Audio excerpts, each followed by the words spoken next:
Yeah.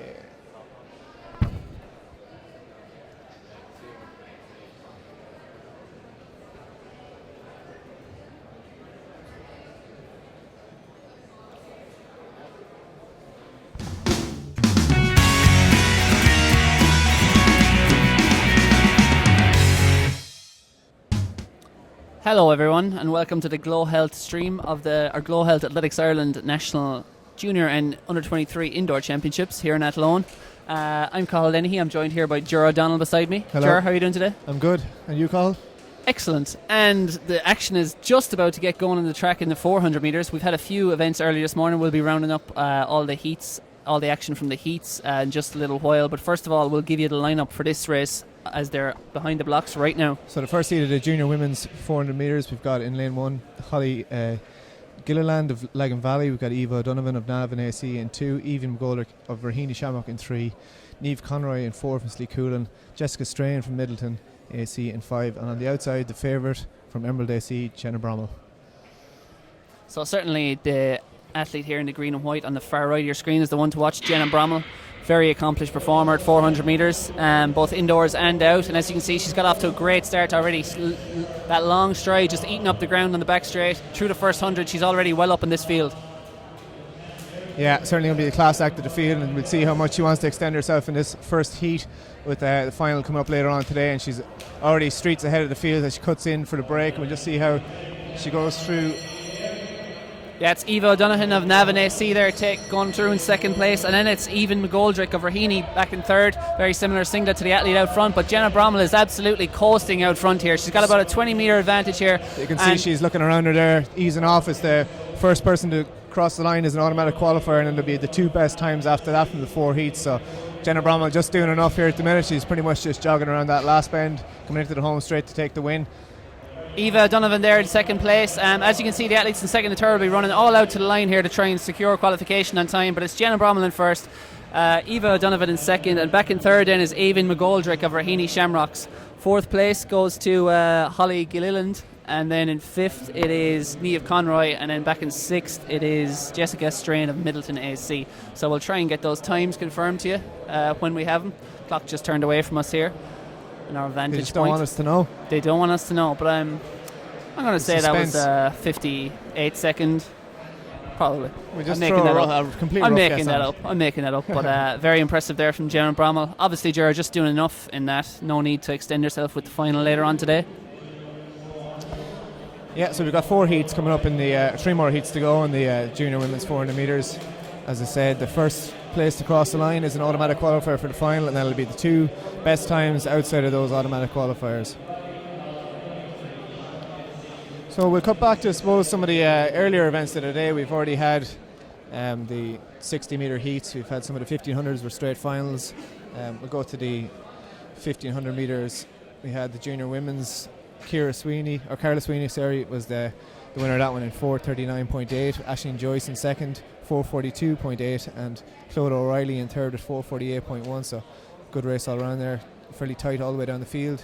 In the junior men's 1500, we had Kevin McGrath took the win just sub 4, 3:59.9. Of course, he was the European Youth gold medalist last year. Gold medalist, and I think young Mead Sports Star of the Year this year. That's surely his crowning achievement. Or last year, I should say. In second place in that one there was Luke Horgan with 4:01.1, and in third Pierre Merchant with 4:02.5. We've got a little bit of time before the next 400 metre heats, so we'll just round out the 60 metre heats were also held this morning. Final actually, that was a straight final. The 23 women's was a straight final. And it was the Bandon Bullet, Phil Healy, who took the victory there in 7.47 seconds. Second place was Sarah Kate Lacey in 7.87, and then it was Bronwyn Keogh in third in 7.92. Back and forth was Katie Burney, 8.02, then Claire Foley, 8.10, and then Maeve Sheehan rounding out the field in sixth on 8.37. Moving on, 60 metre junior women. Another star who's in action here today is Ciara Neville from Emerald, and so we've had this was a heat, and we had 2 heats. Ciara Neville took the first in 7.58 seconds. Second was Janine Boyle in 7.73. Third, Laura Ann Costello in 7.77, and then it was Ara Freeman back in fourth in 7.79. Yeah, so just if you want to get in touch with us here, get the at Irish Athletics Twitter. You can tweet us in with the hashtag Glow Indoors Q&A. So any questions and answers you have for myself and Carl, we'll try and figure out any, if you want to get deep results. So someone you're keeping an eye out that we haven't called out, get in touch. Some of the field events we won't be able to get as much info live to you, unfortunately, but we'll try and get the camera on them as much as we can. But give us a shout here at Glow Indoors Q&A and at Irish Athletics, or hashtag Glow Indoors Q&A and at Irish Athletics, and we'll try and do our best to keep you posted. We'll do our best. We'll get more results to you pretty soon. We'll get those results to you pretty soon, but first of all I'm going to give you the lineup for the Heat 2 of the Junior Women's 400 metres. In lane 1 is Molly O'Reilly of Dundrum, South Dublin. In lane 2 is Olivia Cummin, North Down AC. In lane 3 is Ciara Gallagher, Naas AC. In 4 is Clodagh O'Mahony from Dooneen AC. Lane 5 is Ailva Finnegan from Raheny Shamrocks, and right in the outside is Ellie O'Toole of Newbridge AC. Athletes on their marks.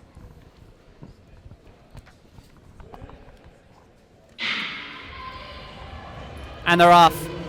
Getting out to a very good start there in lane 4 is Clodagh O'Mahony of Dooneen, but leader at the moment appears to be Ellie O'Toole of Newbridge. Going well also on the inside is Molly O'Reilly of Dundrum, South Dublin. Looks to be between these three as they go through the first lap, and it is in lane 4 Clodagh O'Mahony who's going to come through here, take the lead. Maybe very close between her and Molly O'Reilly. Yeah, Molly O'Reilly had the tight inside bend there on the first lap, so we'll see how she does on the second lap. She's sitting in behind in second place at the minute, but it's certainly tight here for this first automatic qualifying spot. Yeah, only one spot guaranteed here, so you expect Clodagh O'Mahony to fight for this one out front of Dooneen SC. Going well though, coming up on her shoulder is Molly O'Reilly. Going to be between these two for the automatic spot.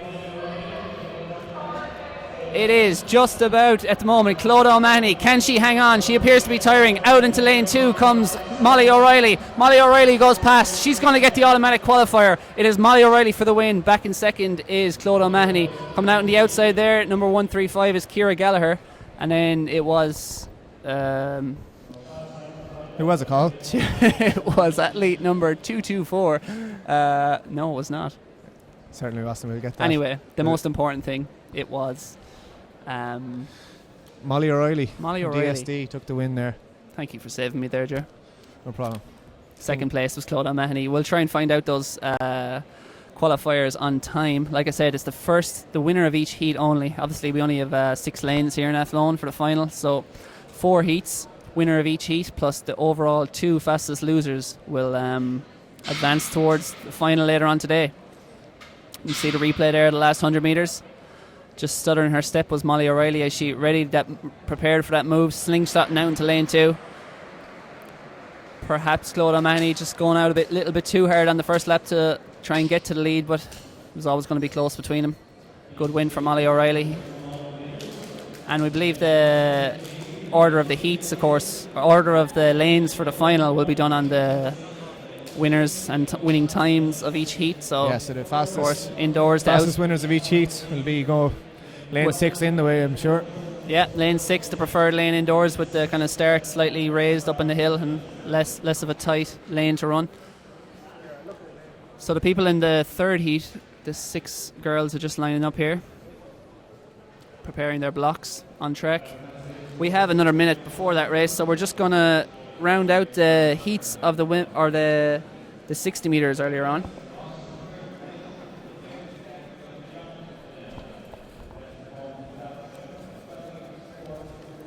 So I can just confirm the times from the first heat there in the women's junior 400 metres. Jenna Bromwell, of course, took victory convincingly, 59.10.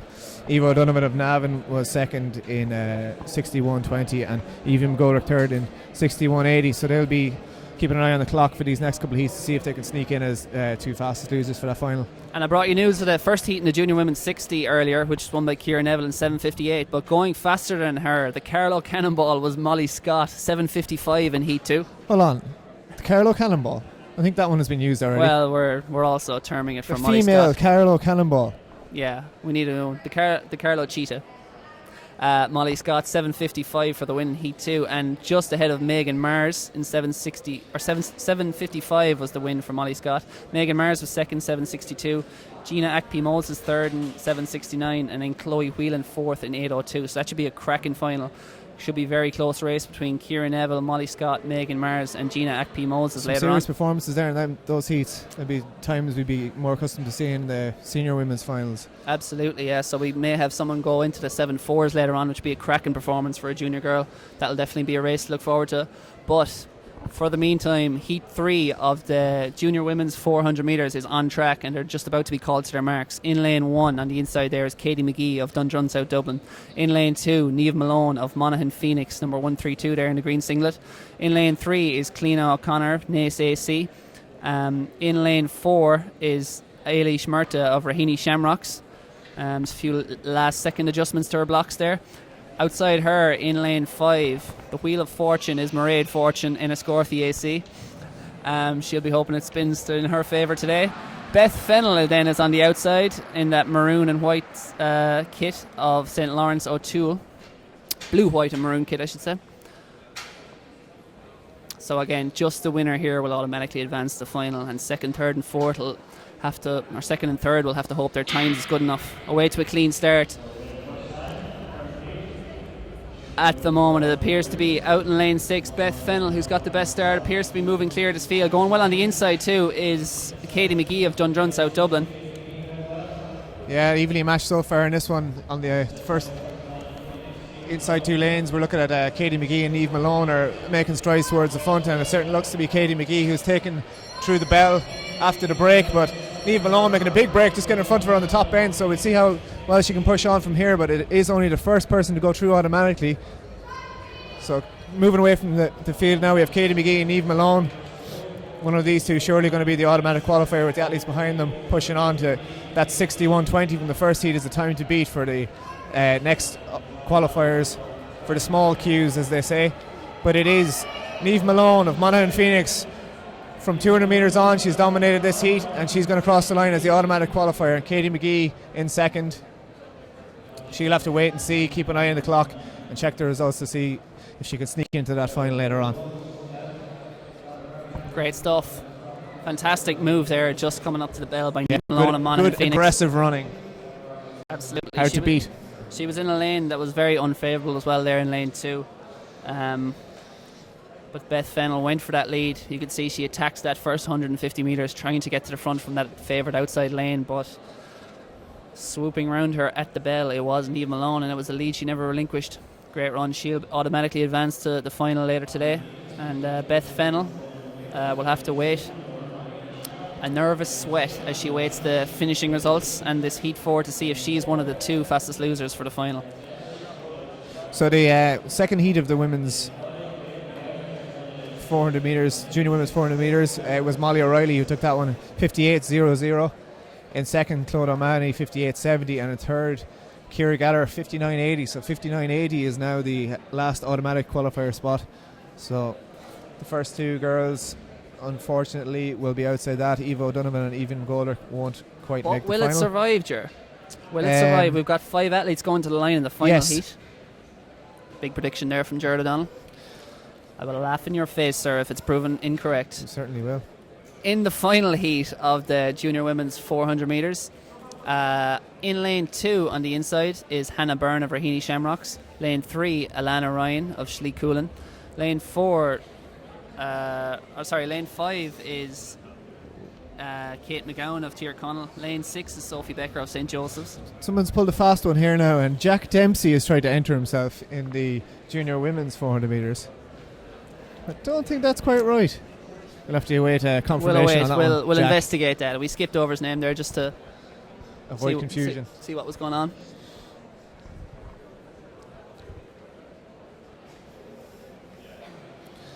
So the final heat, we'll try and get the have the official results from heat 3 here. So 59.20 from Niamh Malone to take the win in that one from Monaghan Phoenix. Katie McGee 59.90. So that is unfortunately just outside the 59.80 needed to get the fastest loser spot, so she will not be progressing to the final, unfortunately. So still Ciara Gallagher and Claude O'Mahony sitting in those non-automatic spots for the final.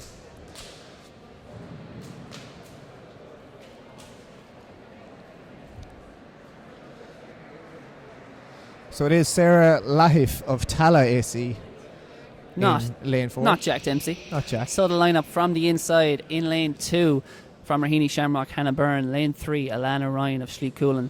Lane 4, it is Sarah Lahif of Tala. Lane 5, Kate McGowan of Tyrconnell. And lane 6 on the outside, Sophie Becker of St. Joseph. And Just the winner will advance. And make sure you tweet us in and let us know how badly we mispronounce some of those names. And they're away. Starting off with a good start on the outside is Sophie Becker. She definitely leads through this first 100 metres, but being closed down a little by Kate McGowan. Should be close between these two. Hannah Byrne on the inside there of Raheny also going very well. Will be quite close between these.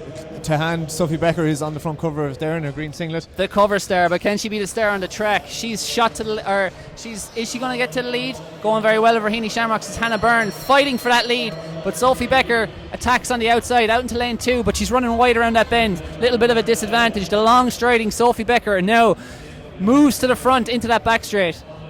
Still 2 or 3 athletes well in this. Tyrconnell, Kate McGowan is making a move there. She's sitting in comfortably around this last bend. Will she be able to make a move when they come into the home straight? Sophie Becker is controlling that lead so far. She's got about 60 metres to go to hold on.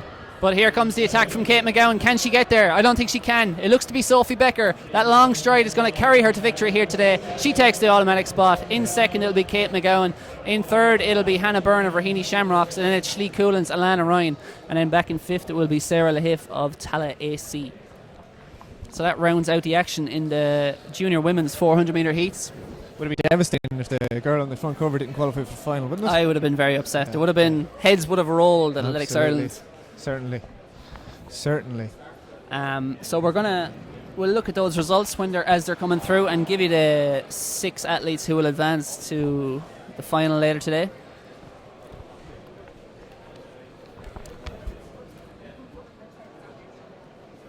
Result we haven't given you yet is the under 23 women's 1500 metre final, which was won once again by Amy O'Donoghue of Emerald AC in 4:36.5. Second place there was Jessica Coyne of 4:39 and of Duneen AC in 4:39.2. Then in third it was Eva Richardson in 4:47.8. So a great win there for Amy O'Donoghue. On this day of all days, Ger, you may be interested to know that Jessica Coyne, the silver medalist in the under 23 women's 1500, went to the same school as Terry Wogan.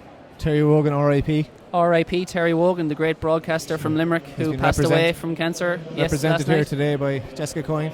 Great stuff. I'm sure he's smiling down. Silver medal in the under 23 women's 1500 there for Duneen's Jessica Coyne. Moving on anyway from that. Next up is the 400 metre junior men's. I have just a result from the junior women's long jump here as well. In first place, Shabelle Reynolds. Apologies, I think that's ongoing. Elizabeth Morland has jumped. Elizabeth Morland is the champion. Sorry, just our results are a little bit mixed up here. Get it together. We've got Elizabeth Morland of Cushenstown AC with 5:70 first round jump, and a solid one at that. Evan O'Brien of Tralee Harrier is in second with 5:34, and also Tralee Harrier is Rachel Bowler with 5:12. So a clean sweep of the silver and bronze there for Tralee. No, of course I'm wrong again. Janine Boyle of Finn Valley AC was in second with 5:51, and third Evan O'Brien of Tralee. Now, that went well, didn't it? Why do pencils have erasers, Ger? For people like me. Because people make mistakes. To err is human. It's alright, we forgive you. You've got 6 hours to correct things. Only messing you're on trial for the next hour. You're on probation. One more and you're gone. Dave O'Shea's getting in here.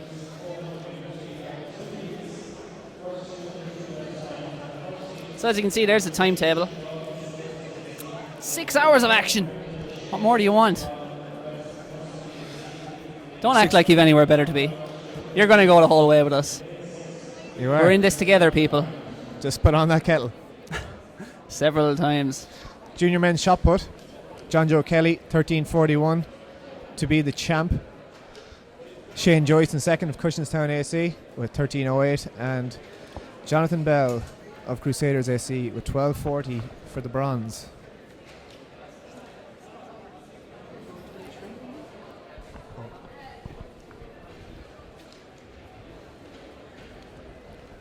Forgive me, Ger. I made a mistake as well. It is not the junior men's 400 on track next. As you can see, those are not men on the track. Those are the under 23 women And there will be 2 heats for this in the 400 metres. Different, obviously, qualification rules here. It'll be the first 2 across the line in each heat, and then the 2 fastest losers overall will advance to the final later today. We've got Shannon Dawkins, Rachel O'Shea, Aoife Conroy and Leah Bergen coming up in this heat.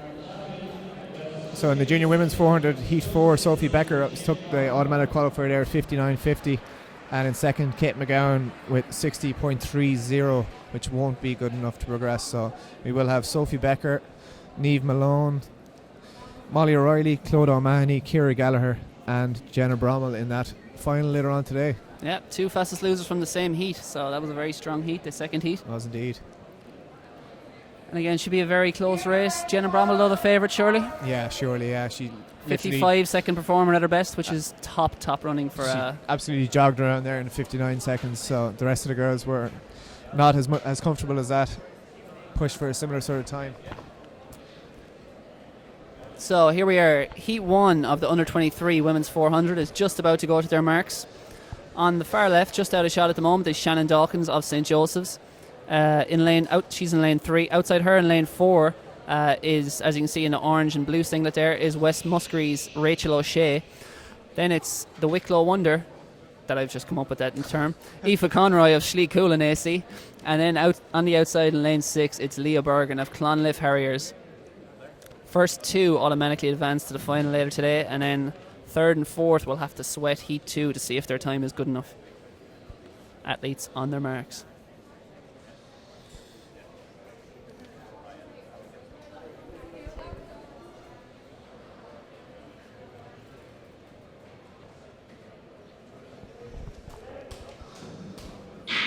And we're away cleanly once again, so athletes on the outside making the big moves in the junior races. See what we'll have here.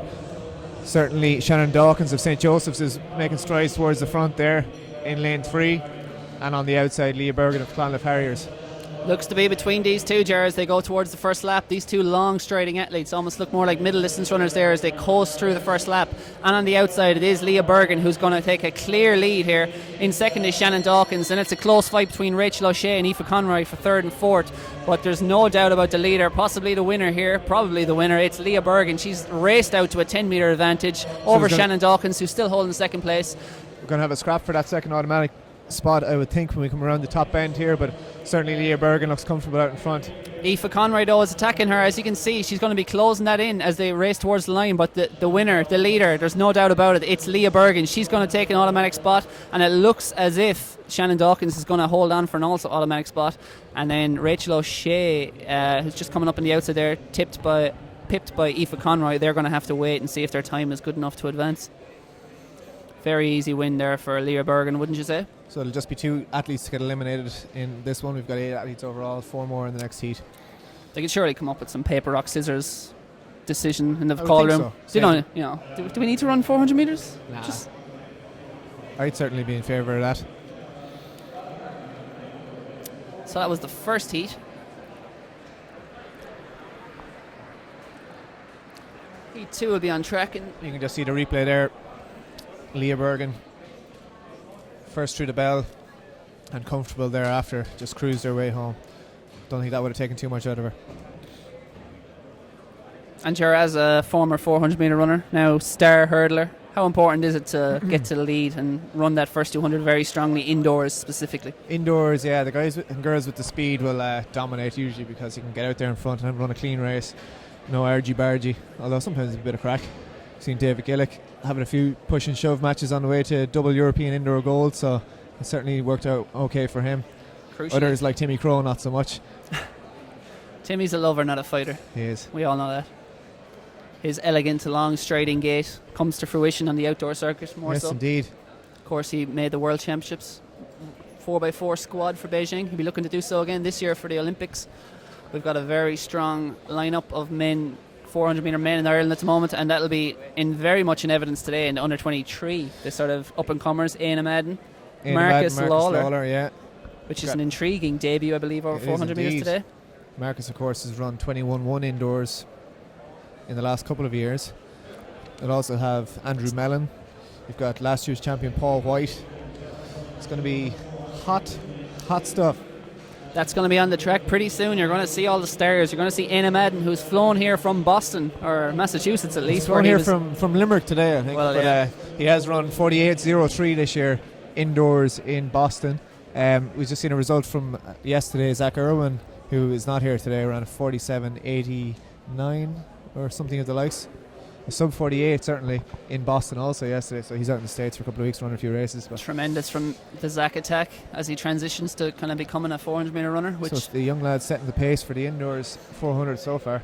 And just to remind you, we have a new hashtag to get in touch because Twitter wasn't cooperating with the Q&A. So the hashtag to get in touch with us is, you can tweet us at Irish Athletics and with the hashtag GloIndoorsQA. That's GloIndoorsQA. And it's a glow without a W. So GLO Indoors QA if you want to tweet us. Of course, that's our sponsor, GloHealth. Sponsored They GloHealth. don't do W's. No, they don't deal with that. But anyway, so yeah, send us your suggestions, predictions, etc. Who's going to win that 400 metre showdown later on? Is it going to be Marcus Lawler, the speedster, or is he going to die a dead up that home straight? And is Éanna Madden and Andrew Mellon going to come attacking him? Who knows? Not me. That's why we run the race, to find out. Any results you're looking for as well, so if we didn't call them out, if they weren't in the top 3 or 4, we might not have gotten as far as them, so give us a shout. Yeah. Hashtag GloIndoorsQA. If your brother, sister, son, daughter, best friend, biggest enemy, whoever they are, if they're running here today and you want to know how they did, tweet us and we'll try and rake through all our reams of paper here and whatnot and find the result for you. So we can see the second heat of the women's under 23 400 metre is on track.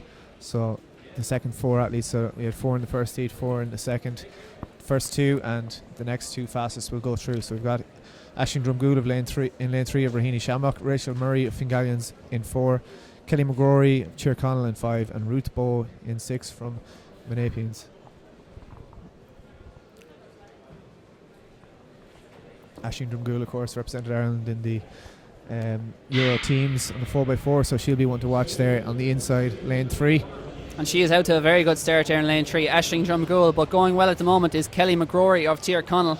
Looks to be between these two at the moment. And again, first 2 automatic spots here. But each of these athletes will want to win this race to get a good favourable lane draw for the final, either lane 5 or 6. They're certainly gone out hard anyway. Yeah, but it is at the moment Tyrconnell's Kelly McGrory racing to the lead, cutting across wisely, making sure she gets that inside lane. In just behind her then is Raheny Shamrock's Aisling Drumgoole, and they have pulled a country mile clear of Ruth Bowe. Yeah, so those first 2 athletes will be guaranteed qualification spot. Aisling Drumgoole just making a move on the bend here. Probably could have left it a little bit later if she wanted to save a bit of energy, but she has taken the lead. Kelly McGrory just settling in behind her a little bit. And these 2 athletes will certainly be the automatic qualifiers for the women's under 23 final. So Aisling Drumgoole streaking away for the lead, takes the win in the second heat. Kelly McGrory in second from Tyrconnell, and in third Rachel Murray from Fingallions, fourth Ruth Bowe of Menapians. So we'll have to await the times for second or third and fourth in those 2 heats to see who are the 5th and 6th qualifiers for that final later on today. We can confirm Leah Bergen of Clonliffe Harriers in the first heat was 60.70, Shannon Dawkins 61.90, Aoife Conroy 63.40, and Rachel O'Shea 63.80. So 63.40 will be the time to beat for those 2 girls in the second heat. Just see on the replay there again, Kelly McGrory made a big break for the lead at the bell, held on well around the third bend and down the back straight. Certainly well clear of the other 2 athletes in this race. But Aisling Drumgoole made a big move into the final bend, got around Kelly and took the lead and brought it home.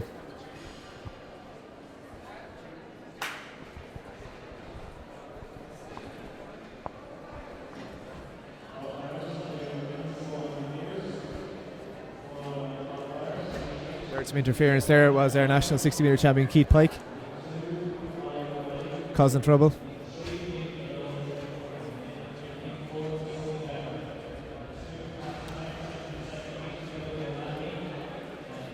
And in that second heat, Aisling Drumgoole was 58.60, Kelly McGrory 59.70, Rachel Murray 65.80, and Ruth Bowe 67.30. So will be the 2 girls from the first heat who will go through the final, Aoife Conroy and Rachel O'Shea.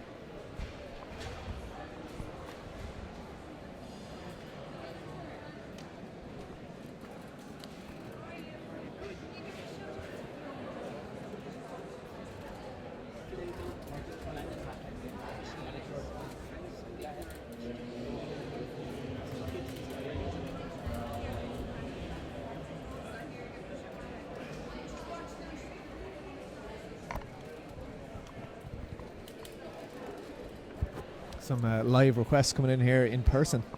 Fiona Dunn. Hello. Fiona Duggan. Sorry. Fiona Duggan, come on. I was confused there when she said Dunn for a second, but we know you're watching over in Southampton. Thank you for tuning in here today. Your mammy has said hello. Your brother could not be here today. Absent. Unfortunately. He's absent without leave. Dishonourable discharge, I think we call that. I think so. Didn't make Only the cut. messing. But yeah, I hope you're enjoying the stream, Fiona. And indeed all the Duggans. Do get in touch. Bandon AC have a good representation here today. As always. And we can see one of them out on track there in the junior men's 400 metres. Yep. Just about, as you can see, the There's, timetable of course, there. Scott Gibson, who ran at the European Juniors last year over 400 metres. Yeah, he'll be one to watch in lane 5. In that We'll just familiar give a quick yellow singlet of Bandon AC. Run through the field in lane 1. We've got Kieran Barnes of Lisburn AC, Jamie Mitchell of Emerald in lane 2, Cathal Locke of Duneen AC in 3, Zach Higgins of Denore in 4, Scott Gibson, as we mentioned, of Bandon AC in 5, and Sean Flanagan on the outside of Michaela. So Scott Gibson will be the one to watch in the yellow singlet of Bandon there, just to the left and middle of your shot on screen. First heat, it's going to be the first place across the line in these 3 heats will be automatic qualifiers, and then we'll have the 3 best times after that.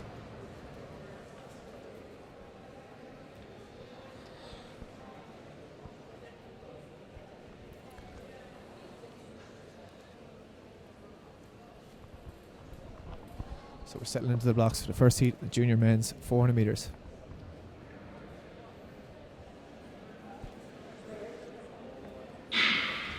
And we're away cleanly once again, so keep an eye out for the yellow singlet of Bandon's Scott Gibson there in lane 5, and he is storming away from the gun. Remember, only the winner of this heat will go through, so it's going to be very crucial to get the win here, and then it'll be 3 fastest losers. Going very well is Jamie Mitchell there in lane 2. He's going to be contending with Scott Gibson for this lead. At the moment, he appears to have the advantage, but Scott Gibson powers down there out in lane 2. Can he get to lead? No. Jamie Mitchell takes the lead of Emerald AC, going through the bell. Second place, it's Scott Gibson of Bandon AC.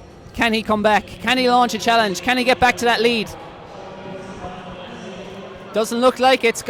Jamie Mitchell is powering through. He's got about a 3 metre advantage, holding that over Scott Gibson. Looks to be Zach Higgins of Denore who's making a push, or of Duneen making a push there as well. And Cathal Locke powering up there in lane 3. Can he get to Jamie Mitchell? No, Jamie Mitchell holds on. Cathal Locke second, Scott Gibson third. Then it was Kieran Barnes fourth, and then it was Denore's Zach Higgins. Bit of a shock there. Big shock, Jamie Mitchell. Sub 48 youngster. man Scott Gibson in 3rd place. He will have a serious sweat over these next 2 heats to see what the times are like and see if he can make it through as the fastest loser. Jamie Mitchell, wow, 16 years old. What a performance. As you can see him there, absolutely very unfavourable lane drop, particularly for someone as tall as him, but he tanked it, it's fair to say, through the first 100 and came through. And it was, as you can see there, fighting for the lead. It looked like Scott Gibson might get through, but Jamie Mitchell held the lead. Brilliant performance. Always crucial indoors, obviously, to get to that lead. Run a good first 200, running less distance. Scott Gibson looked here like he was going to come up, just looking down. You can see the signs of fatigue on his face there as he fights. Yeah, Cathal Locke obviously came through very strongly there as well for second. Looked like he may even get to Jamie Mitchell. Very classy race from Jamie Mitchell there. Scott Gibson got stuck in behind him. Unless you've got a serious spin in the tank and you're hoping that the person in front of you is going to die, you're not going to get by on that last bend. Jamie Mitchell, Jar, was born in 1999. He certainly was. How depressing is that? It's kind of disgusting, isn't it? Make you feel ill in your stomach, no? And 1999. inadequate and untalented. That was when Britney Spears' Hit Me Baby One More Time came out. He was born that year. Maybe as a tribute to his birth. Dear Lord. So the times for that first heat: Jamie Mitchell 50.40, Cathal Locke of Duneen 50.80, Scott Gibson 51 flat, Kieran Barnes 51.80, Zach Higgins 52.90, Sean Flanagan 54.20. And remember, only Jamie Mitchell qualifies automatically. So Cathal Locke on 50.80, Scott Gibson on 51.00, and Kieran Barnes on 51.8 will be nervous 3 men watching this next heat and indeed third heat, as they hope their times were good enough to secure qualification for the final later today.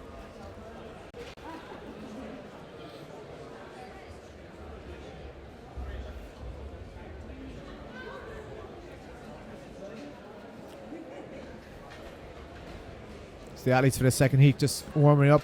We'll have Ryan Keenan, Christopher O'Donnell, Joe Halwax, James Holden, Mark Carmody and Lucas Ross in this one. It's a great name, Joe Halwax. It is indeed, yeah. Wonder where that originates from. DSD. Yeah. Yeah. DSD via South Dublin Halwaxes. Nordic. Tremendous. I feel like he should be a car salesman. A car salesman? A car salesman. Maybe he is. I am Joe Halwax. I got the deal for you today. He should be on infomercials. Anyway, the winner of that heat, the next heat, will be automatically advancing. At least just getting their final t-shirts and whatnot off. Joe Halwax, by the way, in lane 3 has sporting some tremendous calf guards, as you can see there. Luminous green. Not quite ankle socks. Only around the calves. Joe Halwax also Thoughts? in the 60 metre hurdles later today. I suppose when you're in that much competition, you need to protect those calves, especially this time of year when it's freezing cold out and you're stepping on lightning quick indoor track here in Athlone. Tremendous facility. But as the athletes now call to their marks from the inside, lane 1, Ryan Keenan, City of Lisburn. Lane 2, Christopher O'Donnell, North Sligo. Lane 3, Joe Halwax, Dundrum, South Dublin. His clubmate, James Holden, is outside him in lane 4. Limerick's Mark Carmody is in lane 5, and then it's Ross Lucas of Bandon AC on the outside in lane 6. Just the winner will advance, and then second, third and fourth will have to await their times to see if they qualify. So one to watch here is Joe Halwax's luminous calf sleeves. And if you Absolutely. can avert your eyes from that. And we have our first break. And of it the 40 was metres. on the outside there, Lucas Ross, Bandon SC, either he was up very late last night, or that was just a little lapse in concentration, or maybe he couldn't hear the gun. We'll have to wait and see what the starter's assistant does for this one. But he was motionless when the gun fired there, and I think he only started moving when the athletes pretty much came past him. Hopefully a green card here for this one. Yeah, I don't think you could just go. I think it appeared to be a pretty even start. I think the starter just recognising that Lucas Ross, in fact, didn't actually hear that starting pistol. Either that, or he's just so good that he was going to give everyone a head start. Possibly. No one think it's that now, given only the winner goes through, but maybe. We do have the green card out here, thankfully. No disqualifications. Yep.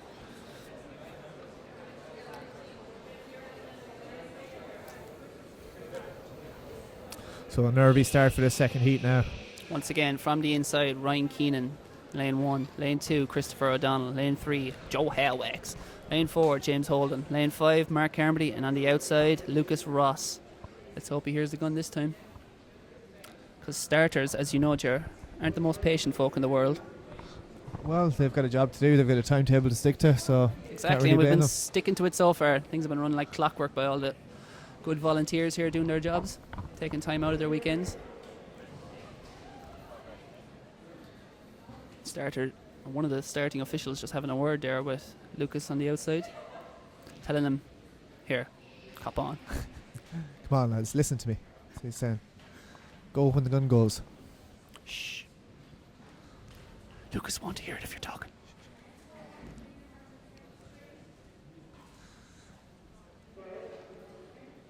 And away they go. No problems this time.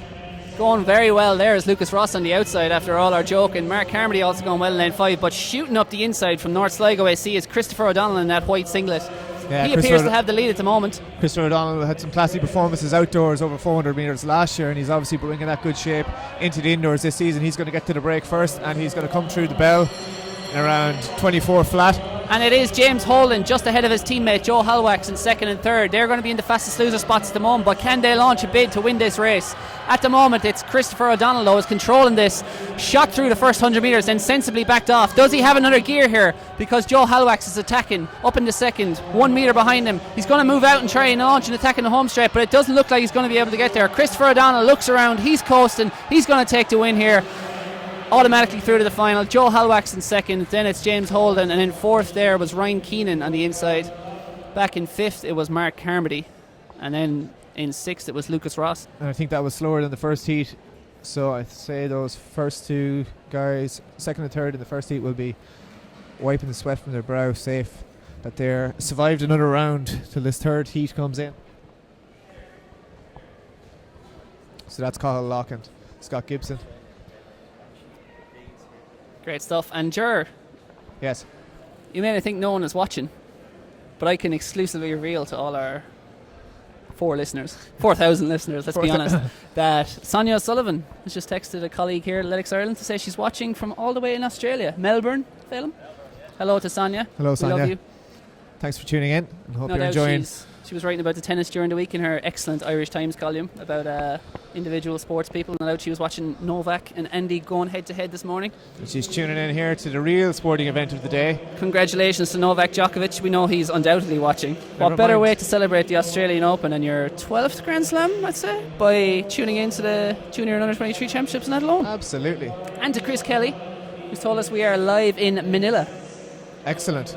Worldwide. This is the thriller in Manila today. Don't mind Foreman and Ali. This is what it's about. Was it Foreman or Frazier? Foreman. Shouldn't question myself. You look stupid. Sonia O'Sullivan tuning in to check out the up-and-coming stars of Irish athletics here today, and we always see some of the brightest stars in these indoors, and certainly last year we seen Ciara Neville begin her onslaught of a year of success. Saw Kevin McGrath as well, racing to victory, and both those athletes who started their years down here went on to European success at the European Games. Certainly did. In somewhere in Eastern Europe, whose name escapes me. Yep. I'll agree with you there. Tremendous insight there from Ger O'Donnell. That's why they pay him the big bucks. That name has escaped you, Cathal. I can confirm Everything that. escapes me. Second heat of the junior men's 40 metres times. Christopher O'Donnell was the winner in automatic qualifier at 52.50. Joe Hallwax 53.20 in second. James Holden in third 53.90. So those two times for second and third won't be good enough to make the final. And Ryan Keenan 54.20. So it's three fastest losers places.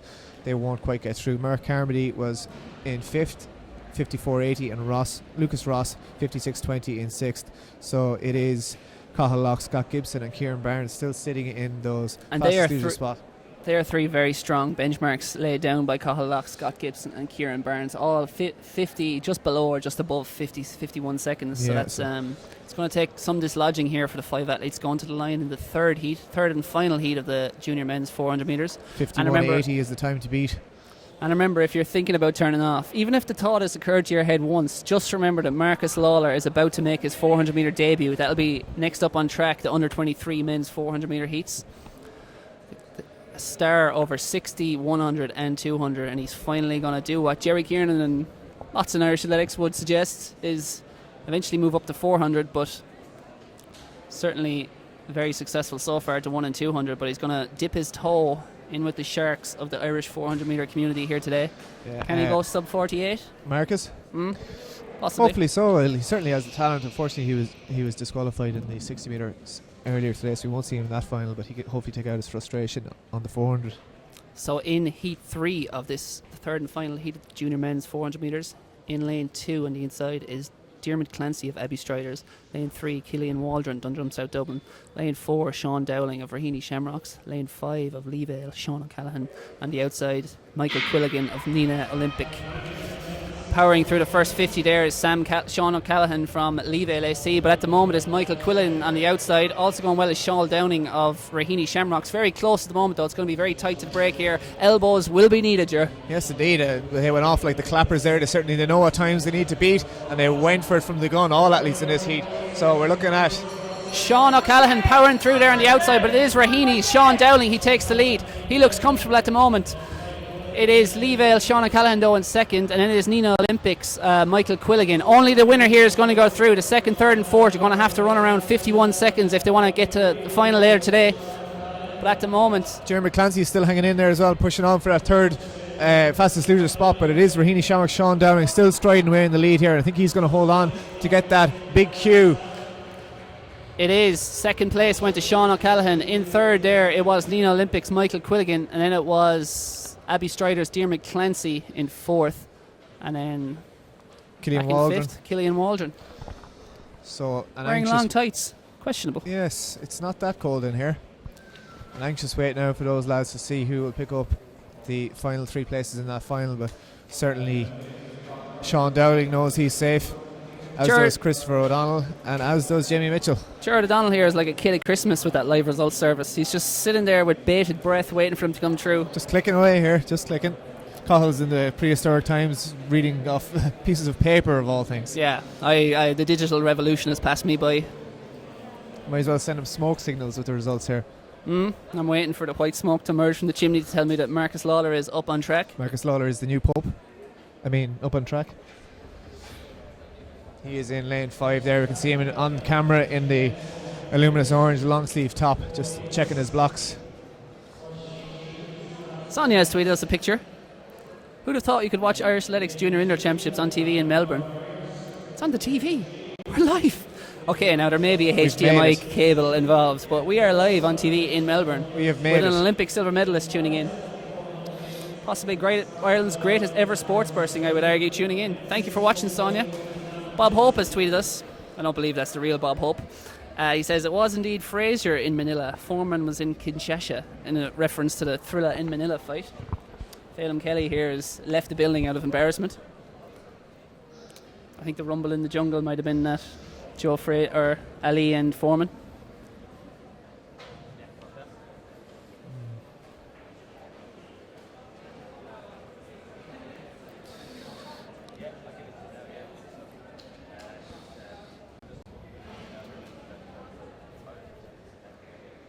So remember, you can tweet us here at Irish Athletics and the hashtag Glow Indoors QA. Glow Indoors QA. GLO Indoors QA. So if you tweet us with any of that sort of stuff, we'll at least mention your name. We'll give you that. We'll give you something. We'll give you something, even if it's abuse. Yeah. You know? I may not agree with what you have to say, but I'll defend to my last your right to say it. So check out the Athletics on Twitter as well. You can keep an eye on the live results yourself if you don't want to go to the effort of tweeting into us. You can also check out the league results from yesterday's second round of the National League. So we've got the first heat of the under-23 men's 400 metres. In lane 2 we've got Abbey Strider's Dermot Clancy. Apologies, no, I'm on the wrong page here as usual. It is, of course, Donor Harriers' Adam Halpin in lane 2. Dale Murphy Butler of Monapians in 3.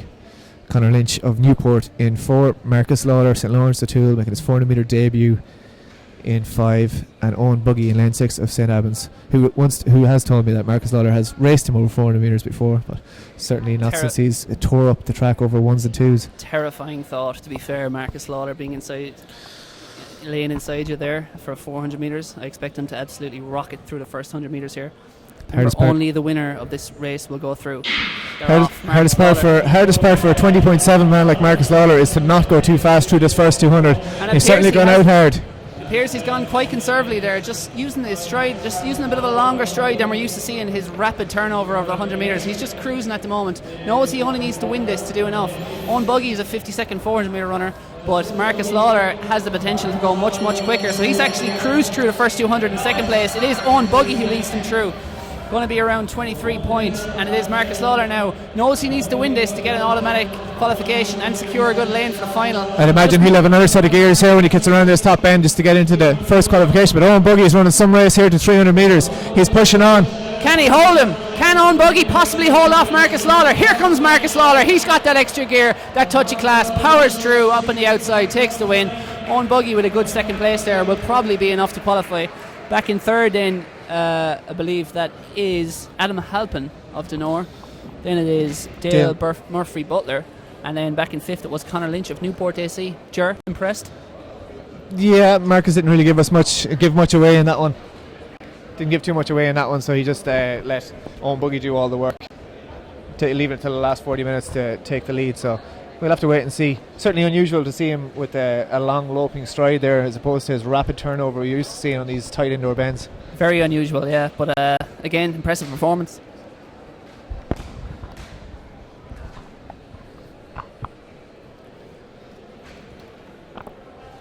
As you can see there, the replay, we thought Marcus Lawler was going to go to the front, but sensibly, possibly, given he's a final coming up later on, and these sprinter types, Jared, they don't like this sort of 400 metre lactic acid at all misery. They're trying to keep their powder dry for the final. I think he was playing it cool, but I would assume he thought he'd have it a little bit easier than that. Owen Buggy certainly pushed it all the way to 300, dragged him through, but we've seen Marcus just switching gears around that top end and pushing on. Almost looking like an 800 metre runner there with his long stride. Yes, indeed. Possibly, as you can see there. Which is probably an uncomfortable pace for Marcus Lawler to even run at. The old Eamon Coughlin move out into lane 2 and using that kind of slightly downhill effect. It's a slingshot off the home straight and up into the lead.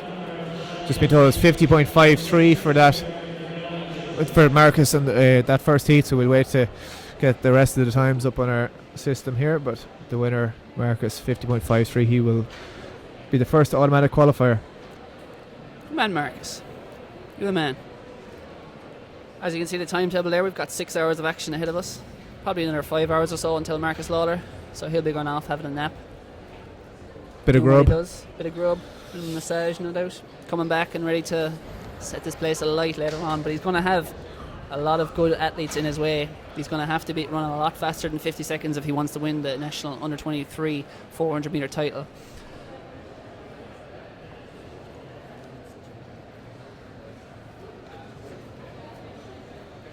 So someone there was looking for the junior men's 1500 metre results, and I believe that went to Kevin McGrath. It did. I believe it's already taken place, just to the person who's asked us. It was 3:59.90 Kevin McGrath. He won it ahead of Luke Horgan of Leevale in 4:01, and then it was Pierre Merchant in third of DCH 4:02. Kevin McGrath, an athlete with several gears, it's fair to say. 800 metre man like him when he steps up to 15. Well, I suppose he's very good at 15 as well, but when you have that kind of speed and you bring it to a championship environment, very hard to cope with that. And as we saw, he shot to victory a little earlier on in the junior men's 1500.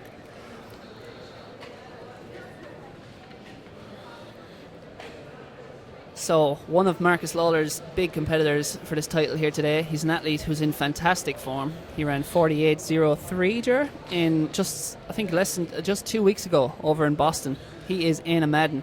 He is from Carrick-on-Shannon, and he's in the centre he shot there. His hair is getting a bit out of control, but we'll forgive him that if he runs fast. He's got a bit of an Owen Hannon tight fade on the sides there. Questionable. Conor McGregor effect, I would say. I would think so. He's not here to take part, he's here to take over. And he'll be looking to take Marcus Lawler later on. Éanna is the fastest of the entrants here. We heard earlier that Zach Irwin ran 47.8 in Boston yesterday, but he's obviously not here today. Éanna has a 48.03 to his name, so 47.7 outdoors, I believe. Yes, but anyway, indeed. the lineup in lane 2, only the winner will go through, and then it's 2 fastest losers. In lane 2 of Leevale, from Leevale, Kieran D. Lane 3, Sean Donoghue of Monapians. Lane 4, Adam Murphy, St. Lawrence O'Toole. Lane 5, the one to watch, Éanna Madden of Carrick-on-Shannon. On the outside in the red is Peter McDermott of Fingalians. And Éanna Madden, an accomplished 200 metre runner, has powered through that first 100 using that long stride of his. St. Lawrence O'Toole's Adam Murphy is also going well there. He may well challenge Éanna Madden for the lead as they go through 200, but at the moment Éanna Madden using that long stride, very powerfully built athlete, powering through that first 150. He takes the lead, very comfortable there, looking very easy. I think he'll just do enough here on this second lap to make sure he wins this race and gets as good a lane draw for the final. It is Adam Murphy though going well, and then in third Monapian's Sean Donoghue, and then it's Leevale's Kieran D. Yeah, Éanna looking comfortable out in front there, but Adam Murphy is not giving it all to him there. He's making a push for it at the end here, try and get up on that first qualification spot, but Éanna Madden will qualify comfortably here. He's looking around, he's jogging down the home straight. He will qualify for that final. Adam Murphy in second, and there was a tight finish there between Sean Donoghue and Kieran D for third. Fingalian's Peter McDermott in fourth, so all those guys chasing times, try and make that final. Yeah, Éanna Madden, as we've seen so often indoors, it's often with the athlete with the fastest 200 metres who has the advantage because they can get to that lead as they go through the bell. And that's exactly what he did. Came out of the blocks like a true sprinter, very low, driving hard, got to the lead, and then kind of Adam Murphy, as you can see there, much longer striding athlete, looks more like the 800 metre runner of them, kind of, or the 400 metre specialist, I suppose. His long stride kind of carried him into it, but Éanna there, feeling the danger, sensing the danger inside him, shot down to the lead, came down off that lane 5 draw, of course, looking very comfortable. Éanna spent most of last summer running on 4x1 sprint relays as opposed to running 400 metres. He was at the European Team Championships and the European Under-23s as part of that 4x1 national record-setting team. But as we've seen so often, with the lure of the Olympics hanging over many athletes, the ability to maybe make the Olympic team in the 4x400 metres, Ireland is currently on track to have a team. They had a team at the World Championships. set a national record. It was Thomas Barr, Mark English, Brian Gregan, Brian Murphy.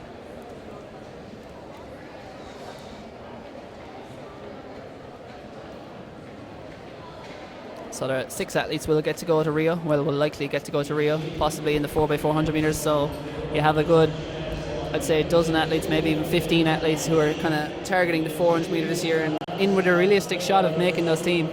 First 2 or 3 spots may be almost a given, but after that, it's all up for grabs. Who can get themselves into the sort of 46-second shape it'll probably be necessary to be in to make that Olympic team.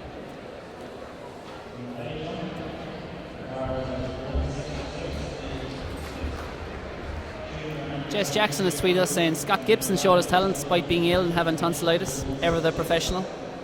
The man Scott. Great stuff.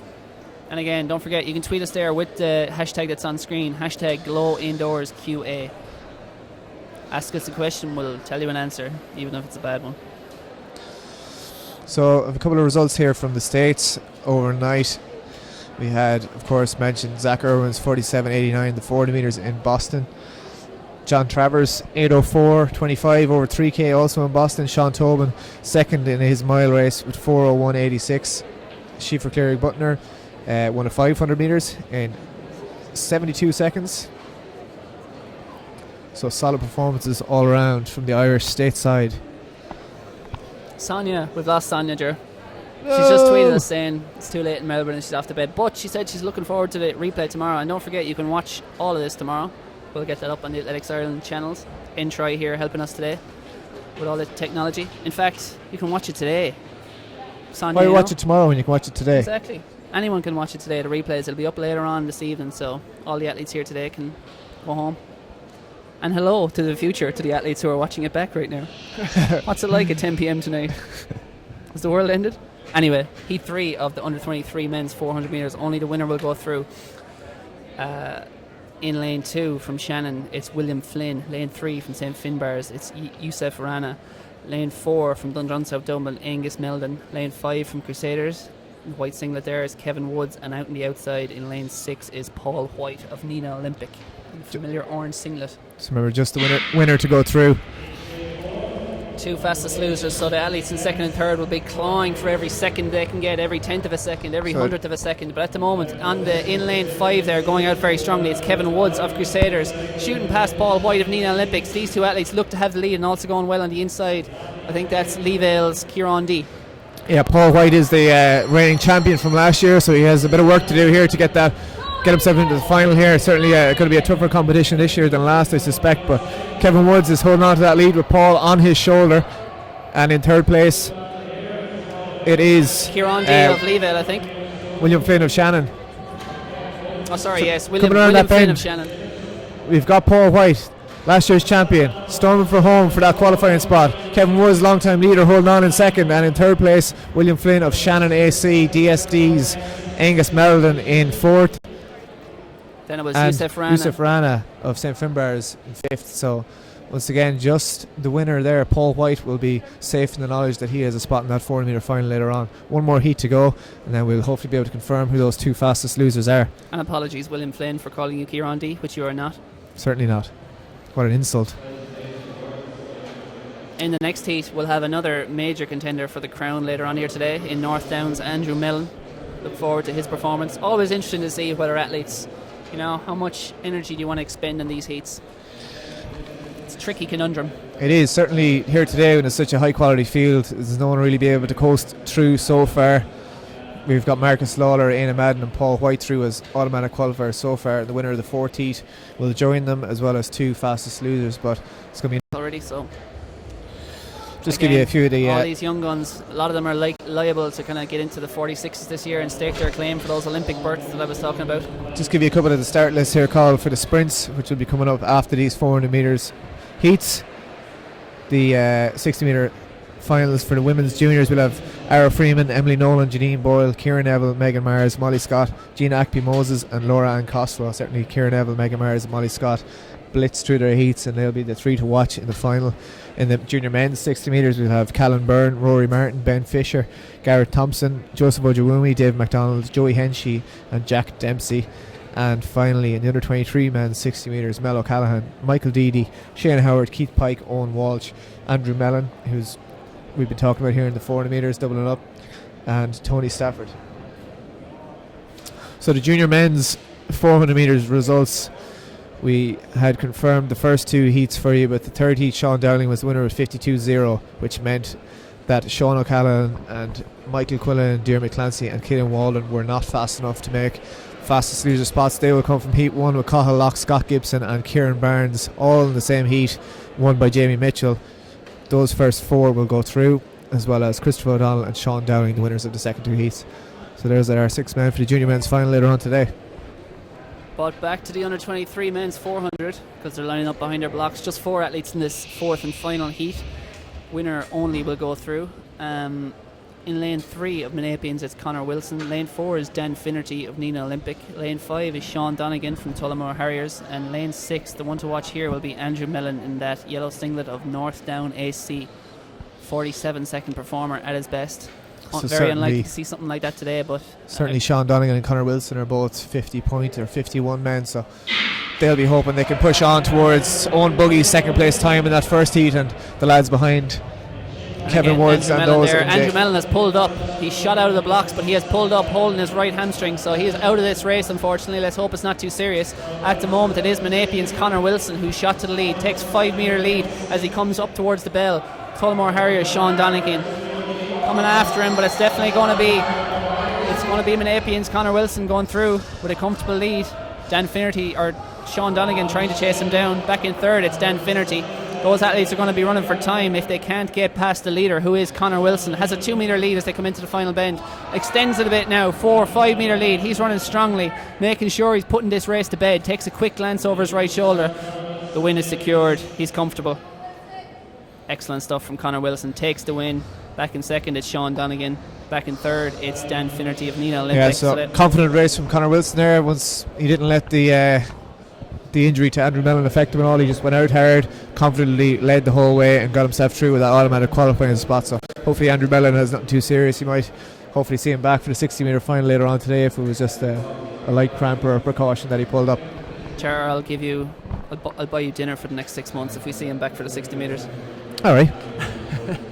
He's walking towards the warm-up area in healthily one piece anyway, so we'll see how he recovers. Not visibly limping there, just talking to your coach or an official. Looks to be okay, not limping at least, and we're hoping that's nothing serious. Maybe just felt a minor strain, and again, early season, big year ahead of him. No need to take chances if he feels a twinge. Doesn't look too happy about it though, so he's just headed back to the warm-up area. He has certainly been in the gym for the winter. He has. Make it that what you will. He's in great shape. Ripped. Here's Connor Wilson taking the victory. Yeah, comfortable run there from Connor, so we'll have to wait and see if Sean Donegan behind him can get one of those fastest loser spots. We're still awaiting results. Sprint fans, you're going to love this because the 60-metre heats are coming up. 60-metre finals are on track next. The Speed Demons. It's all speed here today. So far, we'll have some distance action. As you can see, we'll have the walks coming up after a short break once the 60 metres are out of the way. Then we'll be into I think we've had the 1500 metre finals already, and then we still have the 800 metre heats / finals to come now. Before we get into some hurdle action, we'll have Sarah Lavin in action later. Always one to look forward to in the hurdles.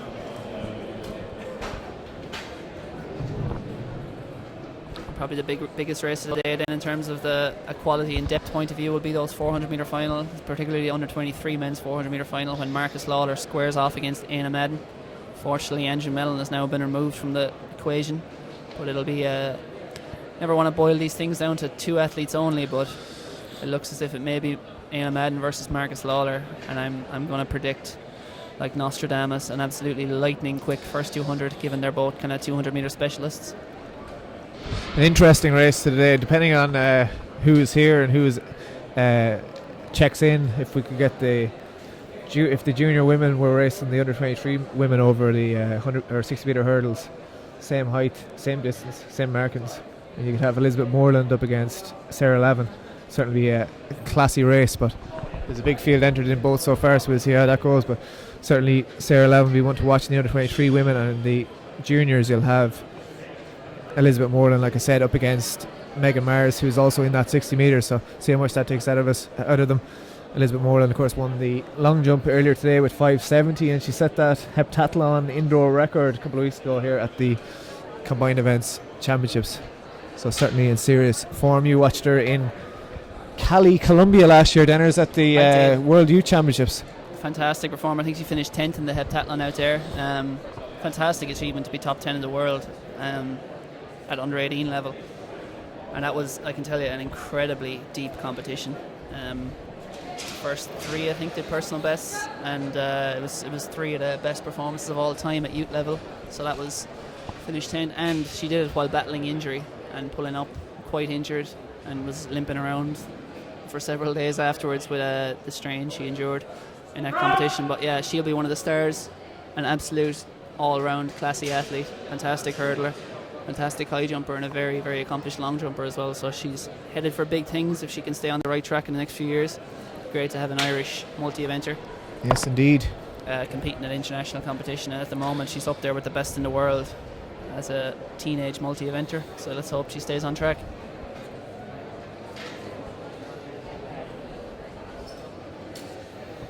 We're just going to cut to a quick commercial here for our sponsors, the ones who are making all this possible today. We'll join you again in about 30 seconds.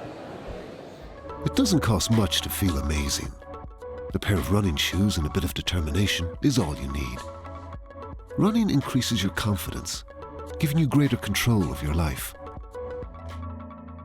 Tailored health insurance from GloHealth means you can choose the cover that suits you, your lifestyle, and your budget. Get real value, real control, and feel amazing. GloHealth. My cover, my way.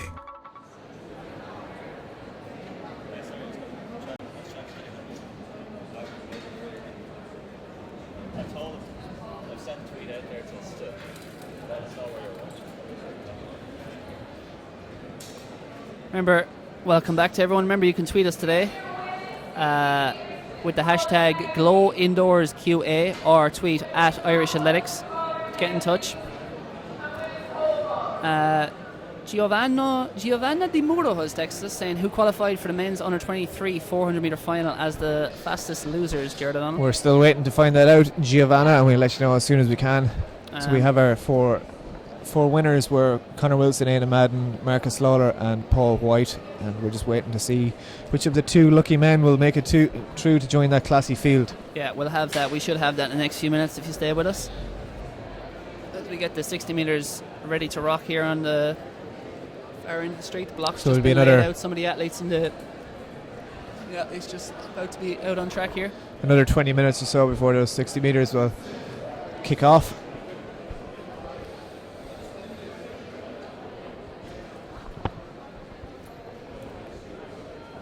So we're going to be able to try and get some of the high jump in while that's going on. We'll just zoom in there, and as you can see behind that timetable we have the women's under 23 high jump, I think it is. I'll just try and confirm that for you shortly now.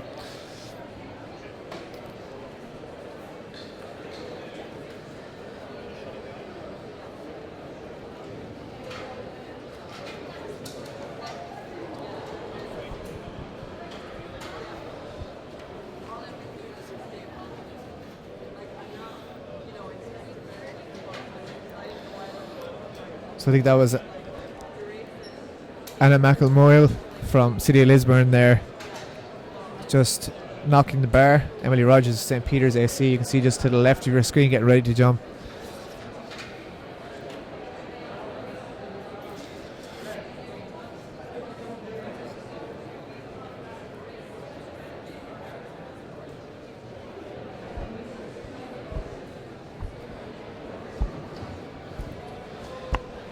So a bit of a break on the track here. We just see Emily Rogers going, and she also fails. Looks to be just those two athletes left in this competition. There were 4 athletes clear of 160 earlier. Amy McTaggart, Sorka Murphy at Ferrybank, Anna McElmoyle and Emily Rogers, with Sinead McDonough clear in 155. So we'll just try and confirm what height we're at here at the minute. Emily Rogers, of course, is a 173 performer at her best.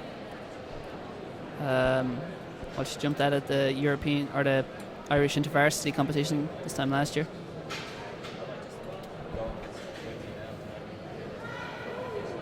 As you can see there, Athletics Ireland putting the pressure on us, just saying we have a world champion watching in Sonia Sullivan. May have more, we haven't heard from them yet. So we'll try our best to get someone down there. Possibly our commander-in-chief here, Phelan Kelly, might go down and find out some high jump information for us. We don't get live updates on that through the results service, so we'll try our best to get someone down there and give us some feedback on who is where in that competition, so we're getting as much of that as possible. We also have a pole vault going on there towards the left. The bar is currently up at 4 meters and 30. I think that's the under 23 men's pole vault. Your guess is as good as mine at this stage. Forgive me. I'm just going to have a look at the high jump here, see if we can see what height we're working at.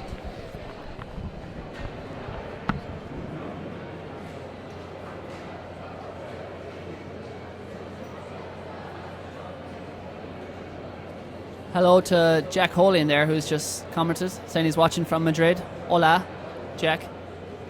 Hope everything's going bueno for you and you're enjoying the stream. We're enjoying the high jump here, and we'll have the 60-meter finals here in about 15 minutes or so. Sarah then may well be Phil Healy, who will be going to the under 23 women's event, and then it's a cracking field.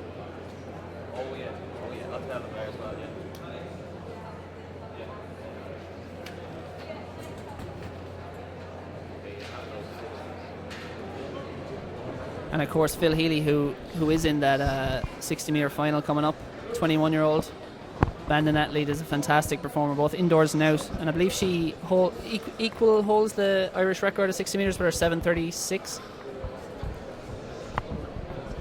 You can see Anna McElmoyle going for this high jump again, and she has refused the bar for the second time. If the time doesn't run out, she'll of course get to have an attempt, as she didn't break the line of the bar. 60 seconds or so, I think, is the amount of time we have to get over that bar. That will be up. I think it's the under 23 men's triple jump who's actually on track there at the moment on the left side of the arena. Here we go, up to the bar again. Lance, no, didn't like it. No good. She's rushing back now, pleading for another attempt.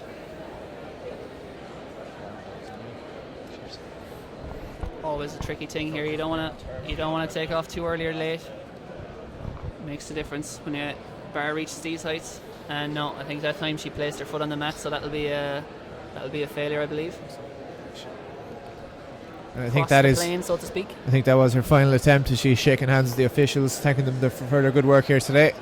So she'll be waiting to see what Emily Rogers can do at this height. Just like the show jumping at the RDS, you know. Sometimes those brick walls get too big and you look at them and just think, don't fancy that. Not up with it. Not today. Not today, but it is Emily Rogers now, who looks to be in the gold medal. The bar is up and she's going to be... I presume this is her final attempt as well. Yeah. Third attempt. She's almost over. Just rattled the bar with her lower back. Had the height probably, but just knocked it off there. The bar thought about staying up and then just went, nah. I said, not for me. Nah. So I've got the results here of the under 23 men's 400 metres. We had a tweet in from Giovanna Di Muro looking for who qualified as the fastest losers. I can tell you the fastest losers were Adam Murphy and Kevin Woods. So I'll give you the full results from Heat 1. We had Marcus Lawler, of course, 50.6. He was the automatic qualifier. Owen Buggy, 50.8.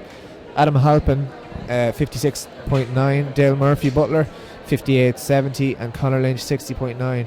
Heat 2, the automatic qualifier was Aina Madden with 49.9. Adam Murphy took one of the fastest loser spots with 50.3. Sean Donoghue, 51.4. Kieran D, 51.4. And Peter McDermott, 53.8. Heat 3, Paul White, the reigning champion, 49.7. He looked good doing it too. He was the automatic qualifier. Kevin Woods snuck in behind him with 50.0. William Flynn, 50.5, misses out. Angus Melvin, 51.2, and Yusuf Rana, 51.9. Conor Wilson took the Heat 4 for the automatic spot with 51.1. Sean Donegan, 51.7, and Dan Finnerty, 53.9. So 50 took a 50.3 there as the slowest of the fastest losers. So we're going to have certainly a high quality field here. Hopefully we can get all 6 men sub 50. Be fair to say that the losers are not in fact losers running that fast. They're winning. Yeah, but they lost. Yeah, they lost. They didn't win. Didn't win, so you know what that makes them. But they have another chance to win later on. Those finals will be coming up around just after 5:30 today. Next up on track will be the junior women's 60 metre final. We're still about 10 to 15 minutes away from that, I think. Yeah, 14 minutes precisely to that, where Ciara Neville of Emerald AC will be lining up as favourite, but not going to have it all her own way. And in 60 metres again to start will be crucial. Megan Mars, Molly Scott, Gina Akpi Moses in contention for that one.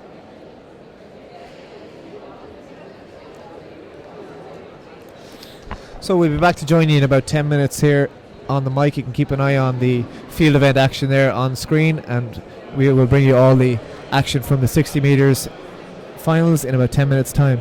And again, don't forget to tweet us if you're getting itchy fingers at Irish Athletics. You can tweet us or using the hashtag GloIndoorsQA. Ask us your comments, questions, anything you want. Anything you want. We'll see you in about 10 minutes time, and enjoy the action till then. And don't forget, 1:10 p.m. it's the next action up on track. That's the final of the junior women's 60 metres. It doesn't cost much to feel amazing. A pair of running shoes and a bit of determination is all you need. Running increases your confidence, giving you greater control of your life. Tailored health insurance from GloHealth means you can choose the cover that suits you, your lifestyle, and your budget. Get real value, real control, and feel amazing. GloHealth. My cover, my way.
mic is for that as well, just in case.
Hello again, everyone. We're only 3 minutes away from the G minus, as you can see at the top of your screen there, lining up behind the blocks. One of the best races of the day, I think it's going to be. Absolutely. Ultra. 3, 4, 5, 6, 7. We're not on yet, are we? No.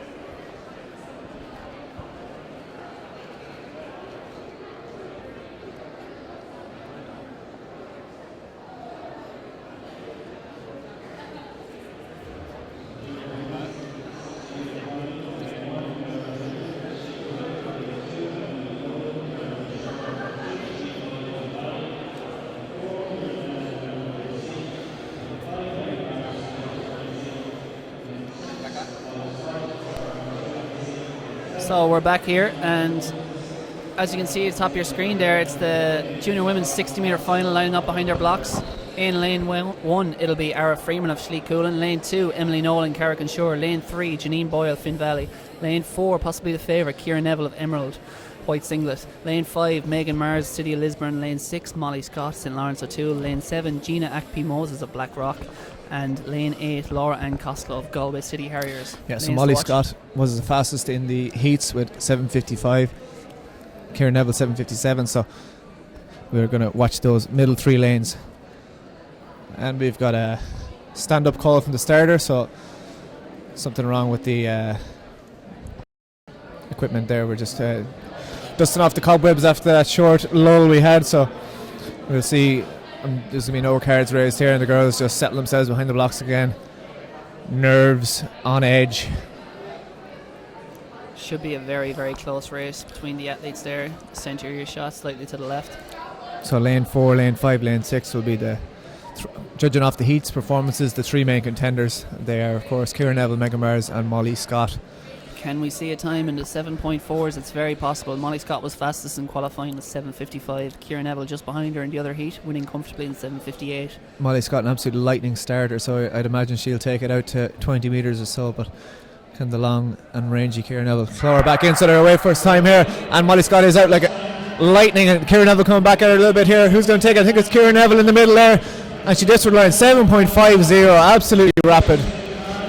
Your junior champion for 2015, 2016, Kieran Neville.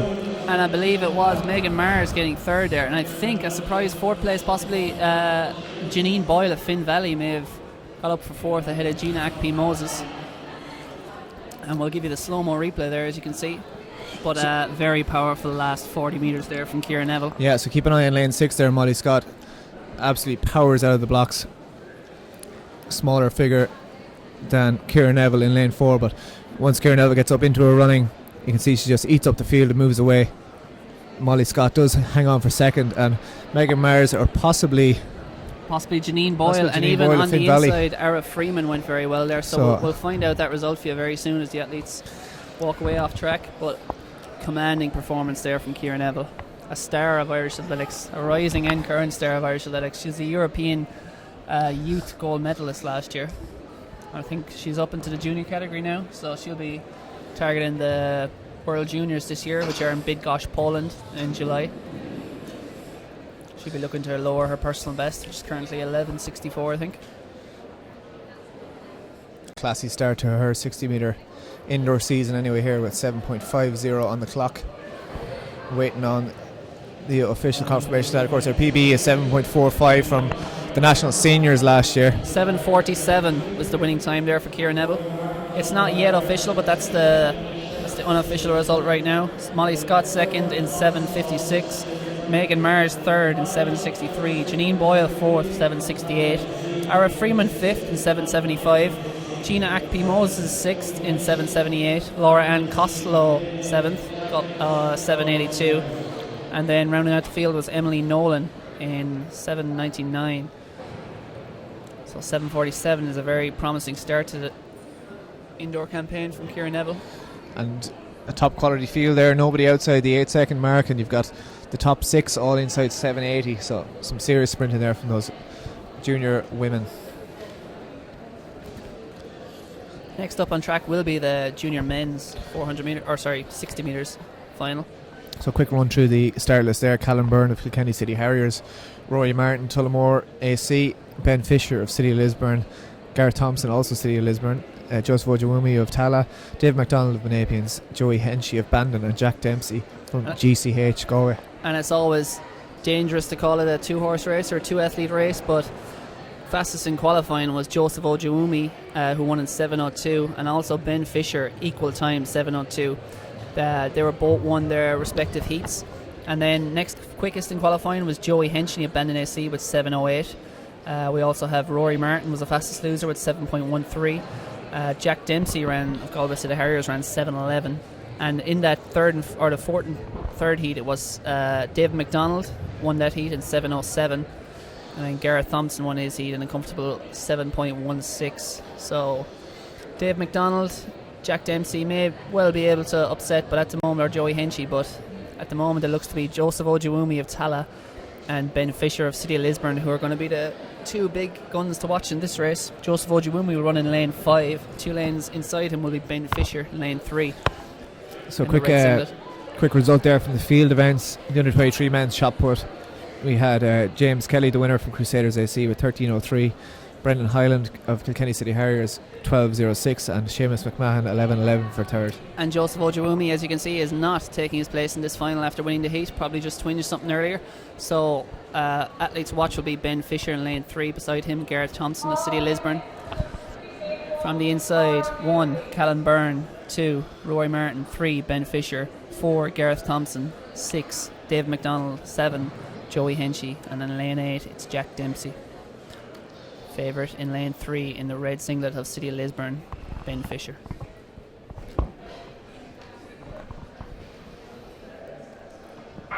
Off to a good start. Ben Fisher gets a very good start. Going well inside is Rory Martin. Rory Martin and Fisher, it's very close between them. Joey Henchy going well on the outside, but at the line, clear winner is Ben Fisher. Beside him, Gareth Thompson of City of Lisburn, possibly in the running for the silver medal. Rory Martin of Tullymore Harriers in lane 2 went well. And then out on the outside is Joey Henchy of Bandon, certainly also in contention. 7:01 on the clock. You can see Ben Fisher got out well, and he really dominated this race from the start. He pulled away from the field, and it was very tight for the minor medals there. We really have to wait for the results to see here. But any one of 6 men in contention for those minor medals. Callan Byrne on the outside, and Jack Dempsey in the inside, and Jack Dempsey even on the outside. It was, you could throw a blanket over them if they weren't spread across 8 lanes for that second silver medal place. Pretty close there through the first 30, but Ben Fisher's class showing in the end. Very low centre of gravity, very suited to the 60 metres. Came through well, just had about a metre to spare over everyone else. Possibly on the inside there, Callan Byrne, and beside him Rory Martin may well have taken the minor medals, but the result of that will be coming through pretty swiftly, so we'll give it to you.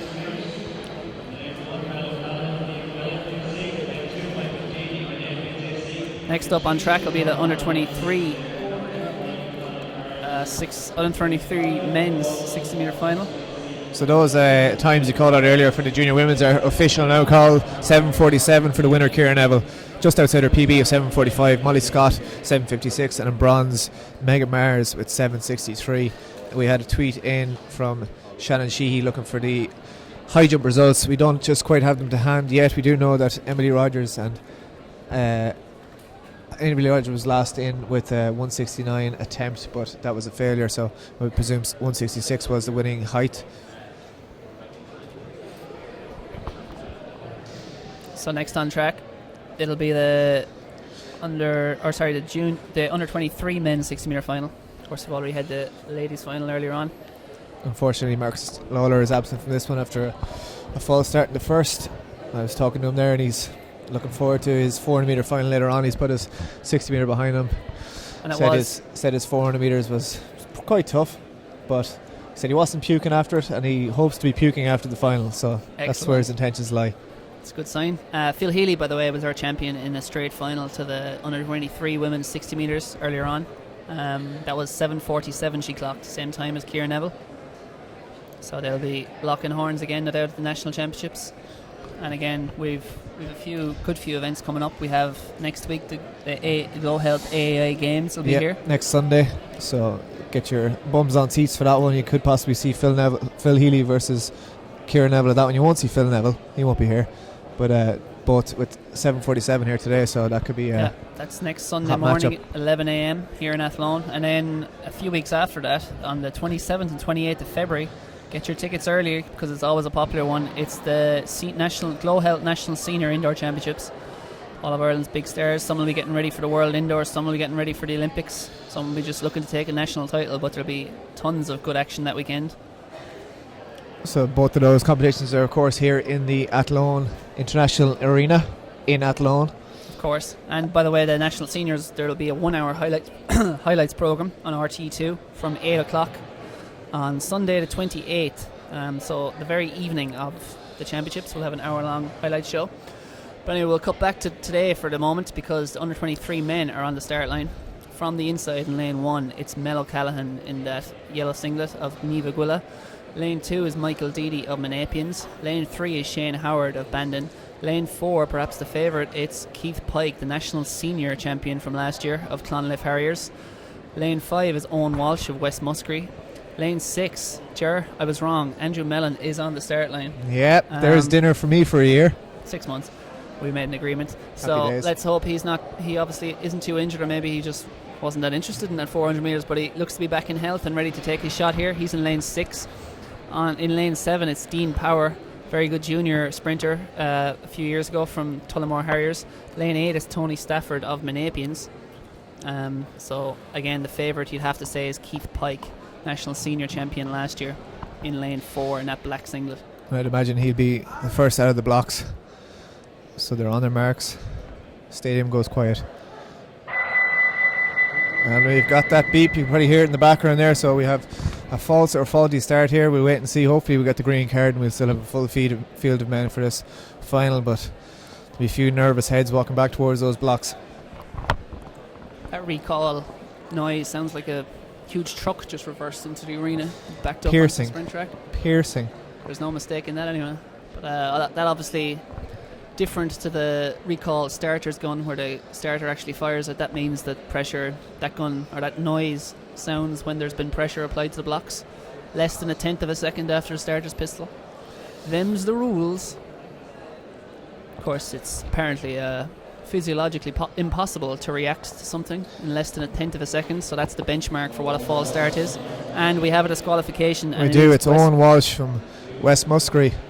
ASC unfortunately is leaving the track, so we are down to 7 men here. Mel O'Callaghan, Michael Deedy, Shane Howard, Keith Pike, Andrew Mellon, Dean Power and Tony Stafford.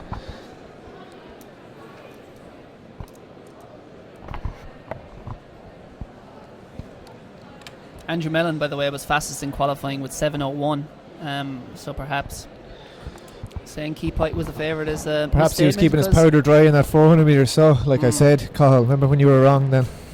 Perhaps. Yeah. We'll find out soon enough, but him and Keith Pike will be the 2 fastest athletes here.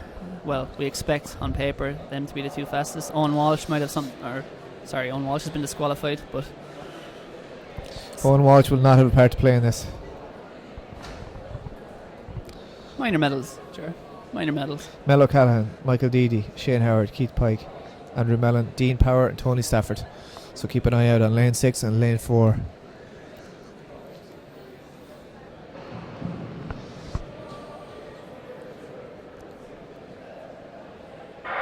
And this time we're away, and Keith Pike and Andrew Mellon certainly got out well, and it's still tight so far. Keith Pike is coming through now.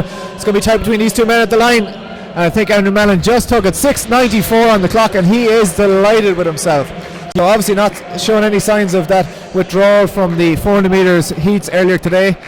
Andrew Mellon thinks he's got it. Keith Pike was certainly there and thereabouts. I would imagine both men are sub 7 seconds, but a serious run there. Andrew Mellon has got it. I think he's clear at the line there, maybe only by a few inches, but I think he took a look across, he knew it, he felt it, and put his hands on his head as he came over the line in disbelief or celebration. That's a serious performance from the 400 metre specialist there. 6:94. You can just see in the replay here. Nothing at all wrong with those wheels. Strongly built man from North Down, powered through the line to take victory, just ahead of Keith Pike from Clonliffe Harriers.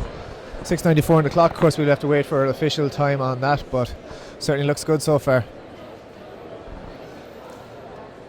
Made a couple of tweets in there. Enda Madden is saying great coverage. He's listening and watching in. Jason Harvey just back from training. He's of course based over in Loughborough now, the Crusaders AC athlete. He is tuned in to the GloHealth Athletics Ireland Junior and Under 23 Championships. He says he can't wait to race here in a couple of weeks.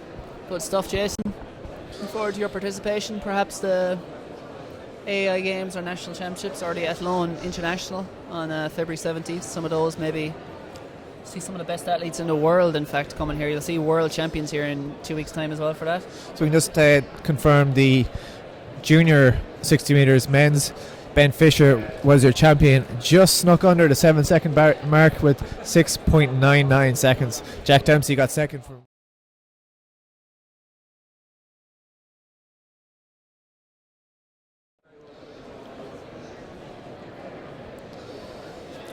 Next up, we'll have the walks.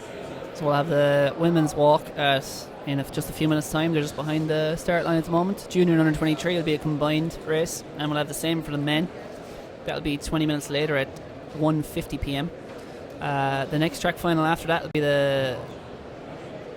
in fact, we're going to be skipping the 1500 meter finals, which have already been held, which were slated for 2:10 because. And we're going to be sticking to the timetable as a break, so there'll be a short break after the walks for about 20 minutes or so, and then it'll be the 200 meter finals. All 4 finals will be held at 2:30. I do now have the 200 meter heats. Sorry, Carl. I do now have the official results from the high jumps from earlier today. Shannon Sheehy tweeted us in looking for them. Deanna Keeley of St Albans was the winner of the juniors with 160. Shannon Craig in second from Lifford AC, 155, and Saoirse Rahal in third with 145 from Tala AC. The under 23 women, it was Emily Rogers who took that title with 166.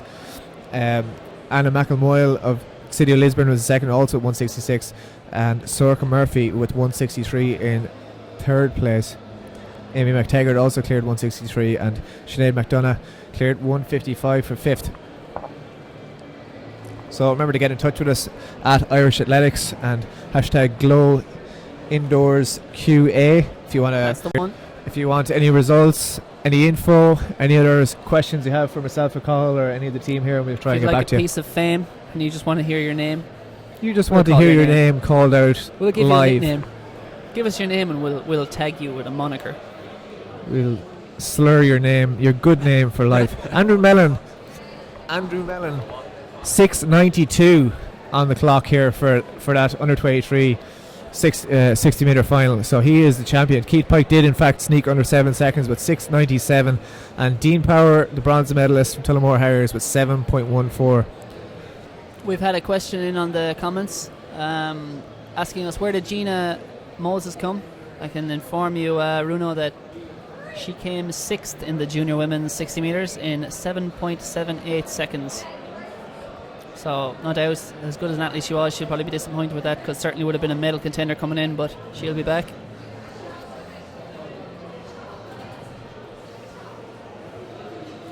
Next up on track is the junior and under 23 women's walk. That's coming at you in about 4 minutes time. Someone's just firing guns there for the banter. Starter just getting his pistol ready, making sure everything's in working order. Just some music chiming out in the arena, and it's very questionable. Sounds a bit like Elvis. It's just quiet enough that you can't really hear it, but loud enough that it's annoying in the background. Elvis, of course, who was a prolific 3,000 metre walker back in the day. He was. So he'll be tuning in from heaven for this. So the 3K junior walk women just run through the start list. Anna Tierney of Swinford, Fiona Hayes, Michaela, Chloe Lynch, Clonmel, Orla O'Connor from Waterford, also from Waterford, Hannah Jacob, Rachel Glennon Mullingar, Sinead O'Connor from Selbridge, Claire Kennedy St Cocos, Niamh O'Connor from Selbridge, Orla Delahunt from Sligo AC, and Anna O'Connor from Waterford AC. Look at him there. And I think just for our confusion, Carl, we have got the under 23 women also thrown in amongst them, who are Aisling Hennigan of Westport AC, Cleena Mulroy of Swinford, and Veronica Burke of Ballinasloe District. Yeah, some race walking strongholds there. We've often seen the Swinford athletes and the Westport athletes and the St Cocos athletes towing the line in the race walk, all hoping to become the next Olive Loughnane and Rob Heffernan's. Of course, Sligo AC's Orla Delahunt there, Ray Flynn up there, playing his trade, getting the next generation of Irish walking talent out on track. Absolutely. So now the friendly chitter-chatter of the start line has turned to menacing stares. Menacing, I will crush you, Rocky IV behaviour. 3 Waterford AC athletes as well, of course. Jamie Costin, an Olympian, and Kate Field, a world champion. Yep, prolific at youth level, world gold medalist at youth level. So yeah, many race walking strongholds around this nation. We'll see what the next generation has to offer. Olympics in 2020 will be held in Tokyo, so they've got 4 years to get ready for that. Is that too much pressure to heap on these young shoulders? Not at all. Perhaps.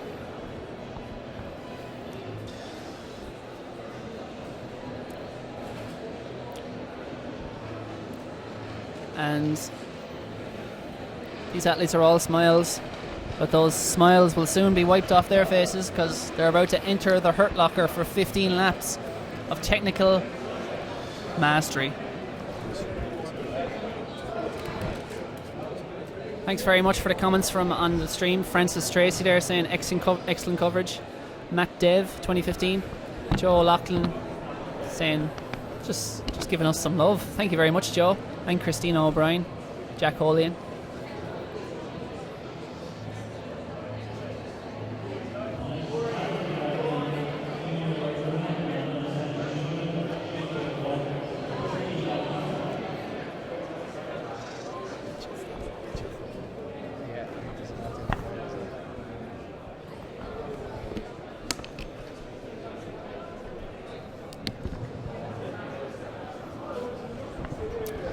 And we're about to go to the line for the race walk.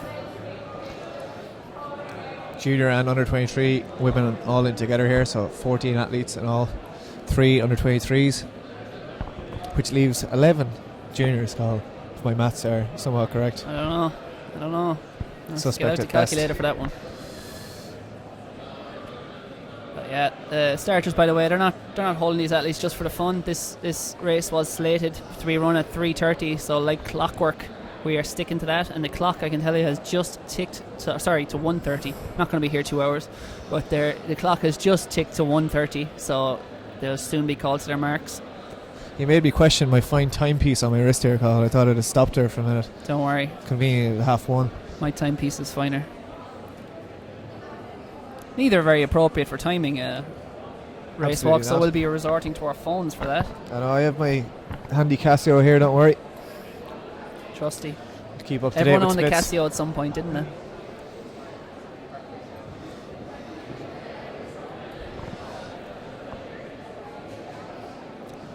The music has stopped. The fun is over. Let battle commence.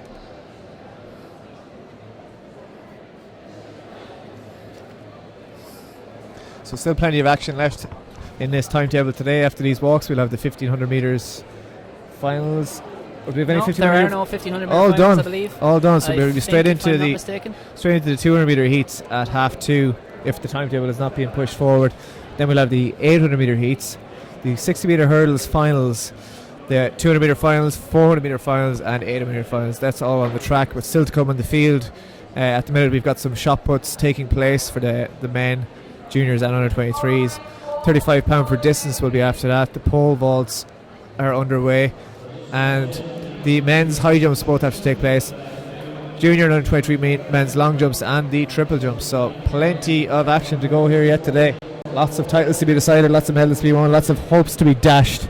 Many. I love dashing hopes.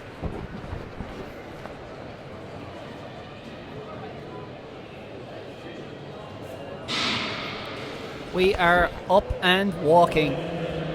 The temptation there to stay up and running was tremendous, but I'd we're say not. it was. You survived. Any of these athletes are caught lifting or not locking out their knees, they will be warned. They'll soon after be DQ'd. So we can just see it on the back straight there. You can see Judge Ray Flynn in the black coat just keeping an eye on the technique of these ladies to make sure everyone is participating legally. Ray Flynn, of course, who has been heavily involved in the career and success of Rob Heffernan and many Irish race walkers. A great lieutenant of his throughout the years. Met him out in Beijing on a sweltering day a few days before Rob Heffernan's 50-kilometre walk out there. He was in his usual cheery good self, the Mad Hatter that he is. Absolutely. So They're coming through here in the first lap.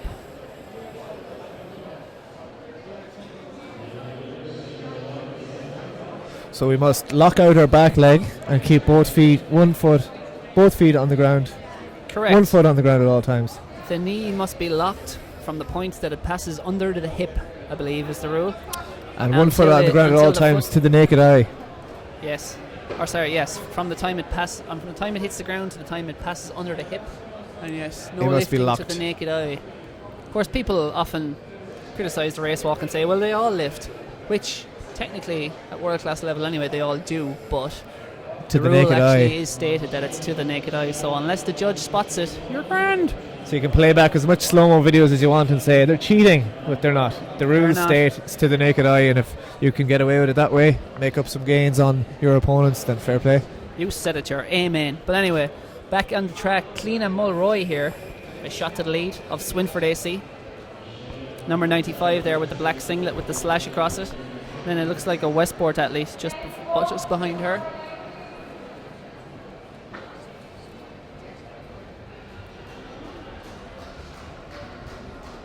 Yeah, so the 3 under 23 athletes, in fact, are asserting age before wisdom, I suppose.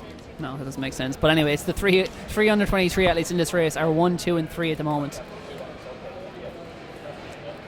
It is Cliona Mulroy in the black singlet out front, Swinford AC. In second, it is Aisling Hennigan of Westport AC. In third, number 49 is Veronica Burke of Ballinasloe District. And then it is number 33 is leading the junior race at the moment. That's Sinead O'Connor of Selbridge. Ger, I'm tempted to have some puns off Sinead O'Connor. We've done this before. You certainly have. Nothing compares to you. But at the moment, there are several athletes comparing to her because she's surrounded in the bunch by a group of athletes. Well bunched. Elsewhere there, Rachel Glennon of Mullingar Harriers is also beside Sinead, contending for the junior title. Always tricky here for these athletes. Number 259 there, just moving up on the outside, is also a junior, Claire Kennedy. It's still the 3 under 23 athletes out front, led by Cliona Mulroy of Swinford. Any walking experts tuning in there, feel free to tweet in and diminish our knowledge of the event, because we're struggling at best to come up with technical expertise here, and I'm sure there's many of you out there who know a lot more about the event than us. Yeah. Hello to Stephen Cotter, who I suspect is trying to be humorous. Trying being the key word.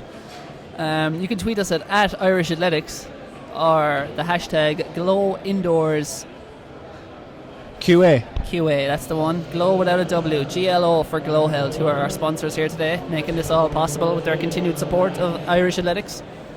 Keeping a roof over our heads. Keeping the wolf from the door. As Gerard O'Donnell beckons Phelim Kelly over to help us out. Just try and get a few interviews lined up here for us so we can get in touch with Niamh O'Connor and Sinead O'Connor out front. Selbridge AC athletes.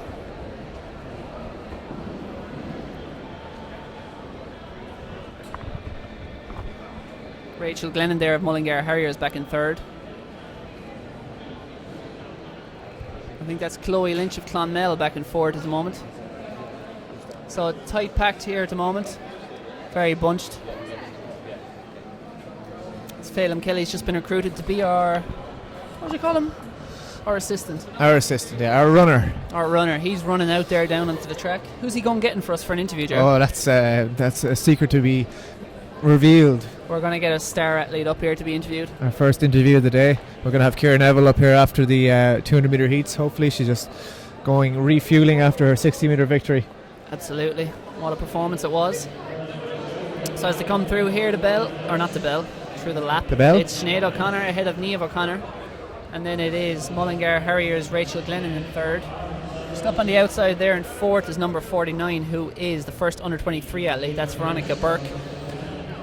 And the kids are taking over. The juniors have shot to the front. They seen the clock get to 5 minutes and they said, I've had enough of this, I'm taking the lead. We have a shout out request from Runo. Hi Runo from Newbridge AC. He asked how I'm not too sure to be honest, who asked how Gina Appy Moses did earlier on. Hello to everyone watching. Remember, you can tweet us at Irish Athletics or using the hashtag GloIndoors QA. your questions, or if your friends are running, you want to give them a congrats or find out the result, let us know and we'll try and deliver them to you, or any results you're wondering from earlier in the day or what's going on. At the moment here, it's still the O'Connors. And nothing compares to Sinead O'Connor out front. She's still leading this race from Niamh O'Connor. Marginally in front of number 49 is Veronica Burke. And then it is Mullingar Harriers, Rachel Glennon. Yes. Then it's number 154, who's Orla O'Connor of Waterford AC in 5th. Back in 5th at the moment. So it is that Waterford AC stronghold of race walking taking over this race so far. Yeah, and Chloe Lynch there is in 4th in the white singlet on the outside. Rachel Glenn, the Mullingar Harriers, has just been slightly detached at the moment, just by about 5 metres.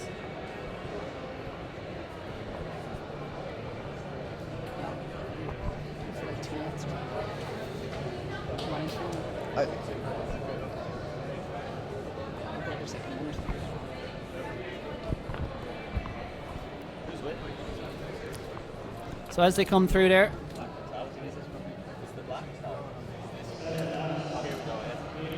seven laps into this race, 8 to go. So we're just at the halfway point, and we have a couple of star athletes here behind us. We're gonna chat to them. We're just gonna take a short break. We'll resume action here to take a break, and then we're gonna talk to Andrew Mellon and Marcus Lawler. And then we'll be back in plenty of time for the last 3 or 4 laps of this race. It doesn't cost much to feel amazing. A pair of running shoes and a bit of determination is all you need. Running increases your confidence, giving you greater control of your life. Tailored health insurance from GloHealth means you can choose the cover that suits you, your lifestyle, and your budget. Get real value, real control, and feel amazing. GloHealth. My cover, my way. It doesn't cost much to feel amazing. A pair of running shoes and a bit of determination is all you need. Running increases your confidence, giving you greater control of your life. Tailored health insurance from GloHealth means you can choose the cover that suits you, your lifestyle, and your budget. Get real value, real control, and feel amazing. GloHealth. My cover, my way.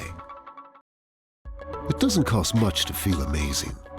A pair of running shoes and a bit of determination is all you need. Running increases your confidence, giving you greater control of your life. Tailored health insurance from GloHealth means you can choose the cover that suits you, your lifestyle, and your budget. Get real value, real control, and feel amazing. GloHealth. My cover, my way. So I'm joined here by Andrew Mellon, winner of the junior or under 23 60 metres, 6:92, a personal best. How did that race go for you? Got out hard and just stayed hard really, but obviously with Marcus not being there, a big opportunity. But first ever time running 60 indoors apart from last week, so very impressed, and hopefully if I keep it up then maybe no more 400 metre sessions. So. Yeah, we seen you in the 400 metres, you pulled out early. Was that just a precaution for the 60 metres, or did you pick up a little injury? There was a little niggle, but obviously I wanted to try and win the 60, so I didn't want to ruin myself in the heat and then run neither final. So yeah, so we've seen you very impressive in the 60 metres. You're obviously a 400 metre specialist. You're a sub 48 man. What's going to be the plan for the summer? Are you going to drop down in distance, or will you stick to the quarter mile? It's early in the season yet, so I'll see how my 400 metre times develop throughout the season, but I'm happy enough over doing loads of distances. So good man, congrats and best of luck for the rest of the indoors. Good man. It doesn't cost much to feel amazing. A pair of running shoes and a bit of determination is all you need. Running increases your confidence, giving you greater control of your life. Tailored health insurance from GloHealth means you can choose the cover that suits you, your lifestyle, and your budget. Get real value, real control, and feel amazing. GloHealth. My cover. Okay, I'm joined here by Marcus Lawler. You competed in the 60 metres earlier on. Unfortunately, you were disqualified, but you didn't let that hold you back. You qualified for the final of the 400 metres later on today. We're not used to seeing you over that distance. How are you feeling? How did you find your first indoor 400 here today? Yeah, no, it's going back to the 60. I was disappointed with the 60, but there's nothing you can do, and you have to kind of put it behind you and move on. The 4 was interesting, yeah. A funny distance. I was just, to be honest, I didn't really know. Obviously, Ma'am gave me a plan, but I ended up just tracking down in front of me, and I knew it was winner to go through, so it was important to win it, and we'll see how the final goes. Yeah, we'll see. So for the rest of the indoor season now, will you be focusing on the longer stuff, or are you going to go back to your favourite 60s and 2s for the AI Games and National Indoors? I'll be focusing on 60s indoor this year. This is just a pure experiment and a training run more than anything else, so it'll be 60s for the rest of February. And come outdoors, will you be staying with that 200, or will you be tempted by a 400 if you run a decent time today? Come outdoors, we will be focusing on the 1 and the 2 again, and that'll be the focus, and maybe might throw in an odd 4. We'll see how the season is panning out. Okay, good man, and best of luck for your 400 metre final later on today. Cheers. So we're going to go back over to the girls' walks here on the track. The junior and under 23s are in together, of course. And My way. It doesn't cost much to feel amazing. A pair of running shoes and a bit of determination is all you need. Running increases your confidence, giving you greater control of your life. Tailored health insurance from GloHealth means you can choose the cover that suits you, your lifestyle, and your budget. Get real value, real control, feel amazing. GloHealth. My cover, my way. Welcome back, and here we are. It is resuming with 2.5 laps to go in the under 23 and junior women's walk, and it is Sinead O'Connor out front there. She's at the far end of the corner. As you can see, she's just passing the top bend there in the white singlet. Yep, as we're zooming in there are our 2 leaders. Sinead O'Connor is a junior, and she is being tracked all the time by Orla O'Connor of Waterford AC. They have moved clear of the other O'Connor, that is Niamh O'Connor of Selbridge. So a very good showing here from the Selbridge athletes.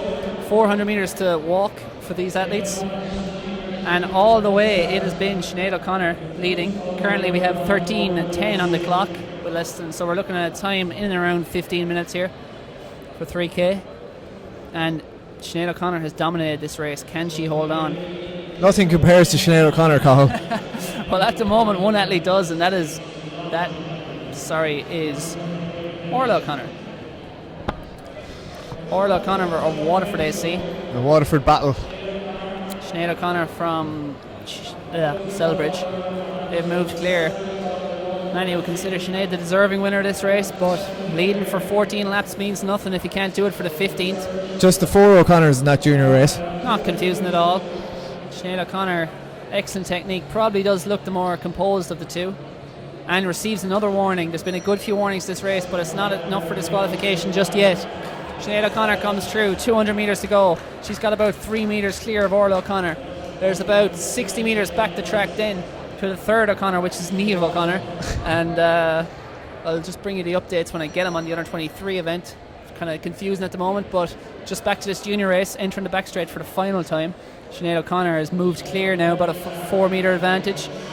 Can Orla O'Connor muster something to attack off this last bend? She's kind of dipping that head, grinding away, trying to get up into the slipstream. Sinead O'Connor, though, has controlled this race and looks comfortable. Moving away again, she's headed towards the junior title. For 15 laps she has led this race, she's controlled it, and she moves into the home straight with about a 7 or 8 metre advantage over Orla O'Connor. She is going to be your National Junior Champion 2016 from Selbridge AC. As we go, the time probably just going to be under 15 minutes. It is Sinead O'Connor, your champion. 14.56. In second is Orla O'Connor from Waterford AC. She'll take the silver. Just looking back down the track, now coming into the home straight it is Niamh O'Connor in the white singlet there on the outside in lane 2. I believe she is our bronze medal. Oh no, number 49 has actually come through. She is under 23 though, Veronica Burke of Ballinasloe District. She takes the under 23 crown. Bronze in the junior race will go to Niamh O'Connor, and then we're waiting for our silver medalist. 4th there was Orla Della Hunt in the junior race, and our under 23 silver medalist. We're waiting on Cleena Mulroy and Aisling Hennigan to round out the medals there.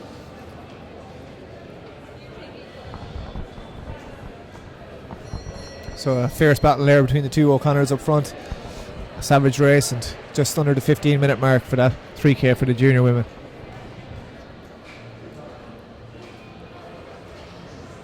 I think this is Ashley Hennigan of Westport AC coming through for second place in the under 23 race. You are correct, just crossing the line there in the green singlet. She'll take silver.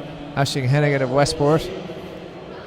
And then by default, of course, but having led early on in the stages, it is Cliona Mulroy now in the black singlet there. Centre your shot. She's coming through for the bronze medal.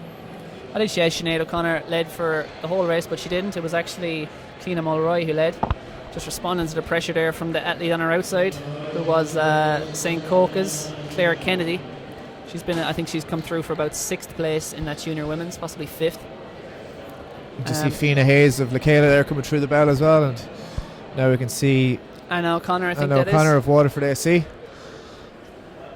Coming up the home straight, 139 is Anna Tierney of Swinford AC. And number 151 behind her is Hannah Jacob of Waterford. Then into the home straight, number 342 is Chloe Lynch of Clonmel. Top of your shot. These athletes taking the bell. So next race on track will be the men's junior and under 23 combined race, 3 kilometre walk. Same deal, except you'd imagine slightly faster than the 14:56 or so that was clocked by Sinead O'Connor in victory there. Someone's been looking for a result here of the 60 metre junior men's, and I can tell you that race was won by Ben Fisher in 6:99. Second was Jack Dempsey in 7:07. Third, David McDonald, 7:08. Fourth, Rory Martin, 7:11. Fifth, Gareth Thompson, 7:11. Sixth, Joey Henchy, 7:12. And seventh, Callan Byrne, 7:15. And if you're wondering where one of the favourites was, Joseph Ojawumi, he won his heat in 7:02, but then did not toe the start line for the final of the 60 metre junior men. You see Anna O'Connor finishing out her 3K walk there, followed in by That's Anna Tierney. Anna Tierney of Swinford. And then it is number 151 is Hannah Jacob of Waterford AC coming up to the finish. Remember, you can tweet us today at Irish Athletics or using the hashtag GloIndoorsQA. Ask us anything and we shall answer anything. Some of the best races of the day still to come. Number 342, Chloe Lynch there is, I thought she was finished, but another bell rang and she's off for another lap. Why not, sure. She'll get her cool down here if nothing else. Exactly.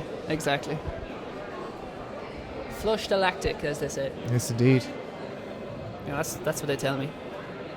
That's what you used to do.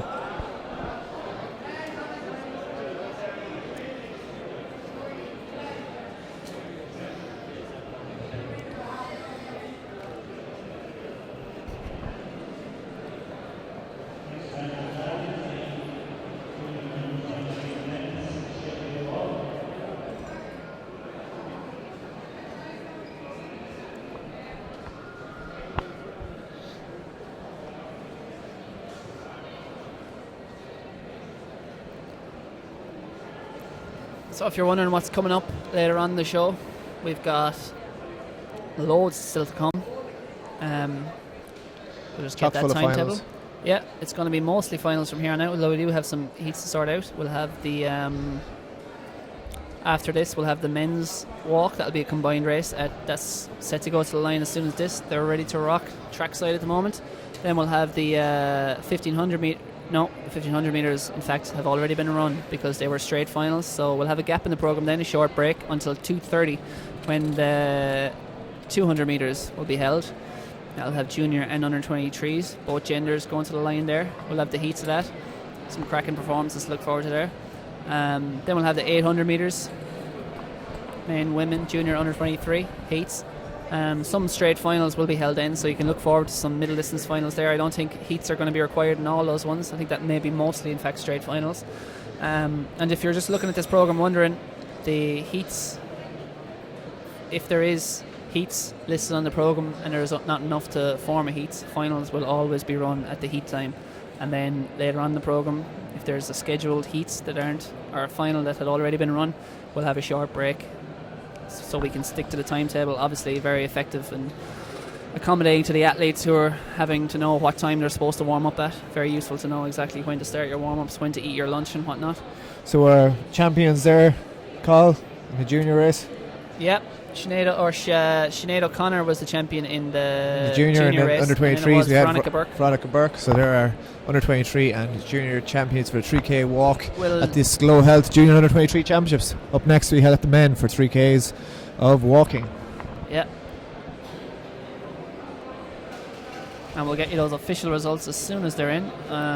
Just one under 23 in the men's, Nicholas Dunphy, so he will be our champion provided he completes the race without Which too many faults. Which is no guarantee, given the, he's probably going to get sucked into a competition with the athletes around him. Absolutely, in such a technical event, things can go wrong. Exactly, as we saw Rob Heffernan disqualified in our own national championship, so there was certainly, rules applied equally to all, as I say.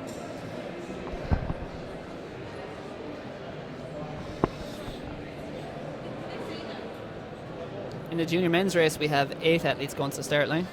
Adam McTierney, Andrew Bell, Joseph Mooney, Aaron Egan, Alan Boland, Anthony Tobin, prolific walker from Clonmel, Andrew Carroll, Selbridge, and Garrod McMahon of Shannon AC.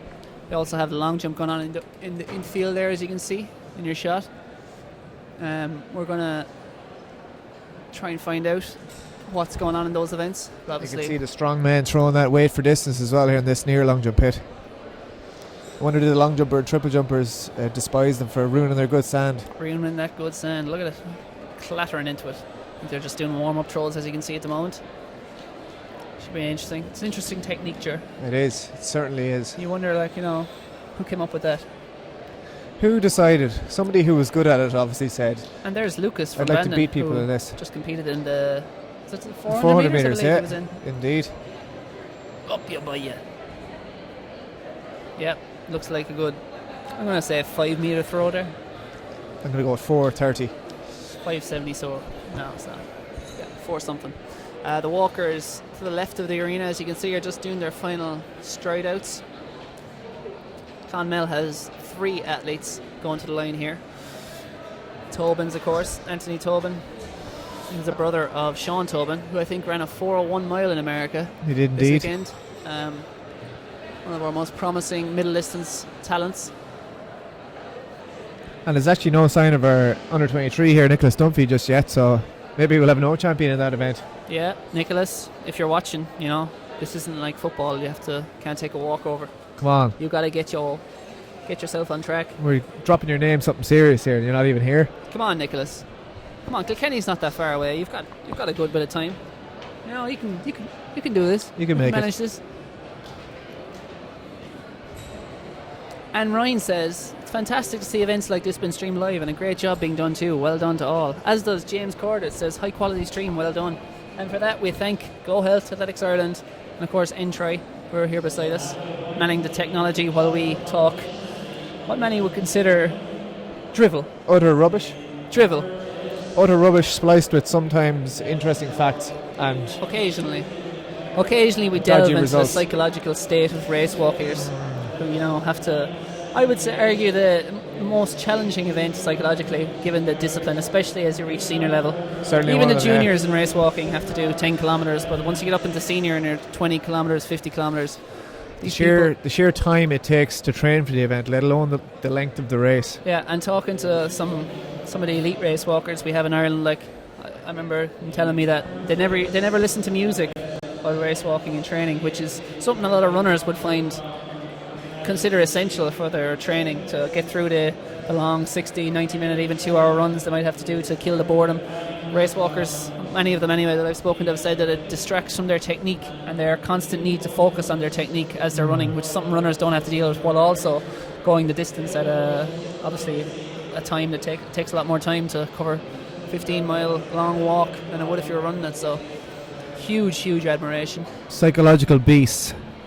Yeah, there's few, and I doubt any, athletes in athletics who are tougher than race walkers, and we'll probably see that here with the favourite Anthony Tobin, number 343. See him there in just the left ear shot, walking to the left in the white singlet with blue shorts. Expect to see him to the 4 here. He's been a very good race walker the last few years, taking many titles underage level. some athletes there just, having a chat, killing time.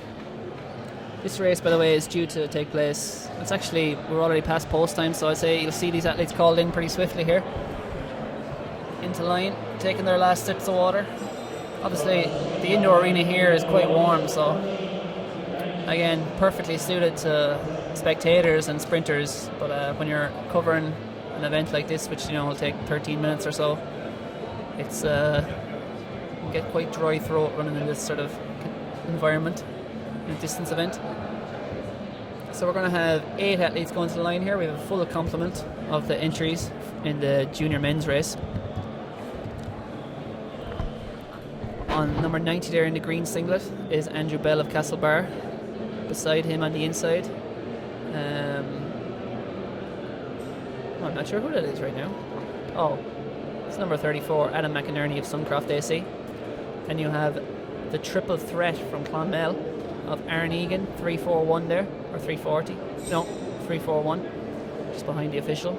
Beside him, Alan Boland, 340. Then you have Anthony Tobin, the hot favourite for this race, number 343.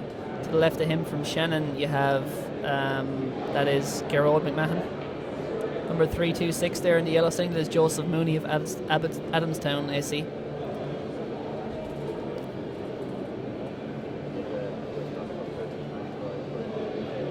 And we have news reaching us that Michaela Walsh, one of the field event stars, one of the athletics stars, rising biggest talents we have in Irish athletics, has thrown 13.95 in the junior women's shot put, which is a national junior record. And if you want to see a video of that, Phelim Kelly, our technological guru, wizard, Merlin, has got a video of questionable quality, which will be going up on the Irish Athletics Twitter, so give that a retweet and a favourite, because Michaela Walsh, who finished 10th in the World Youth Championships in Colombia earlier this summer in the Hammer, she's a multi-talented athlete, and 13.97, it's better than we thought. That's a fantastic throw from Michaela Walsh. She's one of the top dozen young throwers in the world at the moment. And of course, because it's a field event, doesn't tend to get as much exposure as many of the track athletes would if they were performing at that calibre, but Michaela Walsh is an absolute star in the making, and certainly already a star at underage level. We're through one lap here in the junior men's walk, and at the moment it is the Clonmel athletes. It is number 341 Aaron Egan who shot to the lead. Unsurprisingly, right on his shoulder, as he probably is in training, it's Anthony Tobin, also of Clonmel. Number 234 back and forth on the outside, that's Andrew Carroll.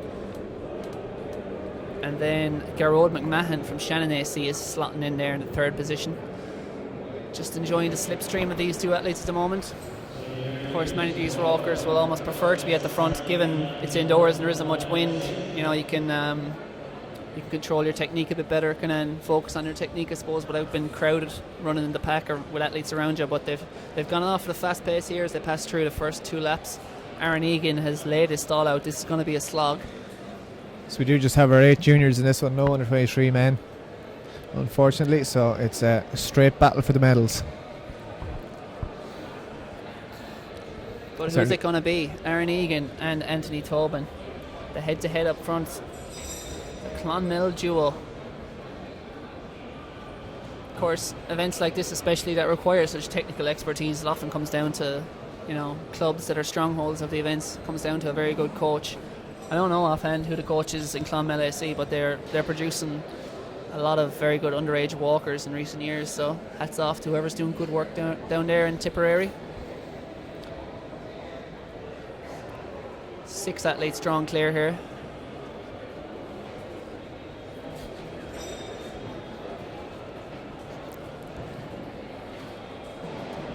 Aaron Egan still at the front. Anthony Tobin on his shoulder, just walking outside him. As I said, probably wants to kind of clear path to be able to see where he's going, even if it does mean, as you can see, when he's on the bends, having to walk an extra metre or so. Been on the outer side of lane 1. Are you ever curious, Ger, where the 200 metre is actually measured from? Most people would think that a 200 metre lap is the line on the inside of lane 1. The middle of the lane. Yeah, it's about a foot outside lane 1. In the foot outside from the curve in lane 1 is the actual perimeter of 400 metres around, because that's the average centre of gravity, or whatever, centre point of where an athlete runs. Well, that's wonderfully interesting, Colin. Thanks for that. If you want to say the inside of lane 1, it's not, maybe the middle of lane 1 is 400 metres, but the inside is actually shorter. Just, nice. Anyway, I'm signing off. And does that carry out to all the other lanes? Dreadfully, it does. It's a dreadfully boring stat I've just given. It certainly is. Back to the race. Aaron Egan is still leading here ahead of Anthony Tobin. And then just on the inside there, it is Shannon's Garrod McMahon. Then we have number 326, who is Joseph Mooney of Abbottstown AC, and then it's 234, who is Andrew Carroll of Selbridge. The Selbridge singlet is very similar to the Clonmel singlet. Maybe we need an away kit and a home kit when possibly Selbridge so, yeah. and Clonmel athletes go head to head, as we saw on the junior women's walk a while ago. Andrew Bell and Adam McInerney making up the field there from Suncroft. Back of the field, but up front we've got the long-time leaders still pushing the pace. We're strung out to single file now at the minute. And we've had a comment in from Claude Long, who is looking for the 1500 metre junior men's result, which was on earlier on today. And I can tell you that, Claude, that Kevin McGrath, our European Games gold medalist, won that in 3:59.90. ahead of Luke Horgan in 4:01.1 and Pierre Merchant at 4:02. Then we Shane Bracken, Oisin O'Gibney, Peter Lynch, Matt Doherty, and about 8 or 9 others. So that's the result. You can find those results online. That was on earlier on. Kevin McGrath winning that with his trademark kick, which has become renowned in recent years. Back to the track. Aaron Egan still churning it out at the front here. I think we've been for 5 laps now, so we're past the 1/3 point of this race. Sitting in a slipstream still. Now that they have a bit more space, they've ratcheted up the pace, so these athletes have a bit more space to get their technique and just open up their stride. And sitting in his slipstream, it is Anthony Tobin. We've seen these athletes go head to head repeatedly in recent years. Back in third then is Garrod McMahon of Shannon. As you can see, the pace visibly has opened up, and Aaron Egan just got a warning there from the official on the bend. Just stepped out. Either that or he was giving him a high five. I'm going to say it was a warning. It was quite aggressive. Pretty sure he could be done for coaching. It was a solid lunge there from that official. He's been hitting the gym since Christmas. He has. It was a fine lunge, and he was up on the bank as well, and he lunged down beautifully to a decline lunge. Give him a little warning. But Aaron Egan, he's away.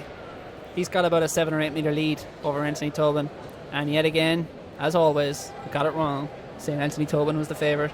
Yeah, although, here we go, another warning here for Aaron Egan, and that's an official warning. I'm not sure if I saw that yellow placard had been held out before. Yeah. That may be his first official warning. I think the other one might have just been a caution or a little tip off.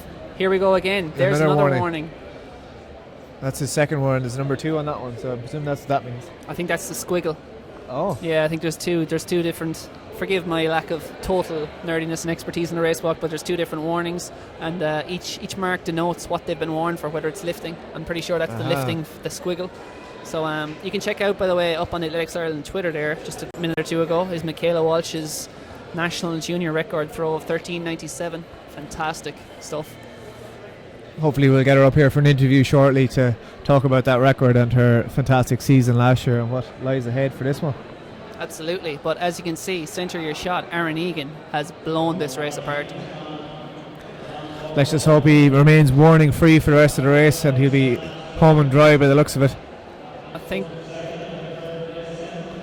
he got no squiggles or number 2s this time around here, and yeah, he's good. They've given him, he's obviously made the appropriate adjustments, and he's well clear of Anthony Tobin, and then it's Garrod McMahon of Shannon in the bronze medal position. And at the moment, I think it's a yawning gap back to, I think it's Joseph Mooney there in 4th, and then number 234 Andrew Carroll of Selbridge in 5th, and then back in 6th, number 90 will be Andrew Bell of Castlebar. But as you can see, middle of your shot there in splendid isolation, it is Aaron Egan.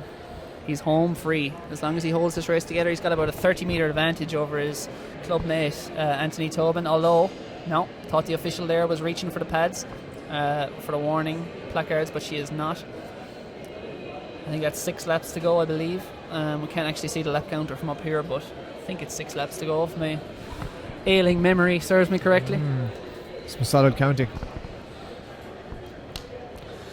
So Gerard McMahon still sitting in there in third place from Shannon AC. But the medals look to be well decided here already. They do. Well spread out the field. Just going to keep an eye on the judges here, because they're going to make some serious decisions in these last few laps as to who is going to be our champion for the 3K junior men's walk at the GloHealth Championships here. Sometimes it's just tough love from the judging, especially when it comes to juniors. You know, you don't want to disqualify a young athlete who's worked their backsides off to be here and win medals, but in reality, at the same time, you can't let mistakes and faults in technique to pass and allow people to continue training in that way, and then they're going to get done on a bigger stage, it'll be even more devastating. Absolutely, and everyone has fallen victim to it at some point. No athlete really has perfect technique, so even we saw with Rob Heffron last year in our own national championships, no one is immune to the falling foul of the rules. But at the moment, going strong as ever, it is Aaron Egan out front. He is killing it. He's got I'm going to say 60 metre track. He's got a 45 metre lead over Anthony Tobin, and he is cruising.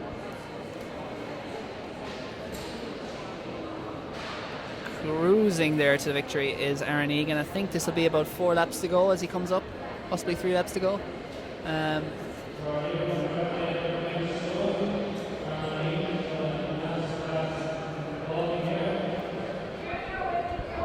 I think that's inside the last 800 metres there. Remember that next up on track will be the 200 metres at 2:30, so you're 20 minutes away from the 200 metre heats, where we'll see some of our finest sprinters in action. On the field, we've got the women's pole vaults are underway. We've got the men's junior under 23 triple jumps taking place. There's the women's shot puts and the men's high jumps all taking place in the field. So we're chock-a-block with action here. We'll try and keep you posted on all of it as it takes place. Exactly. We've had some results come in alright in the shot put, with James Kelly taking victory in the under 23 men's shot, 13:03. Second was Brendan Highland, 12:06, and third Seamus McMahon of Shannon with 11:11.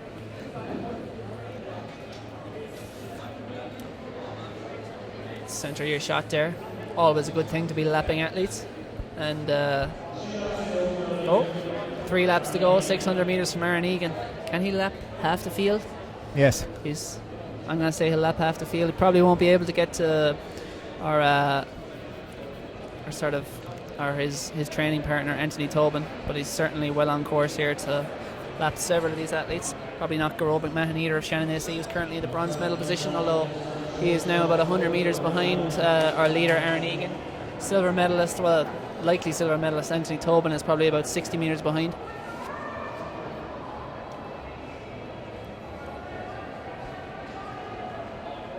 Aaron Egan, it's been an absolutely destructive performance from him. He's torn the race apart. He led through the first kilometre at what looked like a very comfortable pace, and then he just tore the field apart. Takes a look to his left. He's destroying them. Just spotted one of our judges shaking his head at one of our athletes. I won't name which judge or which athlete, but I don't know, was it a disapproval or approval at their fantastic technique? I'm hoping that it was the latter. Yeah, surely.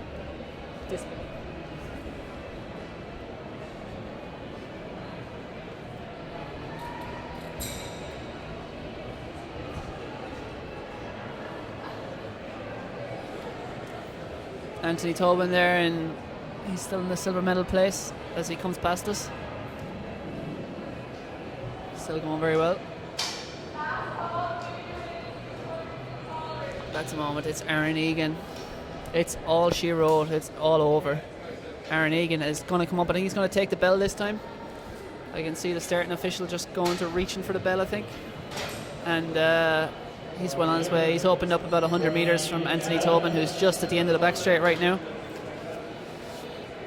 Aaron Egan is killing it, and he'll be into the back straight, and where he'll even see the one of the 2 athletes he's yet to lap. That is Gerard McMahon of Shannon, who's in the bronze medal position at the moment. But Aaron Egan is flying down the back straight there on his final thing, into the last 100 metres now. Victory is secured, assuming he doesn't fall foul of the judges on this final lap. Anthony Tobin still in the silver medal position, and watched closely by the judges there as he goes past. Gerard McMahon in third, but into the home straight it is a destruction by Aaron Egan. He's well clear. Excellent technique. That short staccato stride on him. He punches the air. Very happy with that. Breaks into a little jog after the finish. Puffs the cheeks. 13 minutes and 14 seconds on the clock, I think the announcer has just said, so he seems happy with that. Great A stuff very from dominant Aaron Egan. performance. He looks around. Bit of a Usain Bolt chest bump. Yeah, a bit of testosterone flowing there. He's pumped. He's keeping an eye out there to see how his clubmate is getting on, but he is the junior champion here today. And here is his clubmate. That is Anthony Tobin. 20 metres to go or so. Takes a look to his right. No one in danger. Splendid isolation. Silver medal in the junior men's race for Anthony Tobin. Gerald McMahon just there out in lane 2, coming through to take the bronze medal from Shannon AC. He stops his watch across the line. He has a handshake with Tobin. All very sportsmanlike. And well done on 3 fantastic performances there in the top 3. And of course we've got the other. And our 4th placer is just rounding the bend at the moment. Our other 5 athletes are still on the go here. And that is number 90, Andrew Bell of Castlebar AC. Again, the pain written all over his face here. The effort of 15 laps. Intense walking. I think he's on his last lap. The only consolation I can imagine here is as they go around that back straight, they can look out and see a lashing rain outside, and at least they don't have to put themselves through that today. Exactly, it could be out there. And now coming up the home straight, number 326 is Joseph Mooney of Adamstown AC. Up behind him is Andrew Carroll of Selbridge. I think that Joseph Mooney coming in to finish here, he'll be 5th. And then it is Andrew Carroll coming through for 6th position. Gets the chop of completion there from the judge. And number 34, Adam McInerney of Suncroft AC. Very fluid technique coming up to the finish. Any chop? No, he's got 1 lap to go.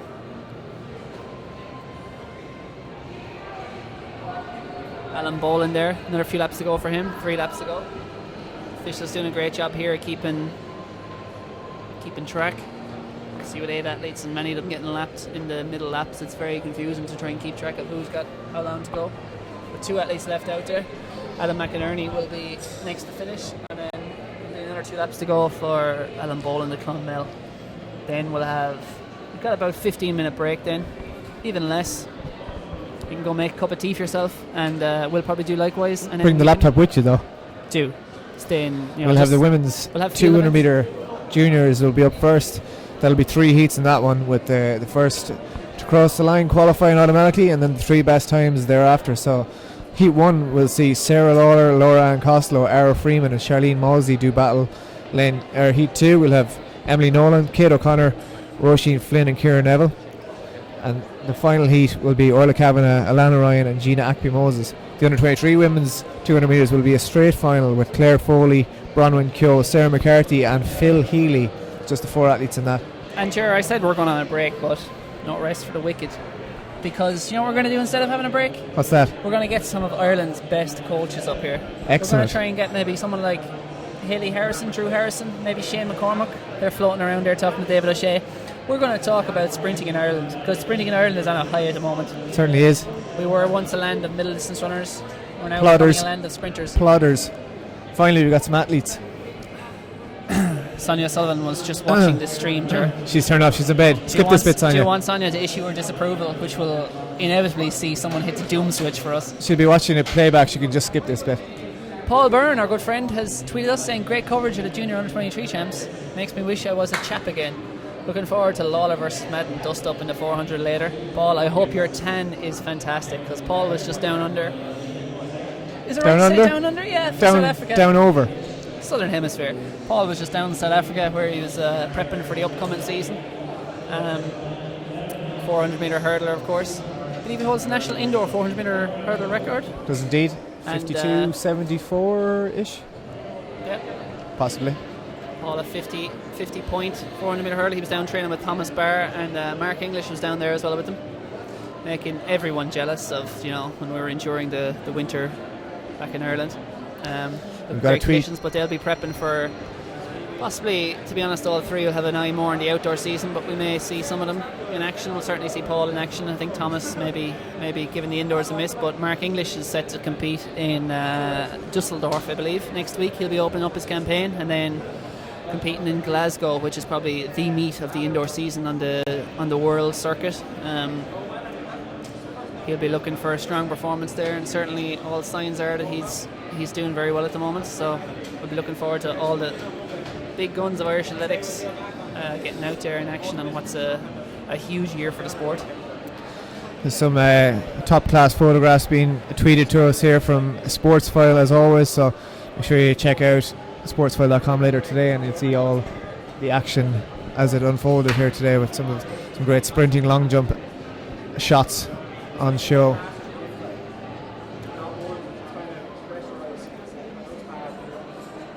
Remember, you can tweet us here at Irish Athletics on Twitter. You'll see Alan Boland coming into the home straight here again for the final time. And he completes the race walks for the day. That'll be the end of the race walks. So it's time for the speedsters. We're about just over 10 minutes away from the 200 metre heats. After that, it'll be the 800s. So plenty to look forward to coming up.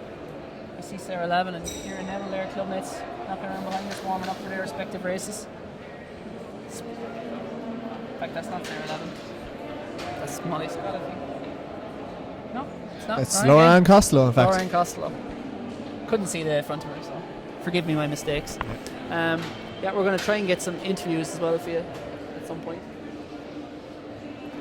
We'll drag people in here. We'll force them to talk. By hook or by under crook. duress. Absolutely. Bit of wait for distance action there in front of you.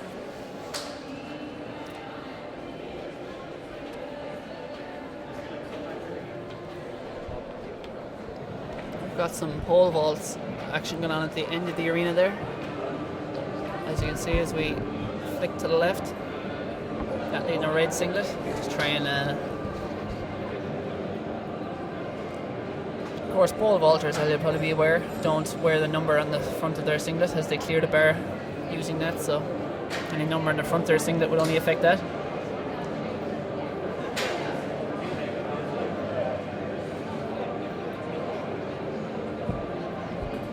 So yeah, tremendous day's action. We've got about 3.5 hours left to go here.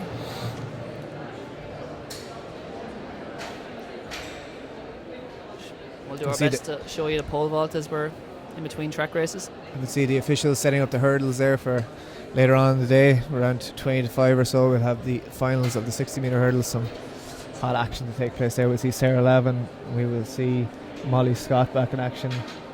We will see Megan Mars. We won't see Molly Scott, in fact. We'll see Megan Mars back from a bronze medal in the 60 metre flat, so see what she can do there. I am stoked. And of course, as I spoke to about earlier, Elizabeth Morland. Yeah, a wealth of talent on show here today. There's going to be a lot of good performances to look forward to, both in the sprints and middle distances. That's Sarah Durham, I think, clearing over there of Lusk, if I'm right. Yeah, Lusk AC, Sarah Durham. Records the failure, but doesn't look too upset about it. Just chatting to the official, going, go on, mark that down as a victory. Go on, give it to me. Go on, give it. No one is watching. Go on. Number 140 there, lining up for a jump, is Ailva Healy of the Nor Harriers.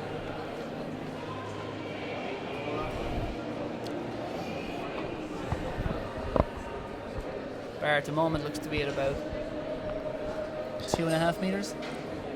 You ever tried the pole vault, Cathal? I never have. I saw people doing it once and I was afraid of breaking my neck, so these girls are far more courageous than I ever was. That's when my multi-event... Good technique there, she gets over. She clears. My multi-event career ended once the pole vault was introduced. Well done. Well done to Ailva Healy there. What's you jump in a pole vault, Joe? I never even held a pole vault pole. That's when I had to retire. Oh, right, okay. Once I hit the senior schools, I think it was. Afraid. I was terrified. Also, I would have to drive for 90 minutes to Tullamore to find the pole vault pit. Excuses. Maeve Flynn of Lusk AC is on the runway there. Number 159. Here she goes. Plants, turns, up, and she's over. Good excellent technique. there. Fluid over the bar. And economical, which is always what you want. Economical. And in a blasé kind of, I don't really care about these lower heights way. She's wearing full tights. She's like, obviously I cleared that one. Obviously, these are merely warm-up jumps for athletes, an athlete of my calibre. This isn't even my pole. I just picked it up off the ground and jumped. I just brought a plank of wood in from the forest out the back. Lining up, as we see, we're back at the wait for distance. Bandon athlete. Ready to heave. Hand behind the back, leans over. Oh, that's a big throw. It is. That's a 6 we've metre seen. throw anyway. Gets measured. Athlete after him.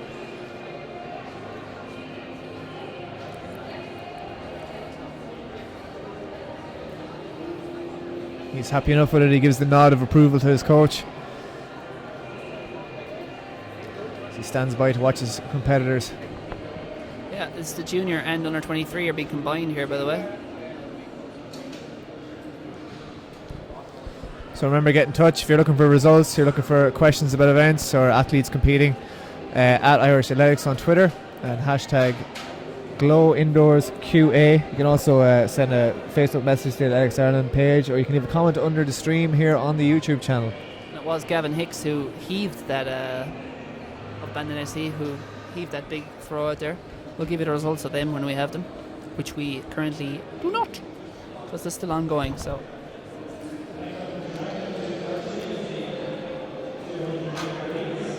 and you may be able to hear that the announcer is issuing a rallying call to arms that the 200 metres are about to be on track here. Yeah, these are just warming up behind us. All testosterone and jumping around, punching walls and whatnot, like sprinters do. Nervous energy, psyching each other out in the call room here, grunting and jumping around and tying their laces and trying to play it cool, sipping water needlessly. Yeah, classic behaviour from sprinters. Panicking whether it's time to run to the bathroom or not. The prima donnas of the track world. Try not to blunt their spikes on the hard ground. Alan Whelan has texted us saying, "Dinners, only after waking up now. Devastated. What time did Marcus do in the 400 metre heat?" Gerard. 50.6-ish or 50.5. We'll confirm that for you shortly. Alan Whelan, of course, was at the World Junior Championships 4x4 relay in the past. Mm-hmm. He also spent one night in our house in Century one time. Certainly did. Great night of his life. Top athlete. I'm sure. Top man. Top man. We've had a few other comments on Twitter. Run Republic says it's going to be a great under 23 400 metre battle between Marcus Lawler and Aidan Madden, and that it is. Run Republic. It's going to be a cracker. Remember, that's going to be coming up shortly after 5:30 this evening. So even if you do the horrible thing of turning us off or going out for a walk or feeding your kids or feeding your cat or doing your homework, if you do anything, make sure you get back in touch before the end of the day, because that's going to be an absolute belter, as they say. 50.60 was Marcus' official time in the heats, but to be as fair, we spoke to him, he was happy enough cruising just to get a run in the legs, and he's going to see what he can do in the final. And by the way, I don't know, as you were preparing to interview him, I had an informal chat with Marcus Lawler, which he doesn't know was Off on air. the record. But Marcus, it's always on the record. But he told me, by the way, that he has no plans to move to 400. No.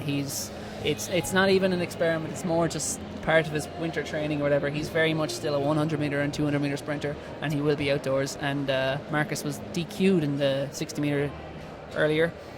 He wasn't entirely convinced that it was a false start, but anyway, that was the rules, so he was out. But he had the 400 to fall back on, and said he feels pretty good. As he said, you said earlier, he was like, well, I didn't puke anyway, which is good, but he senses, I suppose, that he may puke after the final, and certainly a performance will be required of that nature to beat Aidan Madden. Absolutely. So just a bit of high volume work here for today for Marcus. Get a bit of over distance strength into the legs before he hits a few 60s hard in the next couple of weeks. So he'll be hitting the AI Games next Sunday, of course, which are on here in Athlone as well. Get yourselves down here for some great action. You'll see a lot of these junior and under 23s in action again, as well as some of our senior stars.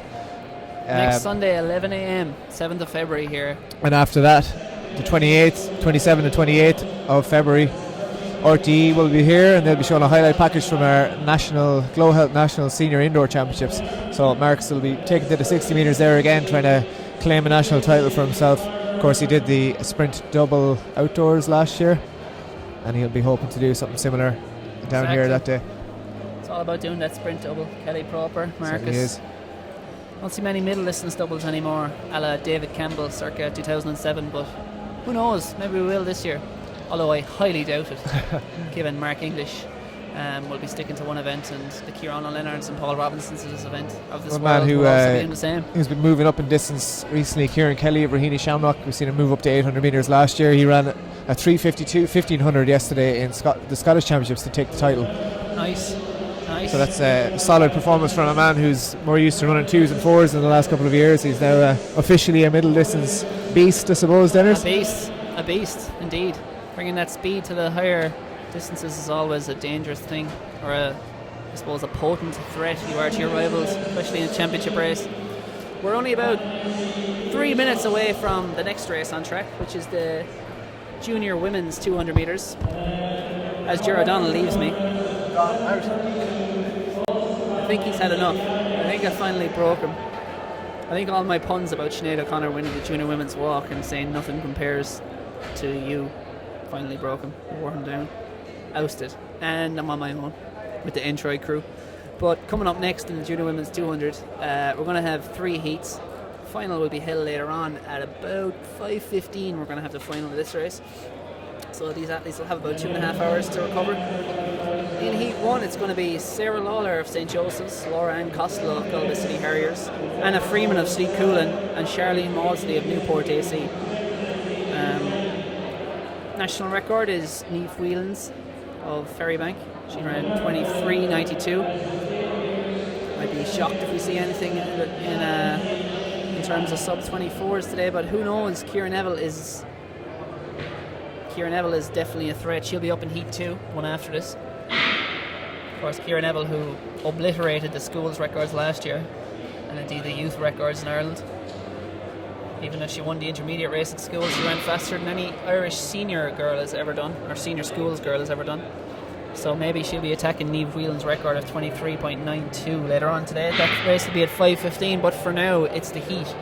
And the qualifying terms here, we have 11 athletes in total. That'll have to be reduced to 6. So we have 4 going to the line, and only the winner is going to get automatic qualification. And the next 3 best times overall across the 3 heats will qualify. And of course, the fastest losers will occupy lanes 1, 2 and 3 in the final, with each heat winner being out in 4, 5 and 6, seeded depending on their winning times in the heats. Of course, the outside lane a big advantage in the 200 metres. As you can see, the athletes in front of you start much at a higher level than the athletes inside them, and benefit from not just the lesser curve around the bend, but also the kind of downhill run off the last bend. So from the inside, Sarah Lawler lane 3, Laura Ann Costello lane 4, Ara Freeman lane 5, and Charlene Mosley lane 6. And we have a false start. Don't know who that is. Ara Freeman looks a bit upset, but maybe it was on the inside Sarah Lawler there, who didn't really come out of the blocks. Pulled up very quickly.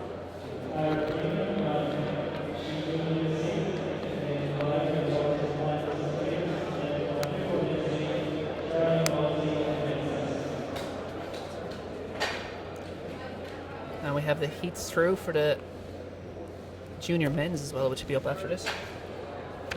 The lineups, we're going to have 7 heats in the junior men's 200, so we'll look forward to that.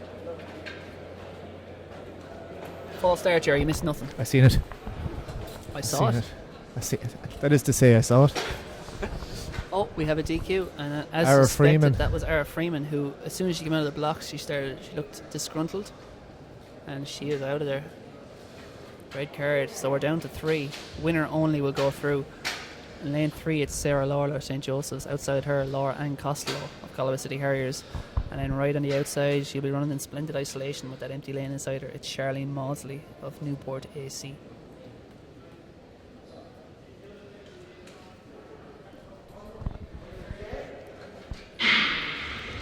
Away cleanly this time, and so Charlene Mosley on the very outside will probably won't see an athlete for the rest of this race now. She's gone off very hard. Laura Ann Costello going well as well in lane 4 with Sarah Lawler on the inside, but it is Charlene Mosley out in the lead so far, just holding that stagger. Nothing has been eaten up by Laura Ann Costello. She comes around the top bend and she will be comfortably through as the winner of this heat.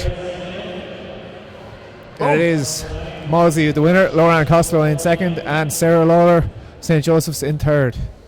Cher, have you ever seen Chariots of Fire? I have. You have? I certainly have. You said there... Just don't question me on it. You said there at the start... you're about to get questioned on it, because at the start of that race you said, don't suspect she'll see an athlete for the rest of this race. And you know, in the big Olympic final in Eric Liddell in that movie... Yes. When he's talking to his American rival at the start of the race, he says good luck to him, and then he says, good luck, he says, I don't expect you'll see me till after the race. Maybe a lane or two inside him. It was obviously a subtle reference by me at the start of that race. Of course. Yeah. You're a poet and you didn't even know it. But yeah. I read the book though. I didn't watch the film. Would you be a person to say that to an athlete in a lane or two inside you at the start of an Olympic final? Absolutely. Yeah. When you get there, don't expect you'll see me till after the race. Yeah. Absolutely. Do you think Charlene Mosley said that to Lauren Costello before the start of this race? It's plausible, but plausible. No, they're far more polite than we'd be in the same situation. Indeed. Next up on track, it's going to be the second heat. That's going to have Emily Nolan, Kate O'Connor, Roisin Flynn, and the star of the show, Ciara Neville of Emerald AC, on the outside lane. Sure, I actually will buy you dinner for the next 6 months if Ciara Neville doesn't automatically advance as the winner of this heat. Okay, you can buy me dinner for the following 6 months after, because you already owe me 6 months of dinner.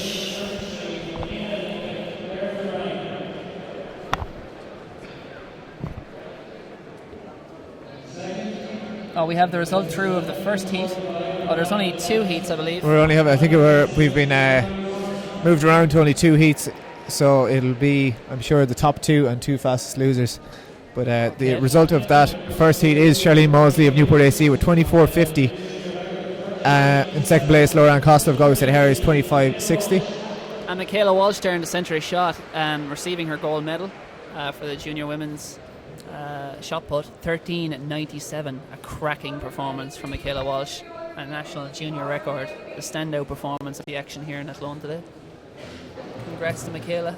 Third place in that heat was Sarah Lawler of St. Joseph's AC with 28.20. So you'll have to wait and see what the qualification officially will be. I'd imagine it'll be the top 2 from each with the 2 fastest losers. So the next heat on our start sheet is Orla Kavanagh in lane 2, Emily Nolan in 3, Kate O'Connor in 4, Roisin Flynn in 5, and Ciara Neville right on the outside in lane 6.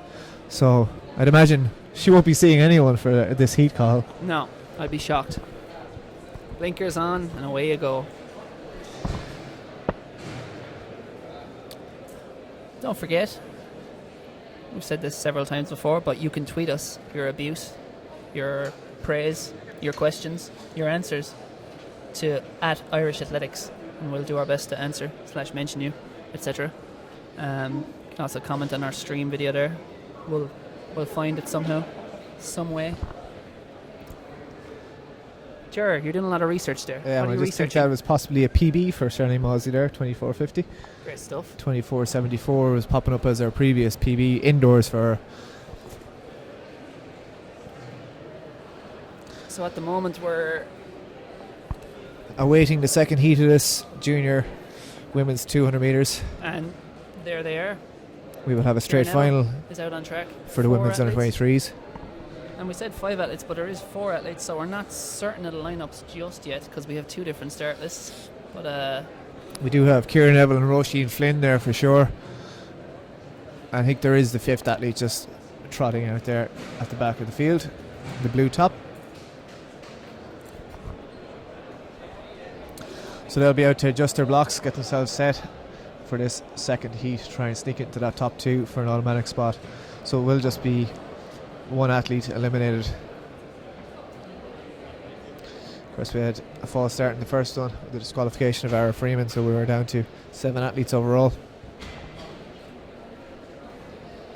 Again, we'll give you the results. The weight for distance, shot put, pole vault as they're coming in, but no new ones to deliver yet. Under 23 was 166. Emily Rogers appears to have won the high jump on countback from under 23 women's high jump. 166. Also clearing 166 was Anna McElmoyle of City Lisburn. And then in third place was Sorka Murphy of Ferrybank, who also cleared 163 like Amy McTaggart in 4th of Boyne, but lost on countback. The other high jump that was on at that time, the junior women's high jump, was Dana Keeley of St Albans in 160. Shannon Craig of Lifford 155, and in third place was Saoirse Rehill of Tala AC with 145. Alan Whelan is in London listening and watching us. He's very excited for that 400 metre final later on. #Lawler v Madden, and do you know there might be a few others in there. Yeah. Got the likes of Paul White, last year's champion, who'll be trying to upset the odds. Connor Wilson, winner of our 4th heat as well, automatic qualifier. Don't think the medals will be sorted that easily.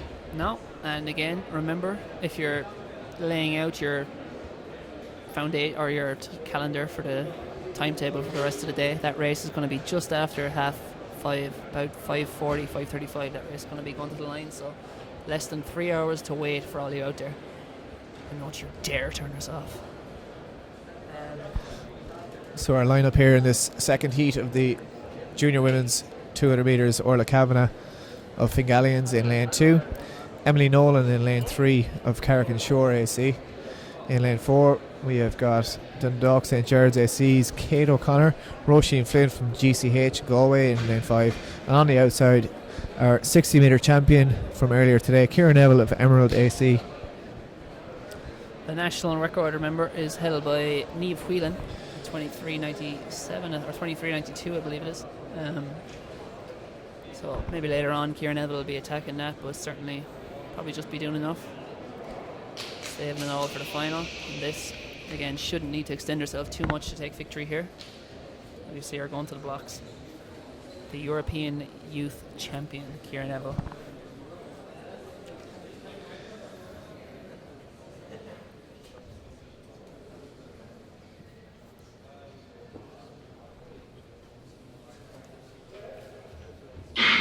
Ciara Neville rockets out of the blocks there on the outside. Roisin Flynn inside her, going well in lane 4 is Kate O'Connor, but there's a void in class here with those athletes to Ciara Neville, and she is using that long stride, powering away from this field on the outside. Again, she's not going to see anyone in this race.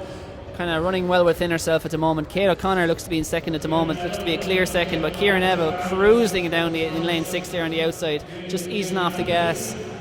Coming into victory, takes a handy victory from head of Kate O'Connor. In lane 3 was Emily Nolan, who got third, and then it was number 181 Roisin Flynn in fourth, with Orla Kavanagh on the inside of the Fingallians taking fifth. So Ciara Neville there automatically advancing along with the runner-up, and the other athletes will have to wait for official confirmation of results before finding out if they've booked the spot in the final. You said she rocketed out of the blocks, but I was actually impressed with Roisin Flynn inside her. I actually think had a better start. She got up on her in a couple of steps, but once they got into the running there was a golfing class, and you can see on the replay here Ciara Neville just moves away around the top bend. She's nice and smooth, looked like she's running a first lap of a 400 here. She comes off the bend and cruises home, jogging into the line.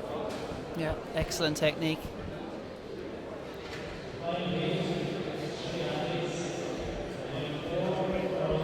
So those 200 metre finals will be on at 5:15.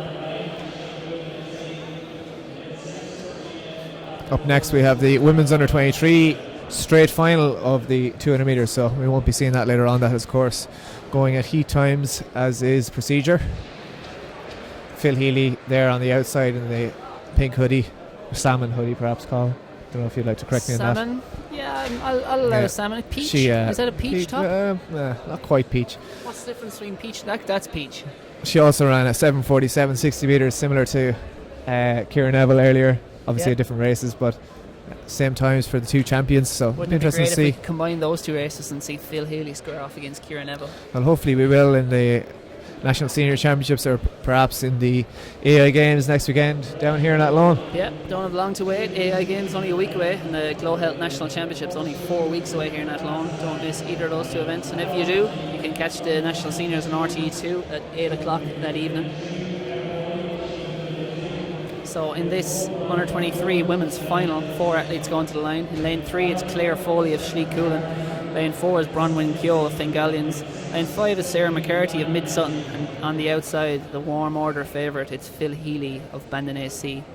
Be a huge shock if she managed to get beaten, but maybe Sarah McCarthy can put it up to her. Nicola Torsney is tweeting in saying well done to Anya Marie Torsney in that junior women's shot put. So I'm not sure if she, I think she was the silver medalist in that one, and we'll just try and confirm that here if we can get the results.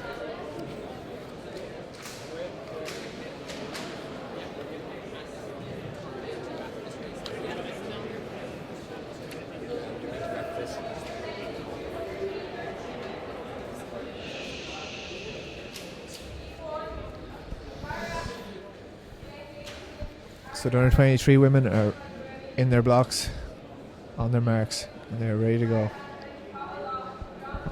We've got Claire Foley of Schneekoolen in lane 3, Bronwyn Keogh from Galleons at 4, Sarah McCarthy in 5 from Mid Sutton, and outside Phil Healy of Bandon AC. And they're away cleanly first time. Phil Healy with a lightning start there on the outside. She'll be taking the advantage of lane 6, but she'll have Sarah McCarthy inside her here, giving her nothing so far, and she is closing in on her as we come into this top bend. It's going to be very tight between these two athletes. Phil Healy just holding her off at the minute. We'll see how it unwinds as they come around the top bend now, as the stagger unwinds, and they're neck and neck, but Phil Healy's just pulling away slightly now as they come off the bend, pushing towards the line, and she will be our under 23 champion here with Sarah McCarthy in second. And it looks like Sleek Hoolan's Claire Foley might just have got the bronze on the dip there. A very good race for third and fourth. So Phil Healy, our under 23 GloHealth national champion. I'm going to say Bronwyn Keogh got the bronze. Nothing to base that on. Just purely out of disagreement. Yeah, other than being antagonistic towards you. Absolutely. But yeah, Phil Healy, as you can see, powering off the bend there. Sarah McCarthy definitely put it up to her, went out hard, knew she had to go out hard if she was going to stick it to Phil Healy. But again, that 2 metre advantage. Phil Healy, just as you can see, probably more of a 100 metre specialist than compared to Sarah McCarthy, but held her technique brilliantly there down the home straight to take victory. We'll bring you that winning time when we have it. But first of all, we're going to have a chat with our new national and junior record holder after a brief pause for an ad. The star performer of the day here today. We'll be back talking to her in about 30 seconds' time.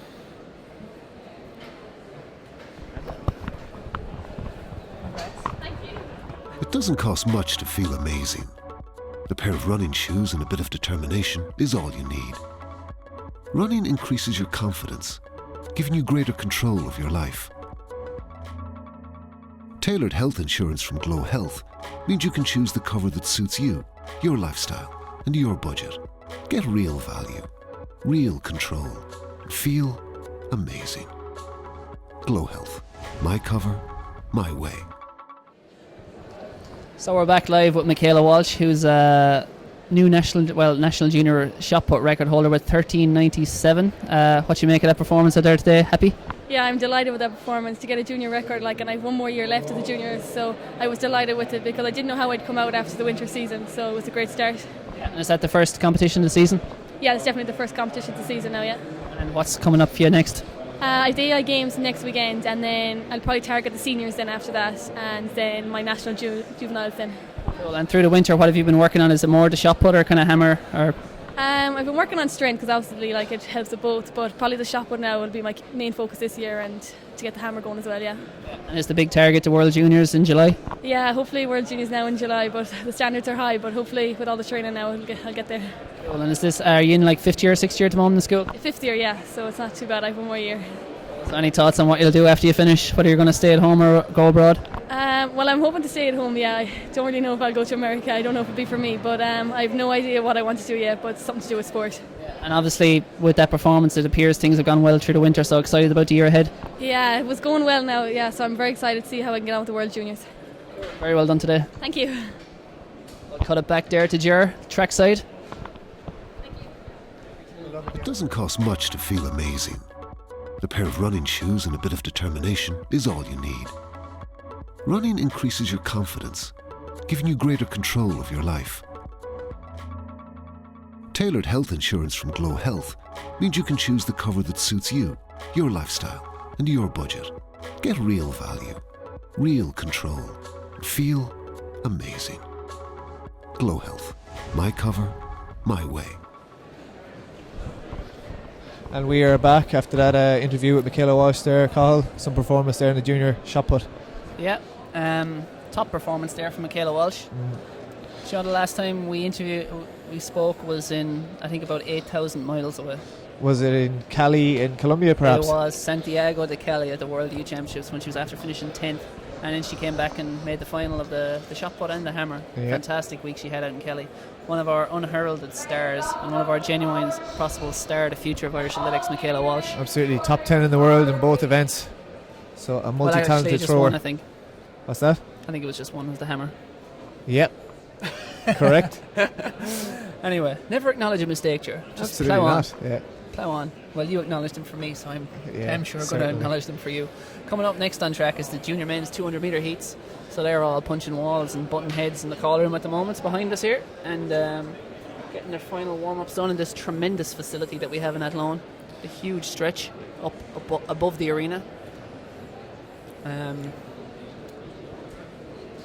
We'll bring you more results from all the field events and everything else as we're getting them. So just keep an eye on the men's high jumps are underway here. You can see the bar is set at 175.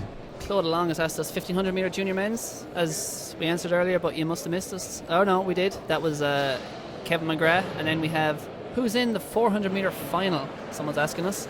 That is, I'm guessing you're referring to the, well, could be any of them. Well, I'll tell you now in a sec. It's under 23 men 400 metre final is going to see Adam Murphy, Kevin Woods, Marcus Lawler, Conor Wilson, Aina Madden and Paul White. And I can tell you that Marcus Lawler, if this is correct, has been drawn with a dud lane in lane 3.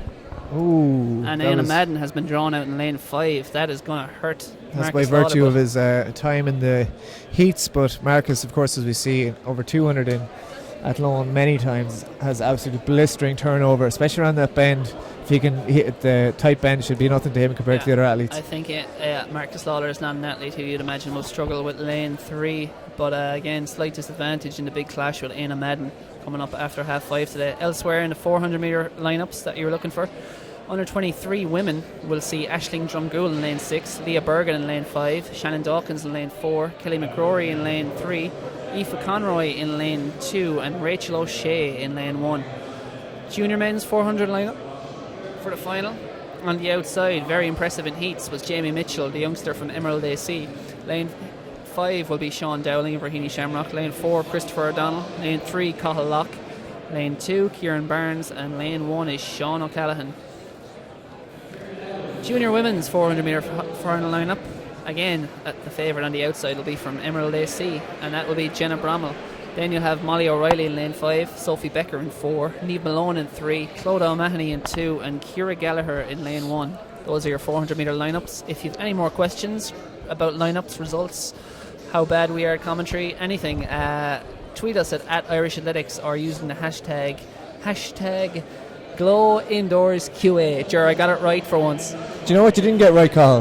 The fact that Michaela Walsh was top 10 in both throws in the World Youth Championships last year. When you were there, you were 6,000 miles from here, right beside her. I was sitting at home like a loser watching a live stream of it, but I still remember that she was 9th in the shot put and 10th in the hammer. I just remember her being very disappointed about one, and I thought, that's a very good sign that she was disappointed. I thought she was 12th in one and 10th in another. Absolutely not. She's much better than that. Well, I got the 10th in the hammer right. You certainly did. I just missed the 9th in the shot, but I thought it was 12th. Yeah. Top 10 in the world in 2 throws. Not too bad. I think it was after the hammer. She was distraught with her performance. And I was like, you're 10th in the world. Yeah. 10th in the world. This isn't just a European thing. That's just a talented athlete right there.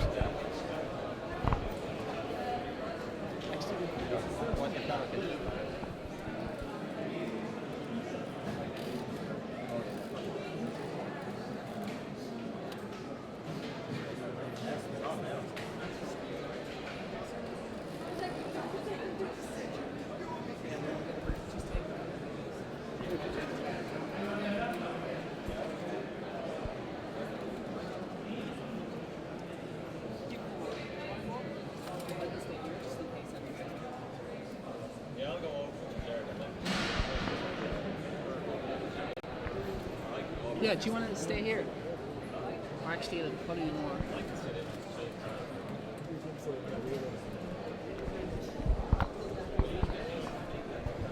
So, just to enable a quick trip to the lunch place, we're going to let our Commander-in-Chief, Phelim Kelly, in here for a few minutes. He'll be telling you fantastic tales. Apologies for the dip in quality now. Tremendous insight. So we'll let him in for the next few minutes. We'll see in a few minutes' time for the heats of the junior men's 200 metres.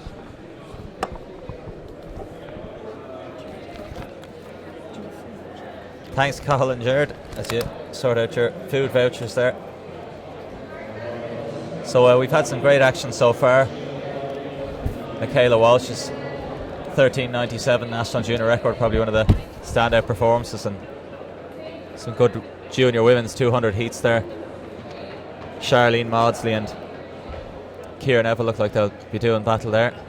Still going in the pole vault there. The hurdles are set up for later on this evening. That'll be at 20 to 5. Elizabeth Morland will be going on that, looking to add the 60 metre junior women's hurdles title to her long jump title. She, of course, recently broke the national junior, under 23 and senior pentathlon record with a total of 4,043 points, becoming the first woman ever to go over 4,000 points as an Irish woman, as we look at the lads getting ready now for their 200 metre heats.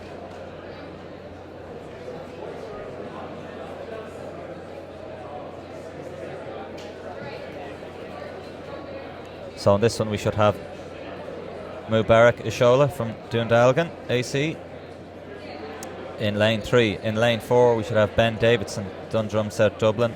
In lane 5 Aaron Barron, Kilkenny City Harriers. And in lane 6 will be empty. That's Joseph Owajumi from Tala. I just met him down there at the stands. He felt a little pinch warming up on the indoor straight here in the block, so he's decided it's too early in the season to risk it, and that's why he wasn't in the 60 metre final either earlier on. So he to forego his chance of gold. He would have been one of the favourites. He ran in the European Junior Athletics Championships in Sweden in the summer on the 4x100 metre relay team.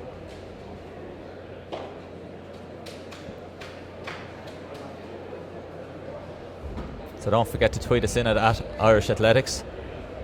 Let us know what you're doing, what you're watching, anything entertaining going on, and what else. You might have a couple of screens on watching the TV and also have the stream on.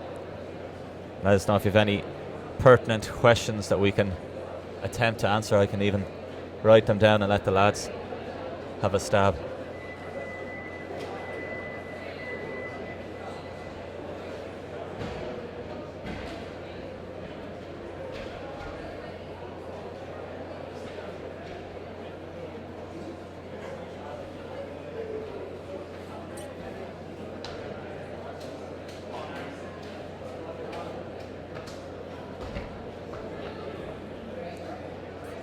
So a number of events still to look forward to. We've got 800 metre heats and finals. I think there's 10 down for the under 23 men 800 metres, so they might have a straight final there.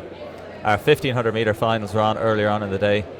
Our European Youth Olympic gold medalist Kevin McGrath from Bohermeen won the junior men's 1500 in a time of 3:59.90. And in the junior women's, Carla Sweeney was very impressive, running from gun to tape, winning in 4:39. Amy O'Donoghue also gun to tape the under 23 women's 1500 metres as the starter is called for Hush in this first junior 200 metre under 20 junior 200 metre heat. Sorry. Clean start. So Ben Davidson in 3, but it's Kilkenny City Harriers' Aaron Barron who's away and clear here. He's up on the outer lane. So around the curve into the stretch, the Kilkenny City Harriers in the black and amber cruising away here. Dips for the line, just making sure in his time. In second with Ben Davison from DSD and Mubarak Ishola from Dundalgan. The Gaelga for Dundalk in third.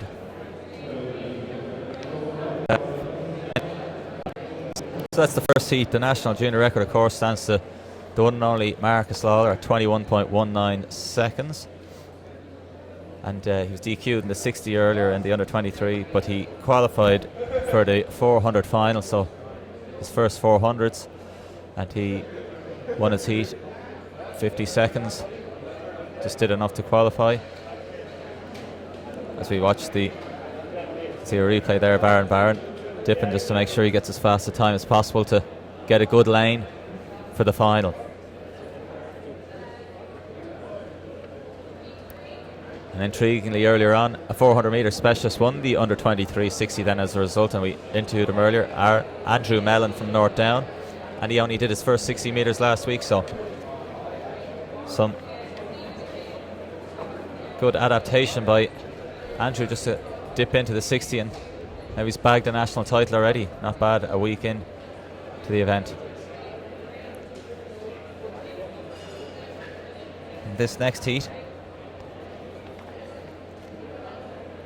we're to have Mark Hanrahan from Brothers Pierce, same name as a pretty famous distance runner from Leevale, also Mark Hanrahan.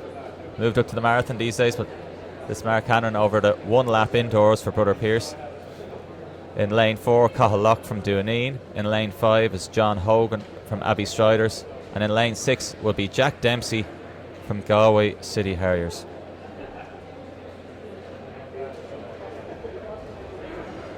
So get your tweets in. Who do you think is going to win between Charlene Mosley and Ciara Neville in that junior 200 metres? I see Entry, who are streaming the event for us here,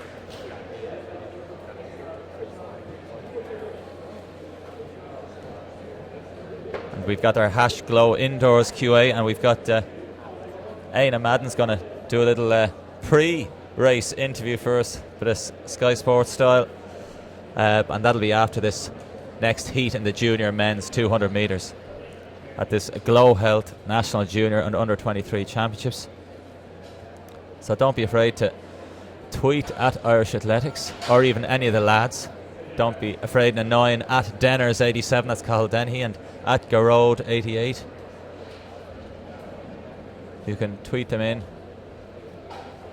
and you can also tweet us in at Irish Athletics, and also get onto us on the Athletics Ireland Facebook page. So the lads just waiting here for their final call. Pole vault on in the background there. Failure. And the AIT basket girls are walking off the track.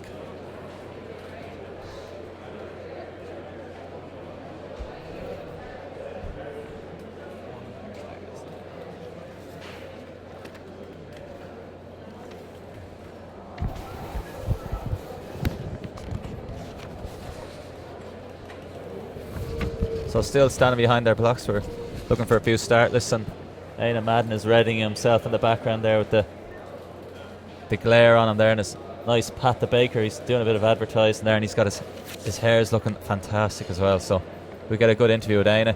He's just doing the 400 today. He's down for the 200, but he won't be doing that.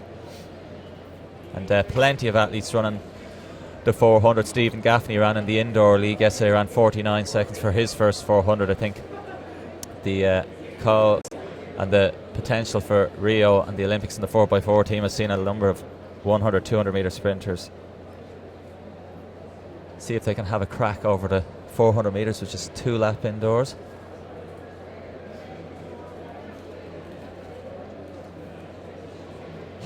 So still a slight delay again in the yellow and green of Brother Pierce in Dublin. Kenneth Kiernan doing a lot of coaching there. I'm sure he's ably assisted by a number of the other coaches there. So Mark Hannon from Brother Pierce in 3. Cathal Lock, Dooneen in 4. But as I look here, there's only 2 in their blocks. So it looks like we just have Mark Hanrahan and John Hogan in a straight shootout over this for a spot in the final.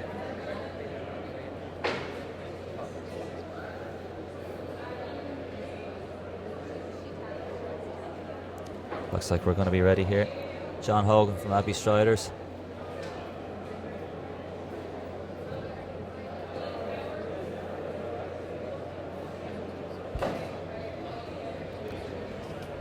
So again, a slight pause. So what else is coming up? Aaron Egan won the junior men's walk earlier, over 3,000 metres. We've got our 800s coming up after these 200 heats, and then we've got our 60 metre hurdles, 200 finals, and then 800 finals again if they'll be needed.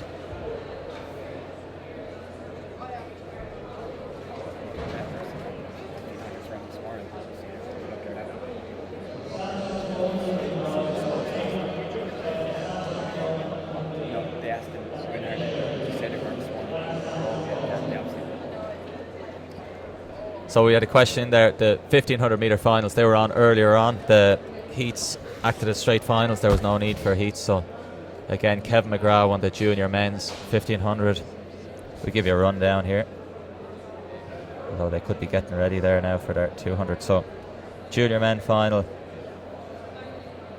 There's a slight error there, but I can recall offhand anyway that Kevin McGrath won in 3:59. Luke Horgan from Leva was second, and Pierre Merchant from Dublin City Harriers was third in that one. The winners in the women's 1500 metre races, Carla Sweeney won the junior women's impressively, as did Amy O'Donoghue in the under 23. So we're finally going to get underway in this Second heat of the junior men's 200 metres. Straight shootout between Mark Hannon from Brothers Pierce and Abbey Strider's John Hogan. And we have a clean start. It's obviously a big stagger here, but John Hogan is looking good here so far. It's going to be hard for Mark Hannon to close it, but he is doing his best. He's closing hard. It's always going to be hard, obviously, at the banked track, the outer lanes. Give it the superior advantage, but can he put up much? No, it's going to be John Hogan all the way. Again, he's going to push as hard as he can. Dips through the line.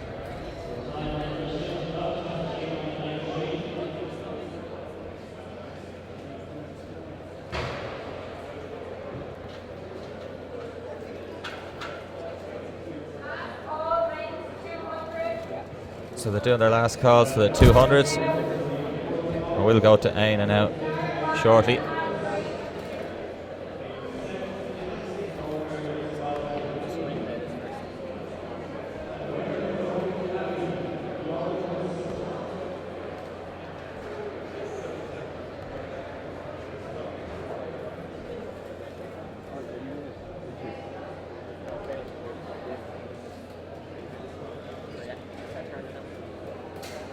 So we'll get up and talk to Aina now. So we're just going to go quick replay and then we'll get Aina going here. He's been waiting patiently for us.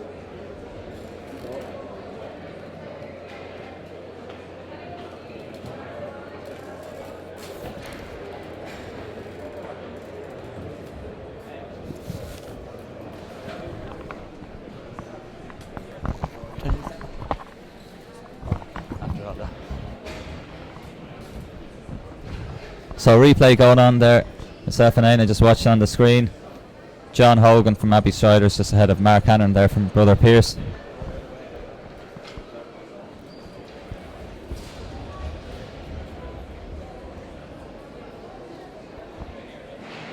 And we should be live here. I can see myself on the screen, so and Aina can see himself too. Okay, we're on the right.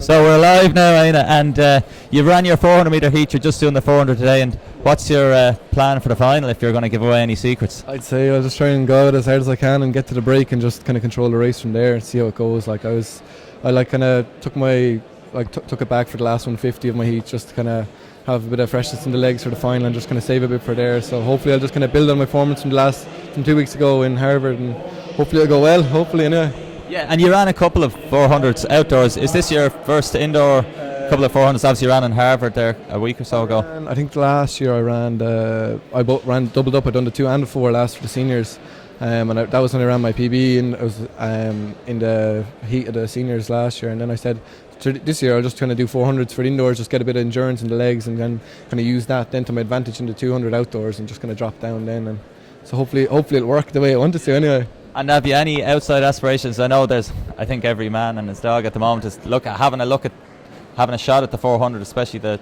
shorter sprinters. Yeah. Have you any eye on the Olympics? I suppose I'll just see how fast I can run, and see how well I do, and then just take it from there. If it works out, it works out. But I suppose the main thing is we're with the 4x1 at the moment. We're training away with them. Probably drop a few 400 or 100s and try and get some fast 200s in. Maybe look at that B standard for European seniors and see how it goes, and just kind of take it from there. And I'll probably run the odd 400 outdoors just to see where I am in the mix anyway, and try and put my name in a shout in. Brilliant. And finally, any what's the next indoor races? Obviously national seniors. Are you going to go away anywhere else? Seniors, I'll do varsities, of course, just for UL, and then I'll have a look at AI games the next weekend, and I might do a 60 or something like that, maybe a 200. I'll see how it goes. Good stuff. Good luck in the final. Thank you very much. Cheers.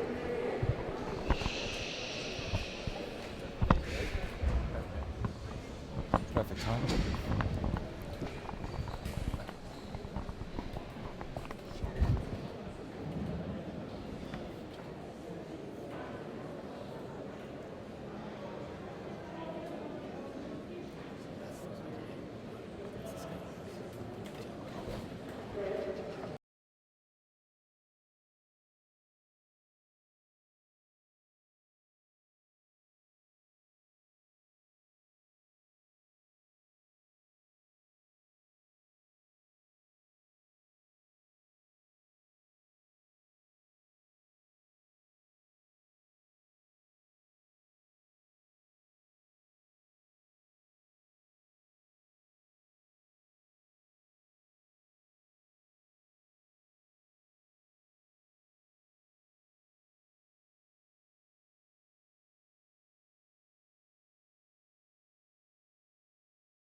So apologies for that brief interlude there. We just had a slight technical glitch there. So we're back in live action here. Just missed the third heat there, which had Jamie Pender, Shane McCullough and Kieran Marr. I think Jamie Pender from St Albans took that one, but we'll again check that for you now shortly.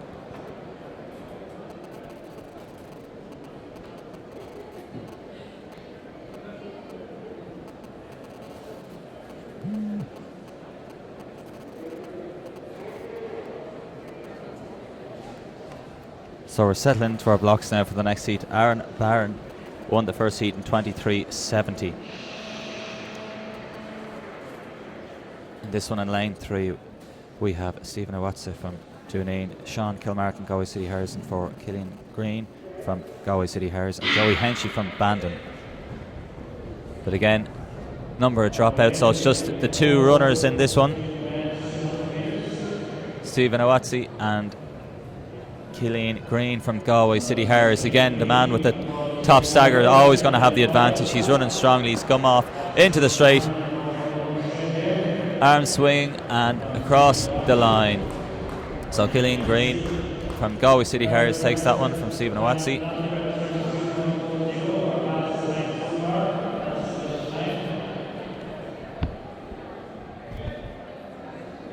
So just have a little sift through here. Aaron Barron won that first heat in 23.70. John Hogan took the next heat for Abbey Striders in 24.00 from Mark Hanner in 24.70. Jamie Pender won heat 3 of the junior men's 200 metres in 23.40. Kieran Marr from Anapians 23.60, and Shane McCullough from Shercock was third in that one in 24.50. And we'll give you the times now from heat 4. It's the best 6 performances are going to qualify for the final of this one. And in heat 5 we're scheduled to have James Redmond from Cushenstown, Sean O'Callaghan from Leevale, Garrett Thompson from City of Lisburn, and David MacDonald from Anapians.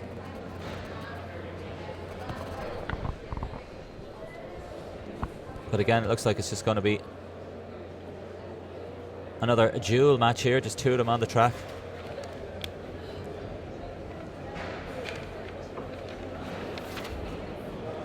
In lane 3, James Redmond from Cushenstown. He's just in the blocks there as the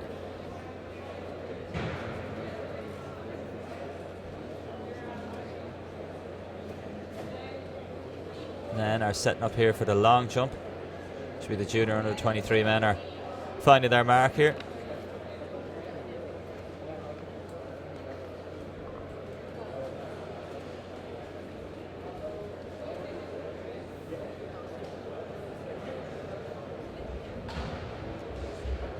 So Keith Marks there, just literally finding his mark there.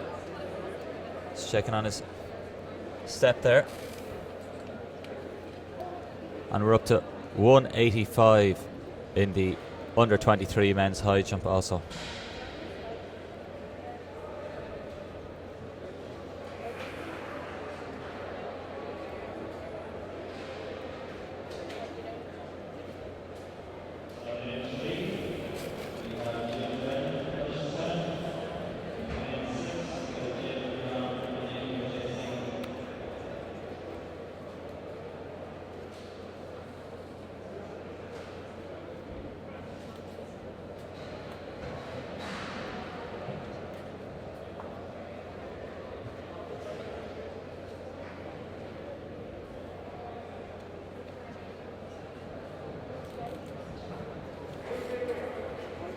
So the lads still having their lunch, the artists formerly known as JTG. They'll be back though now shortly, so it's back to another duel match in this 200 metres. Heat 5, best 6 performances to qualify. In lane 3 is James Redmond from Cushenstown, and on the outside it's Dave McDonald from Anapians. And away, clean start. Again, lane 3 against lane 6. should go to form again. The outer lane should come out on top. With the higher bank boards on the outside, you're always going to have an advantage as you come down into the straight. Extra leverage. And away he goes. Dave McDonald going to take this heat 5, 200 metres. 9.6. Always going to be hard for James Redmond to do any damage from lane 3.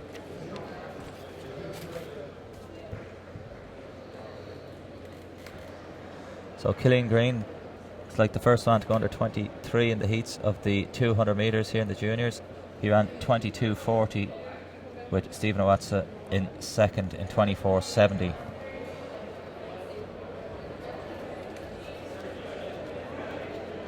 And we have 2 more heats to come.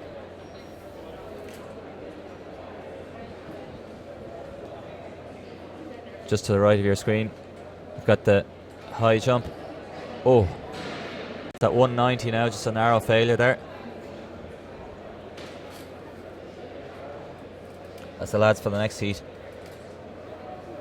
Tog off, and good to see we've got more than 2 in this one now, so we can give you a bit more of a rundown on this 200 metre heat. So Dara Dean is in lane 3 from Lake District. Moses Opie is from Dundalgan is in 4. Callan Byrne and Kilkenny City Harriers in 5. And Conor Duggan from Crowell is in lane 6. Always generates the debate, Crowell and Crockwell.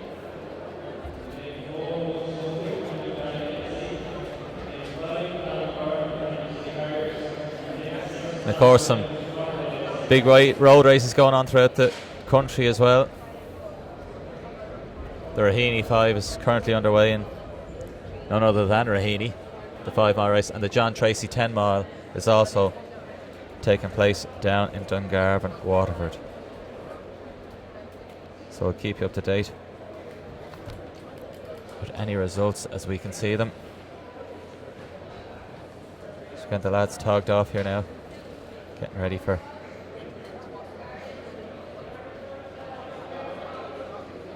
next round. The call for tracksuits off.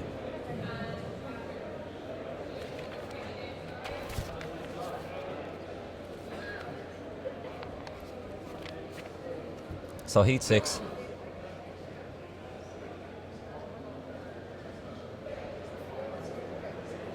Dara Dean in 3 from Lake District. Moses Opie from Dundalgan in 4. Callan Byrne from Kilkenny City Harriers in 5. And Conor Duggan in 6. So we should see much more of a race here now. Callan Byrne has done well in schools competitions. Conor Duggan, was on the panel for the 4x100 metre junior team at the European Athletics Championships in Eskilstuna, Sweden in the summer. As the lads are coming back with coffees and sandwiches, and the entertainment should liven up here now as they've returned. Cup of tea for me. The lads are back. Chicken Caesar bagel. And a chicken Caesar bagel, according to Jared, as we get the hush tone as we're in heat 6 of this 200 metres. Dean in 3, Opie in 4, Byrne in 5, and Duggan in 6.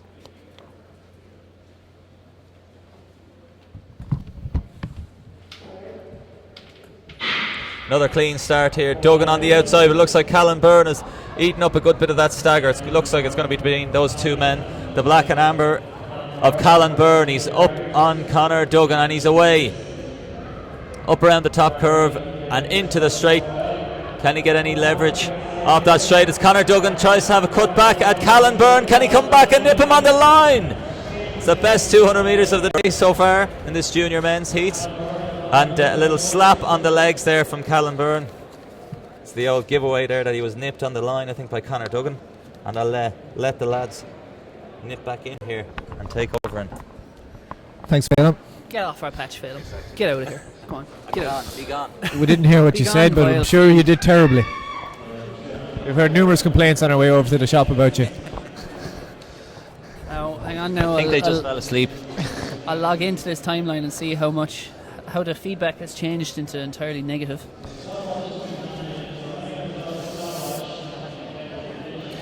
So one more heat to go in the men's 200 metres. for juniors.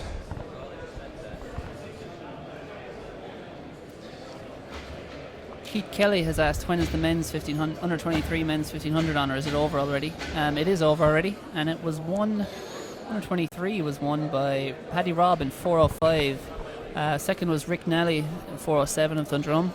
Third was Connor Duncan, Ratoath, 4:09. And it was Michael McCarthy in fourth, 4:13.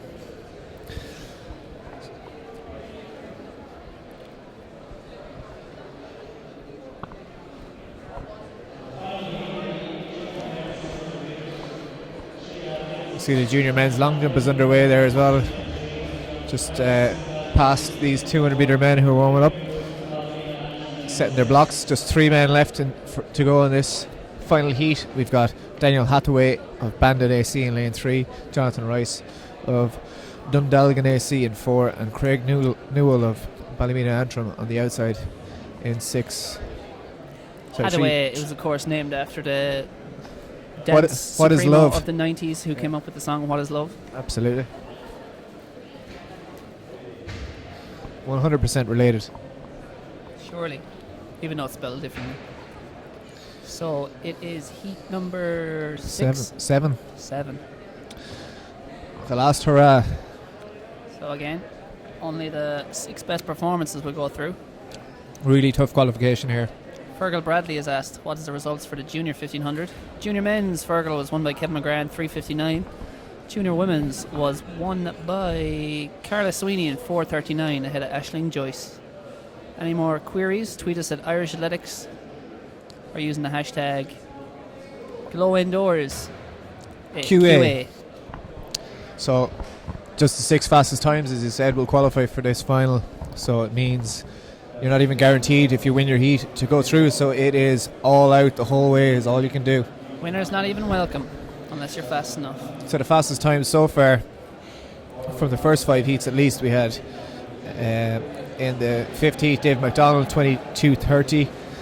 In the 4th heat Killen Green 22:40 also, and in heat 3 Jamie Pender 23:40. There was a 23:60 from Kieran Maher, and then John Horgan has a 24 flat.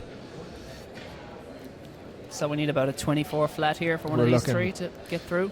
Pending the result of official result of the 6th heat.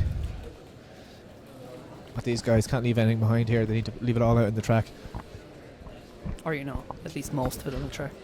Daniel Hathaway in 3, Jonathan Rice in 4, and Craig Newell on the outside in lane 6. And Newell looks to be flying at the moment, and also going well as Daniel Hathaway in the inside, but on that outside lane getting the advantage of it, it's Craig Newell. Ballymena and Antrim is well clear here. He looks to be on his way, should be fast enough for qualification. This looks like a very fast run. He is streets ahead of Bandon's Daniel Hathaway. At the line, Craig Newell takes victory. Daniel Hathaway is 2nd, and across the line there in 3rd, it's Jonathan Rice. We'll bring you those times as soon as we get them, and bring you the lineup for the men's 200 metre final, which will be coming to you at little after 5:15 today. So Conor Duggan and Callum Byrne in that 6th heat were both 22:80, with Duggan just being given the nod. So those two will be within the top 6 fastest times.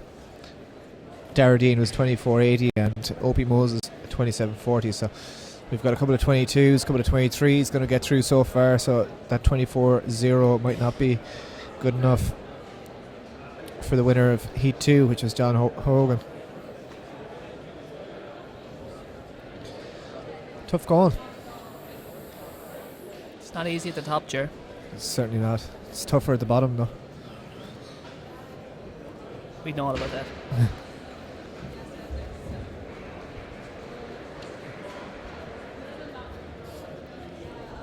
If anyone's in the Raheny area, go look outside your front doors and you might see the Raheny 5 mile road race going past, where we're seeing the return of Mary Cullen to action after a few months hiatus since last summer.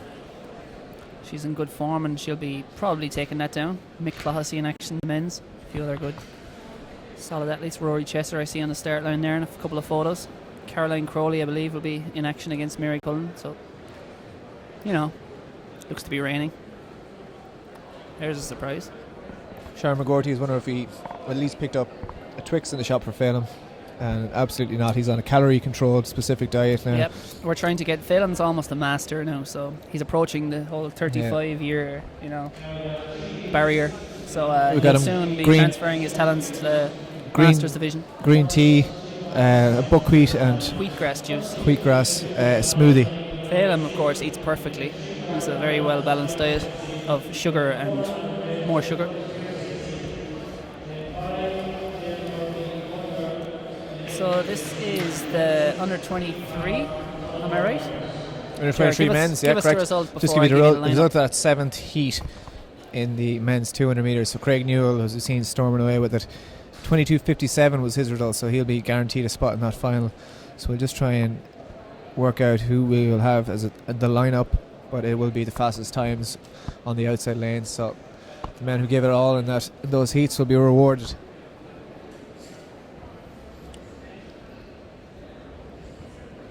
So in the under 23 men's semi-final, we're going to have 3 heats, which means we'll have the winner of each heat and then the 3 fastest losers going through. First heat that's going to be up next is going to be lane 2. You're going to have Mel O'Callaghan of Neva Gwilla. Lane 3, Dara Bannon of St Michael's. Lane 4, Michael Raitt of Brothers Pierce. Lane 5, Dale Murphy Butler of Menapians. And lane 6, Dean Power of Tullamore Harriers.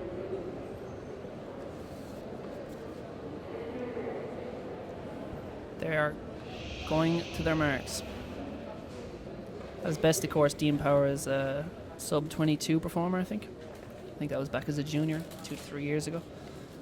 But see if he can get back to that kind of form this year. He goes in lane 6 on the right of your screen. Inside him, Dale Murphy Butler of Menapians. And away they go. Dale Murphy Butler going well there. 3 athletes actually in this race. And Dean Power going very well. He's leading at the moment, but also coming up well on the inside is Mel O'Callaghan. But there's no doubt about this. This is going to be Dean Powers. How quick can he go? This is the first of 3 heats. He's going to automatically advance. For Mel O'Callaghan, he's going to have to see how much of a fastest loser spot he can get. But Dean Power, very impressive performance there. A cut above these.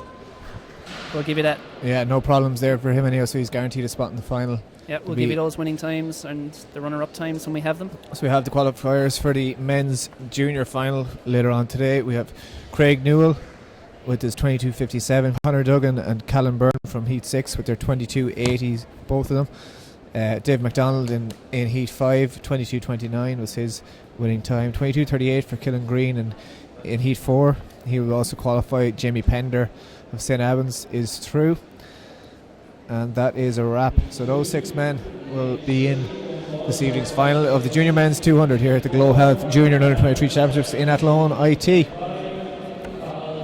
Jerry, you're looking at me strange, and that's because I just took a drink of coffee and splattered it straight in my eye. Yes, I noticed that. All right. I'm not that overwhelmed with sadness. You appear to have a drinking problem. You're not able to do it. Coffee problem, yes. It's these lids with the small little thing. I've never mastered them. I don't trust them.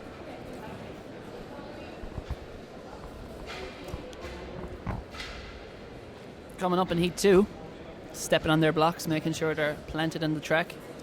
In front of you there is Patrick Lynch on the right, but on the inside is of West Musgrave there in the blue and orange. Famed West Musgrave colours of Kieran O'Leonard's old club. That's Owen Walsh. Outside him from Sligo AC is Aaron Cadden. Lane 5 then will be Carrick and Shannon's Cathal McElgan. Then in lane 6, McElgan. Then in lane 6 it'll be Newport AC's Patrick Lynch on the outside. The Lynch mob, as he's just been termed. No. Just right now. This just in.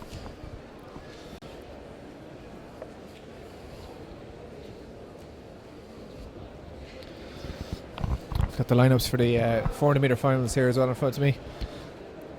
In the women's junior event, the lane draw from 1 to 6 will be Ciara Gallagher, Claude O'Mahony, Niamh Malone, Sophie Becker, Molly O'Reilly, and of course Jenna Bromwell on the outside. In the under 23 women's, you'll have Rachel O'Shea for Conroy, Kelly McGrory, Shannon Dawkins, Leah Berg, and Ashley Drumgoole. In the junior men's, it will be Sean O'Callaghan, Kieran Barnes, Cathal Locke, Christopher O'Donnell, Sean Dowling, and Jamie Mitchell out in 6. And as you mentioned earlier, Cahill, the under-23 men, Adam Murphy, Kevin Woods, Marcus Lawler in 3, Connor Wilson, Ian Madden and Paul Whiteout in 6. Cracker, Jack, what a race. Countdown is on, you're only 2 hours away, people.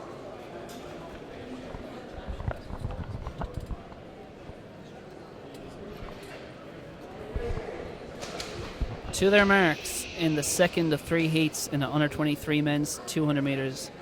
From the inside in lane 3, Owen Walsh, West Muskerry AC. Lane 4, Aaron Cadden, Sligo AC. Lane 5, Cahill McElgan, Carrick Shannon AC. Lane 6, Patrick Lynch in the maroon singlet of Newport AC. So only the winner of this heat will go through. Second and third and fourth, we'll have to see if their times are good enough. 6 athletes will make the final later on. Good start there from Patrick Lynch on the outside. Also going well as Carrick and Shannon's Cahill McElgan. Very even at the moment. Maybe just the lane draw giving the advantage to Patrick Lynch on the outside. Very close though. Also going well on the inside is Owen Walsh, West Muskerry. And indeed, it is now Aaron Cadden who's shot to the lead from lane 2 or lane 4, Sligo AC. He's got about a 2 metre lead coming off the bend. Looks to be set for victory. It is Aaron Cadden takes victory. West Muskerry's Owen Walsh is second. On the outside, Patrick Lynch third. And Cahill McElgan in 4th. Or McElgan, as you like to call him. I don't know. Cahill, Just as soon as you get on Twitter, tweet us. News from earlier today, the triple jump results. The under-23 men's triple jump was won by Conor Dernan of St. Peter's AC with 13.63. Andrew Mahan of Clonliffe Harriers was second with 13.53. And Promise Okafor of Bandon AC, who we interviewed here last year, great young lad, 13.44 for bronze. But the big news came from the junior event, where Jordan Huang of Tullamore Harriers set a new championship best performance with 14.44. Serious jump there from Jordan. Shane Joyce in silver from Cushenstown AC with 14.02, and Ian Brennan bronze with 13.52. So some solid jumping there from the lads. Tremendous. And got word in as well from Robert Denmead, a stalwart of Tullamore Harriers, just to say congratulations to Jordan Huang on breaking that record. The previous record is held since 1989. That was only 14.30, so he's added 14 centimetres to that record. Congratulations, Jordan.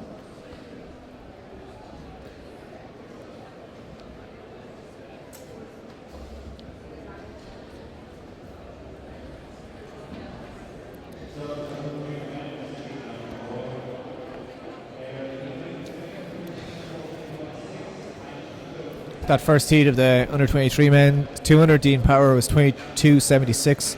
Mel Callahan 23.94, Dale Murphy Butler 25.10. Second and a heat. Disclaimer, not yet official. Aaron Cadden won that second heat from Sligo SC 23.05. Owen Walsh 23.26. Patrick Lynch 23.39 and Cahill McElgan 23.93. So a fairly close race there for the lads. So currently the slowest fastest loser spot is held by Cahill McElgan at 23.93. Ahead of him is Owen Walsh 23.26 and then Patrick Lynch 23.39. Unfortunately for Mel O'Callaghan of Niamh Aguila, his 23.94 by 100 of a second is outside qualification for the final. But it may not matter depending on how the athletes go in the third and final heat. Those athletes from the inside: lane 3, Simon Archer of Templemore AC. Lane 4, Farouk Balagun of Tala AC, in your shot there in the red and yellow singlet. Lane 5 is Darren Hughes of Denore Harriers, and on the outside is Owen Power of St. Joseph's AC.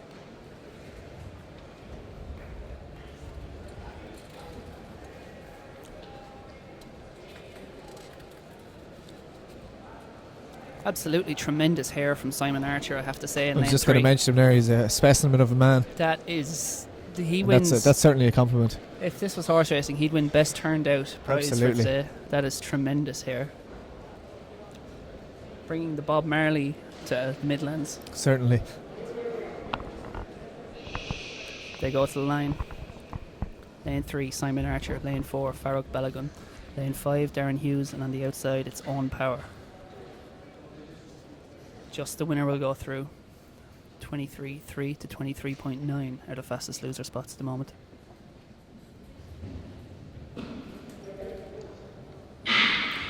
Away they go. Owen Power got a good start on the outside, but eating up the ground in lane 4 is Farouk Balagun. He seems to be ahead at the moment. Seems to be between him and Owen Power, but again shooting up the inside, it's Simon Archer. In fact, he's going to probably race to the lead around this final bend. It's either him or Owen Power. It's going to be close between them, but it is Simon Archer. Comes off the bend with about a 6 metre lead. over Owen Power. He's headed to victory. He's headed to the final. Takes the win. Owen Power crossed the line now in second. Farrell Balogun third. And in fourth place it was Darren Hughes of Dunor Harriers.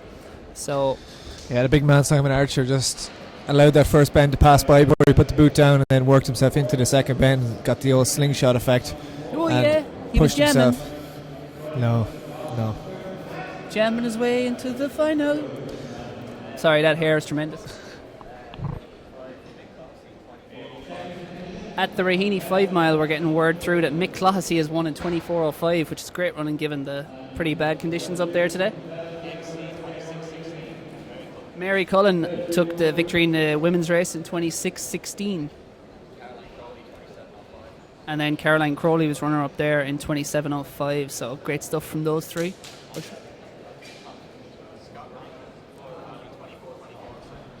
24:24 for Scott Rankin was second in the Raheny 5 mile road race. Rory Chesser, Phelan Kelly said Chesser Cat, but I'm pretty sure that's Rory Chesser in 24:23 took third place, 33, and then third in the women's.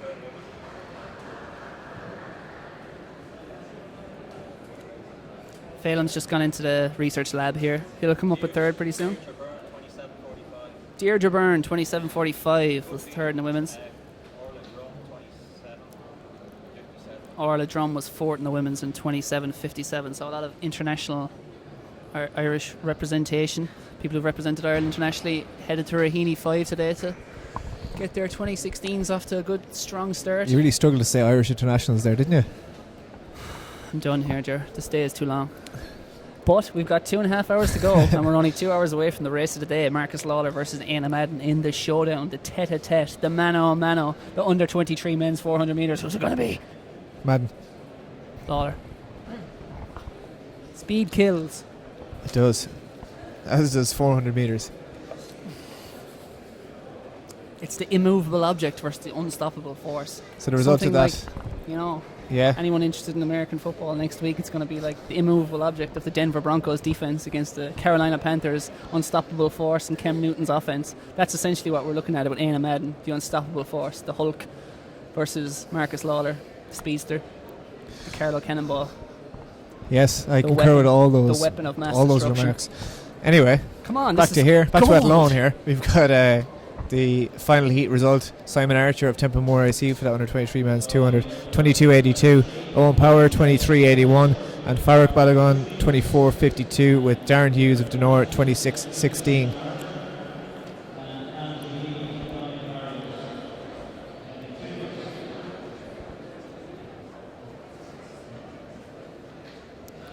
So it looks like Owen Walsh, Patrick Lynch and Owen Power will be joining the three winners of the heats in the final of that under 23 men 200 metres at about 5:15 this evening.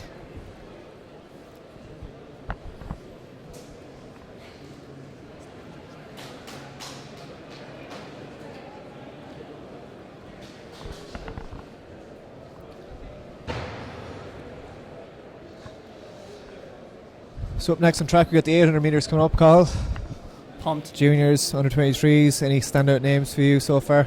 Not sure. I haven't had a chance to review. We've been so busy here, so I'll have a look through them in a moment. As we saw in the junior men's long jump here at the moment. Just after going through your shot there, just a minute ago, was James Fortune of Enniscorthy. Try and bring you some of those jumps. Obviously, at the moment, it's very hard to tell who's in front unless we leave the commentary booth, which isn't a booth; it's more of a table. But to go find out, but we wouldn't do that to you. I'm sure there was enough dead air when Phelan Kelly was left in command here. You'd prefer dead air when Phelan Kelly's left in command, in fairness. Absolutely. As we go through there, jumping, that's Ben Fisher, City of Lisburn, back for more in the long jump. He wants more gold with a good jump. Official just jabbing that into the sand. No measuring tapes these days, it's all lasers with Ger. Yeah, the old EDM, the electronic distance measure. Nice. Ben Fisher 6.99 in the 60 metres to take the title earlier on, so looking to double up. Of course, many of the good sprinters are good long jumpers. They basically, have done half the job by just being fast, and then they just have to, step into the air a bit and you're good. hone their with technique. A little bit of technique. Or as we saw with Marion Jones and a few others, you don't really need to be that technique. You just need speed. Just speed and a bit of a jump. So yeah, that's the junior men's long jump at the moment you're seeing on your screen. Next on track, as we were saying, will be the 800 meter heats.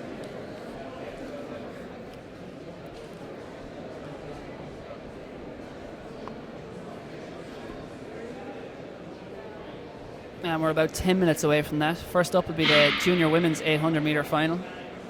So again, we'll show you a good bit of long jump in the meantime, which is currently in shot as the junior men's long jump. And that right there is number 93, is Adam Dorn of UCD. Of course, many of the athletes who go to UCD choose to join the athletic club. Even though it's a college, it is also an Athletics Ireland club.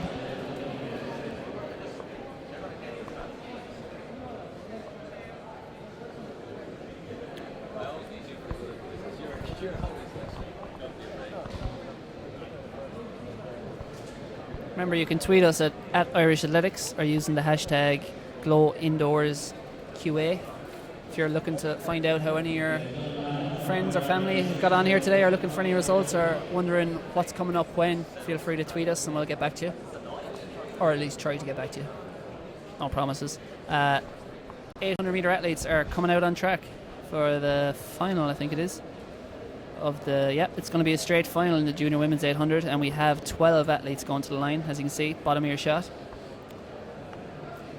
Both of the women's races will be straight finals, under 23 and the juniors. So the lineup for the junior women's 800 will be Amy McGrath, Lucy Barrett, Aoife Sheehy, Susie O'Flynn, Chloe Hart, Katie Conroy, Laura Whitelaw, Aoife Delargy, Rochelle Brown, Rose Finnegan, Amy Hamill, and Maeve Dervin. So you can see the officials just checking the numbers, making sure all the athletes are on the start line and ready to rock.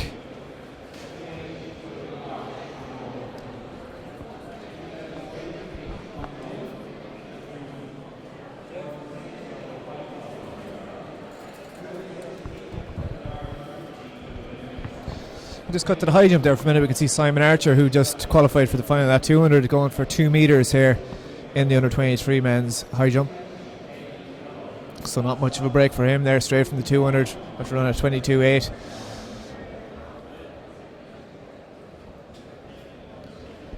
And here he goes. No, not quite. Legs a bit tired after that 3-minute turnaround after a pretty swift 200 call. Wouldn't be ideal, I suppose. Absolutely not, no. Dead in the legs.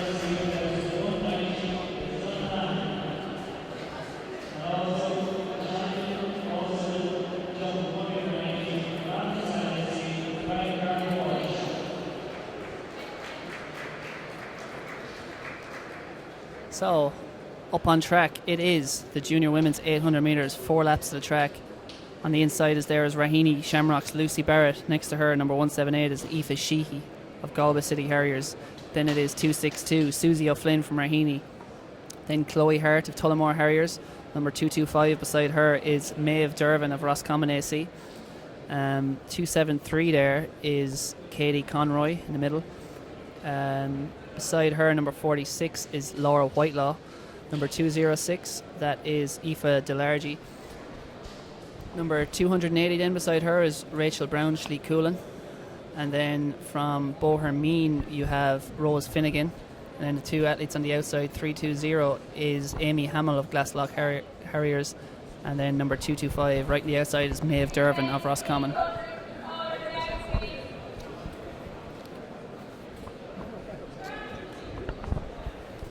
Championship record is Shifra Clary Butner's at 2:05.26. But we were talking earlier, Shifra ran a 500 in the USA last night, 62 seconds. Nice. 72 seconds. 72 seconds. Yeah. That would make sense. Yes. A student at Villanova, of course, at the moment is Shifra Clary Butner, one of our junior stars for many years in schools, one of the best all-time schools athletes, unbeaten at schools athletics for like a lot of time. So it's a steady enough pace after a quick start. The athletes here have just settled into it. It looks like it's it's Aoife Sheehy, I think, out there in front from Galway City Harriers. Yep. And they're well bunched here as they come through 200 metres. Fortunately, we can't get a look at the clock here, and Mike Cassio has eluded me, but it is Aoife Sheehy of Galway leading the way. Rachel Brown just up on her outside, and then on the inside there in the yellow singlet is Rose Finnegan of Bohermeen AC, but it's very bunched at the moment. They have about 12 athletes in here, and they're all running together. Just steady. It's a steady pace. Nothing too exuberant right now as they pass through the 300 metre mark. These athletes just watching themselves. Very difficult to run on an indoor track with this amount of athletes around you, and we almost see an athlete going down there. I think that was Rose Finnegan of Bohermeen, just got clipped from behind. Athletes shuffling for position constantly here, and it is Aoife Sheehy appears to have just surrendered the lead. Coming through there, number 280 is Rachel Brown, just up on her shoulder. Rose Finnegan recovered from that stumble. 320 is Amy Hamill, she's up to third position. Up on the outside it's Mullingar Harriers Laura Whitelaw. 2 laps to go. It's all to play for. Athletes nearly out as wide as lane 3 here, trying to find positions as they move into the telling part of the race, when they want to don't want to get boxed in on a tight bend. Exactly, and even though our early leader Aoife Sheehy has now been shunted back to 6th place, and she's in a horrible position there and on the rail in about 7th now, but as they come into the home straight, 250 metres to run, we see a move. We finally see a decisive move, and it is Bohermeen's Rose Finnegan who shot to the front. She was tripped almost about a lap ago, but she is ratcheted through the gears here. Coming up on her outside side though is number 320, Amy Hamill. Amy Hamill of Glasslock Harriers, the Monaghan club. She's got to the front. She's only got about 2 metres though. Rose Finnegan tries to come back. Rose Finnegan is moving up on her shoulder, entering the last bend, but can she get past? Aoife Delargy of Nina Olympic there, sitting in behind the 2 girls as well. She might not be out of it just yet. There's 3 medals there to be decided just yet. But it is Amy Hamill. Can she hold on from Rose Finnegan? Rose Finnegan moves out into lane 2. Is she going to get past? Rose Finnegan dips for the line. It's very close with Amy Hamill. Who got it? We don't know. And it was Nina Olympics, as you can see in the orange singlet, Aoife Delargy coming through for 3rd. I think what a race. Amy Hamill might just have held on there from Rose Finnegan. She looked a little bit. As you can see, nothing in it there. You can see on the replay there just a lunge for the line from the 2 girls. Yeah, it looks it's from a very that angle tight finish. Looks a little bit like Amy Hamill may have gotten it, but I don't just know. from Rose Finnegan's reaction there, it looks like she may have just been pipped to the post, but what a race. Exactly, she's all smiles. Maybe just that little clip of the heels with 300 metres to go or so may have proved, or 500 metres to go, may have proved decisive, just losing her position. Best dip of the day. Exactly. What a race. This is why you gotta love the middle distances. Game of chess over 4 laps. So we'll have the women's under 23 final up next.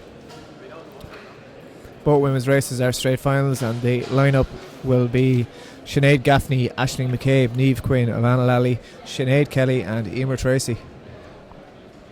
6 athletes will go to the line. Half of them will walk away with medals, but who will those half be?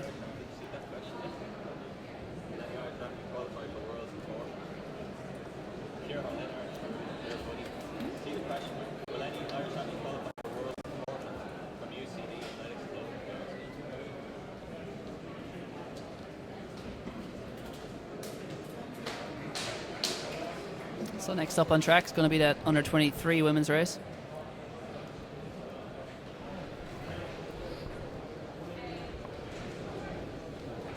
Just had the official result of that junior women's shot put here as well. Of course, we had Michaela Walsh on for an interview here earlier. You'll be able to watch that back once the highlights are put together and we're finished streaming here. But she set a new championship best performance with 13 metres and 97 centimetres. Anne-Marie Torsney of Fingallians was in second with 11 metres 45, and Derval Ryan of Nina Olympic 11.33 in third.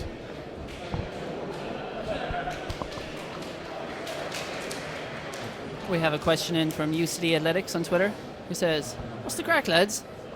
Will any Irish athlete qualify for Worlds in Portland?" And he has correctly used the hashtag as well. Good stuff. Or she, we don't know. But I'm going to say we'll have a few Irish athletes at World Indoors, possibly Kieran Leonard in the 1500. I believe he's planning to come home for the Athlone International and maybe run an East Coast race, possibly at the Millrose Games in the upcoming weeks if he manages to get into it. Be looking to get a qualifier there. Maybe a 4x400 men's team may well have that in their plans. Hard to know many others. Time will tell. Time will tell. I'm not A sure lot if of I believe it may not be in Mark English's plans, despite him running a couple of indoor races, but he may change his mind if he believes he's in medal contention. A lot of the senior athletes haven't opened their indoor campaigns yet, so it's hard to know who's even planning on running indoors or who's in good shape and trying to give it a lash. So from the inside here, Sinead Gaffney of Crawwell AC. In lane 2, Aisling McCabe of Slieve Coolan. In lane 3, number 254, there is Niamh Quinn of Portlaoise. In lane 4 is Alana Lally of UCD. Lane 5 is Sinead Kelly of St. Cocas. And out on the outside, Clonliffe Harrier is Emer Tracy. It's just before this 800 gets underway. We just seen out of shot Andrew Heaney clearing 2 metres in the under 23 men's high jump. He is the winner with that height, but I see the bar has gone up to 2:05. Second place, Simon Archer, who we've seen shortly before that failing at 2 metres. He cleared 190 for silver medal, and there was joint bronze medal for Andrew Mahan of Clonliffe and Keevon Conahan from Loughrea. So the women's under 23 800 metre final is on track. Alana Lally in lane 4, by the way, is a 2:08 performer, the best, and very much a 400 metre, 800 metre runner. So she may be in contention here. Expect her to be. Going up there on the inside is Sinead Gaffney of Crawwell AC, takes the lead right now. But then moving through to the front there is Niamh Quinn of Portlaoise, looking to control this race, but it's very tightly bunched at the moment. No one looking to do anything too extreme right now. As we saw in the last race, it proved a decisive move, 200 metres out, 250 metres out. When the race was torn asunder, but at the moment this is pretty pedestrian for these athletes, just keeping it pretty steady. Up on the outside there is Alana Lally, situating herself perfectly on the shoulder of Niamh Quinn. Nothing been given away yet, Carl. Nothing. Keeping their cards close to their chest. It's not a particularly slow pace, but it's not a fast pace. Steady. Steady, controlled. When your coach says steady, that's what he means. This is what he means. Steady, comfortable. Or chilling. she, that's what she means. Exactly. So as they're coming through here with 2 laps to run, Alana Lally now just edging up on the outside there of Niamh Quinn to the lead. Moving up then outside is Sinead Gaffney of Crawwell. These 3 appear to have moved clear of Emer Tracy of Clonliffe. Medals may come down to these 3, and at the moment Alana Lally has taken command. She's moved out to a 2 metre lead ahead of Sinead Gaffney. She's going for a 300 metre assault here, I think. She's starting to put the boot down a little bit into that Exactly. 5th bend. The class has risen, and it is Alana Lally. She's taken about a 10 metre lead now over Niamh Quinn of Portlaoise AC. Then it is Sinead Gaffney just moving up outside her. Clonliffe's Emer Tracy may well run on for the bronze if one of these athletes in second or third phase, but at the moment there's going to be no doubt about the gold medalist. That's Alana Lally. She's powering clear. She's just ratcheted up the pace with each lap, and now she's striding out down the back straight. The difference in class is telling. She's got about a 30 metre lead here. In second place, it is Sinead Gaffney has moved through into a clear silver medal position, and just fading slightly in third is early leader Niamh Quinn, but she looks like she'll be able to hang on. But into the home straight, Alana Lally is well clear, and she is running as strongly as ever. Takes gold. She is your under 23 champion. In second, still running on strong, is Sinead Gaffney. Back in third, it will be Niamh Quinn, our early leader, and in fourth, it is Clonliffe Harriers Emer Tracy. Just coming into the home straight there, that is St. Cocas, Sinead Kelly, and then our 6th athlete will be Aisling McCabe of Slieve Coolan. So we'll bring you the official times and results when we have them. Dominant win there anyway from Alana Lally. Absolutely. We just go back to the junior women's 800. We have the official results here. Amy Hamill was our champion, the exact same time as Rose Finnegan, so just got her on that dip. So the Glasgow Harriers, Amy Hamill 280.96, Rose Finnegan Boromine 280.96 also, and Aoife Delargy of Nina Olympic with 219.41. Great stuff. Race of the day so far, I'd say. Yes, indeed. Certainly from a competitive point of view. First heat of the junior men's 800 is up on track now. There'll be 3 heats here.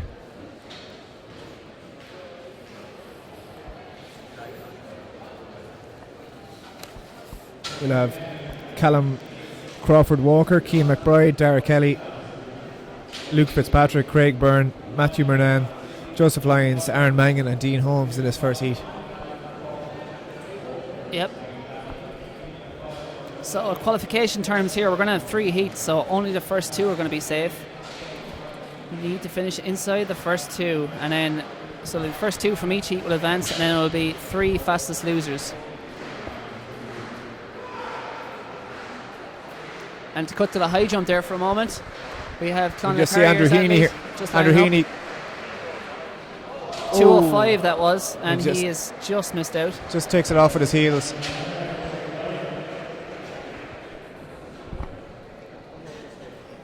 We have a question to when is the junior men's 800? And well, the answer is in front of you. It's on right now. But the final is going to be at the last event of the day, I think, which Yep. is going to be at 5 to 5 6. to 6. You'll see that. So these athletes will have about 2 hours to recover and come back for the final. So first two are going to go through here, and then it's going to be 3 fastest losers. From the inside, Callum Crawford Walker, Keane McBride, Dara Kelly, Luke Fitzpatrick, Craig Byrne, Matthew Murnan, Joseph Lyons, Aaron Mangan, and Dean Holmes is on the outside. So straight to the lead there on the inside. That looks like Callum Crawford Walker of Lagan Valley, but he's not. Doesn't seem to like he wants the pace. It's actually the Leevale athlete Matthew Murnan who takes the lead, but it's only a slight lead. Now he moves in on that inside rail. Moving up in third there is St. Lawrence O'Toole. I think that's St. Lawrence O'Toole athlete. That is Dean Holmes. But at the moment, it's a steady pace. It's a good pace. These athletes know that there's fastest loser spots on offer. So first two automatically, they know the stronger the pace, the better chance they have of qualifying. And that's exactly what Leevale's Matthew Moran has done. He's pushed the pace early. No hanging around here. Absolutely not. Again, if the pace is fast enough, we could see 5 qualifiers from a single heat. So that's what these athletes will be home for, and it's a sensible strategy from Leevale's Matthew Murnan. Yeah, he's Don't put let the himself out pace there. dawdle. If you're good enough, you'll make it through. Passes the 400 metres here. We don't have a clock in it, but he's striding out in front. Moving up into third there on the outside is the very tall Joseph Lyons. Just maybe moving up to second now, challenging Callum Crawford Walker. But it's all tightly bunched. And inside, and then back and forth is Keane Luke McBride. Keane McBride. And then fifth, it's Luke Fitzpatrick of Kenny City Harriers. But with 1 lap to go, still struggling to hold off the lead. It is Leevale's Matthew Murnan, but he can't do it. It's Tala's Joseph Lyons who shoots to the front.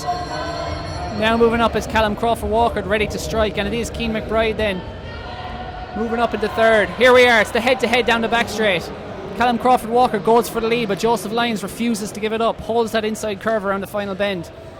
These are clear of Keane McBride and Matthew Murnan. They're going to have to run for time from now, because these two out front are going to automatically advance. Fighting hard it is Joseph Lyons, takes a look around, he knows he's safe. Callum Crawford Walker will finish second, Keane McBride will be third. In fourth is Matthew Murnan, then it's Kilkenny City Harriers, Luke Fitzpatrick, and then St. Lawrence O'Toole's Dean Holmes. Then it is Aaron Mangan and Derek Kelly. So Matthew Murnan went for it there, set it up, but unfortunately it was the other lad who just sat on his shoulder and took over him with 200 metres to go. But he certainly set up the race for the other lads, and they give him a pat on the back for qualifying them there for that final. They should buy him a tea in the next couple of hours, because you see, but hopefully his effort will be rewarded. I think he got up for third place there. Just fourth, I think. Oh yeah, Keane McBride there actually held down for third. Matthew Murnan went for the inside run, just touched off for third. But I'd be very surprised if those two, it looked like a good strong pace, if those two don't make it through to the final, because that was a good strong pace, and we'll give you that official result as soon as we get it.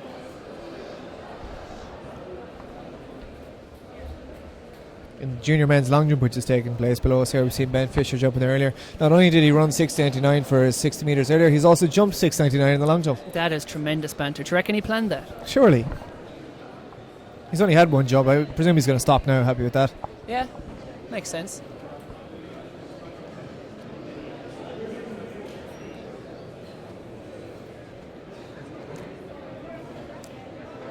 So, heat 2 of the junior men's 800 metres is on track. And again, only the top 2 are safe here. So athletes in behind are going to be running for time. From the inside in lane 1 is Liam Tyus of Mullingar Harriers. He's just on the outside of lane 1 there. Number 182 is Connor Dodd of Galway City Harriers on the inside. Then we've 108 is Rory Lodge of Kenny City Harriers. Then it is Aaron McLean of Finn Valley. Conal Hayes of Michaela. Connor Butler of Tullamore Harriers. Lee Vale's Conor O'Driscoll. Number 363 there in the green is Mark Lynn. And number 375 is Sam Power of St. Lawrence O'Toole. Aaron McGlynn there in the middle of the field for Finn Valley, of course, ran sub 50 a couple of times for 400 metres last year. He's a serious talent over the one lap. Let's see what I can do over 2 here, or over 8 here, in fact. Yep. 800, that is. Could have just said The official result of the women's under 23 800 metres is now with us. And we can see Alana Lally did, of course, take it with 2:17.03. Sinead Gaffney 2:23 and Niamh Quinn 2:24.67. 2:23.60.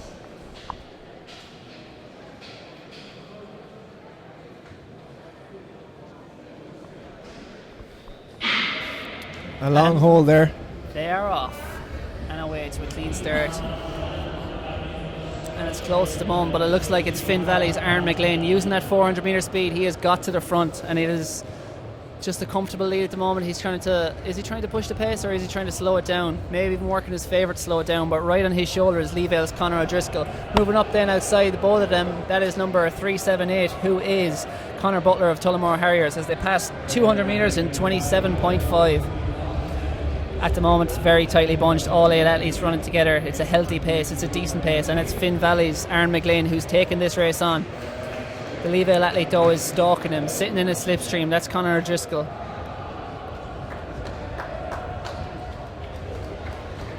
Athletes in 3rd and 4th will look to be maintaining contact here. It's a decent pace, and this may well produce more fastest losers. Number 352 in 3rd is Conal Hayes of the Kilkenny City Harriers athlete. Rory Lodge is up in 4th. Up in the 5th, but at the moment it's still been controlled, just running a very astute race. Again, these athletes will have the final in about 2 hours time, so they're not going to want to expend too much energy here, but Aaron McGlynn has controlled this race from the start. He's got 300 metres to run, and now up outside him is Conor O'Driscoll looking to maintain close order.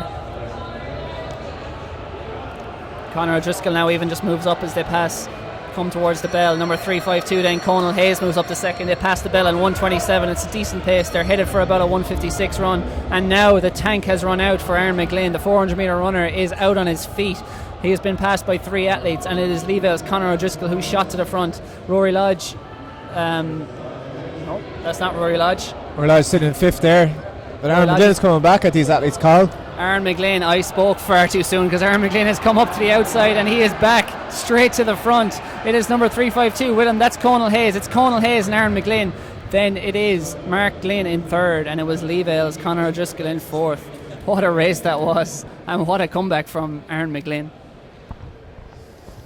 I think that was about 1:57. Interesting tactics there. I'd say he got to 600 and thought, oh Jesus, my legs are in bits, and kind of said, well, let's see what these lads are going to do here, and then realised with 80 metres to go, do you know what, I still have a little bit left in the tank here, I'm going to give this another lash. And look at Aaron McGlynn there. He was detached in 4th place, but then he got a sniff at the finish line and came storming back. Absolutely brilliant last 100 metres.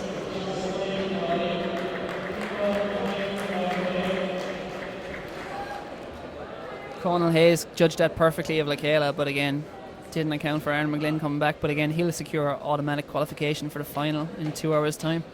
And the 3rd and 4th placed athletes, Matthew Mernan or Conor O'Driscoll and co, will have to wait it out. May even come down to Conor O'Driscoll versus his clubmate Matthew Mernan, who was also in a fastest loser spot in the first heat. But we'll find out soon enough. As soon as we have those results, we'll let you know.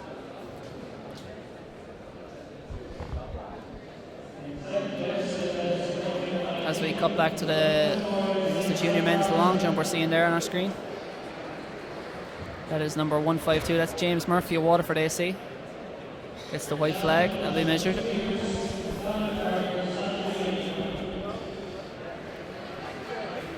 Daniel O'Mahony has said, shout out to the captain, Conor O'Driscoll, in the junior men's 800. Good stuff. He ran well there. Again, you'll have to say your prayers and whatnot, cross all fingers and toes to make sure he's getting the fastest loser spot, but we don't know for sure yet. 550 there in the long jump call. Good stuff. Final heat of this junior men's 800 metres will be Declan Brady, Alan McGinley, Joshua Stubbs, Paul Peppard, Nisha Leonard, Lee Byrne, Chinny Izakua, Roland Surlis and Oisin Stevens. That was nice pronunciation there, Ger. I think I messed it up. Is it Chukwa? Chukwa? Is it Chukwa? Chukwu. We've seen him here before. He's a regular. Roland Surlis. That's a nice name as well. It is. Rolls off the tongue. Roland Surlis. So 9 athletes, will go to the line here, and only 2 of them will be guaranteed qualification for the final. The 3 will have to wait. Top jump so far in that junior men's long jump. As I mentioned, Ben Fisher with 6.99, Keith Marks 6.50, Luke Bellantani 6.45, and we also have Ian Brennan with 6.21 and Mikey Cullen 6.11 or 6.16, and Ian Brennan 6.28 in the second round. So just into the second round of that long jump, we'll try and get you some of the under 23s as well as we get them.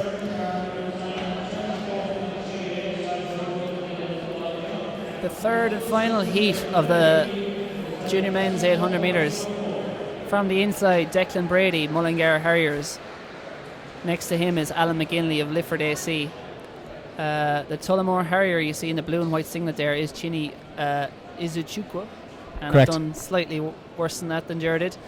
Beside him, number 110 is Joshua Stubbs from Clonliffe Harriers.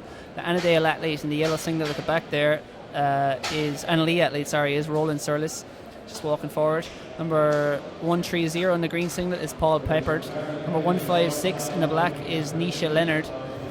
212 there in the maroon singlet is Lee Byrne, and then beside him in the Monaghan Phoenix t-shirt is Paul Peppard.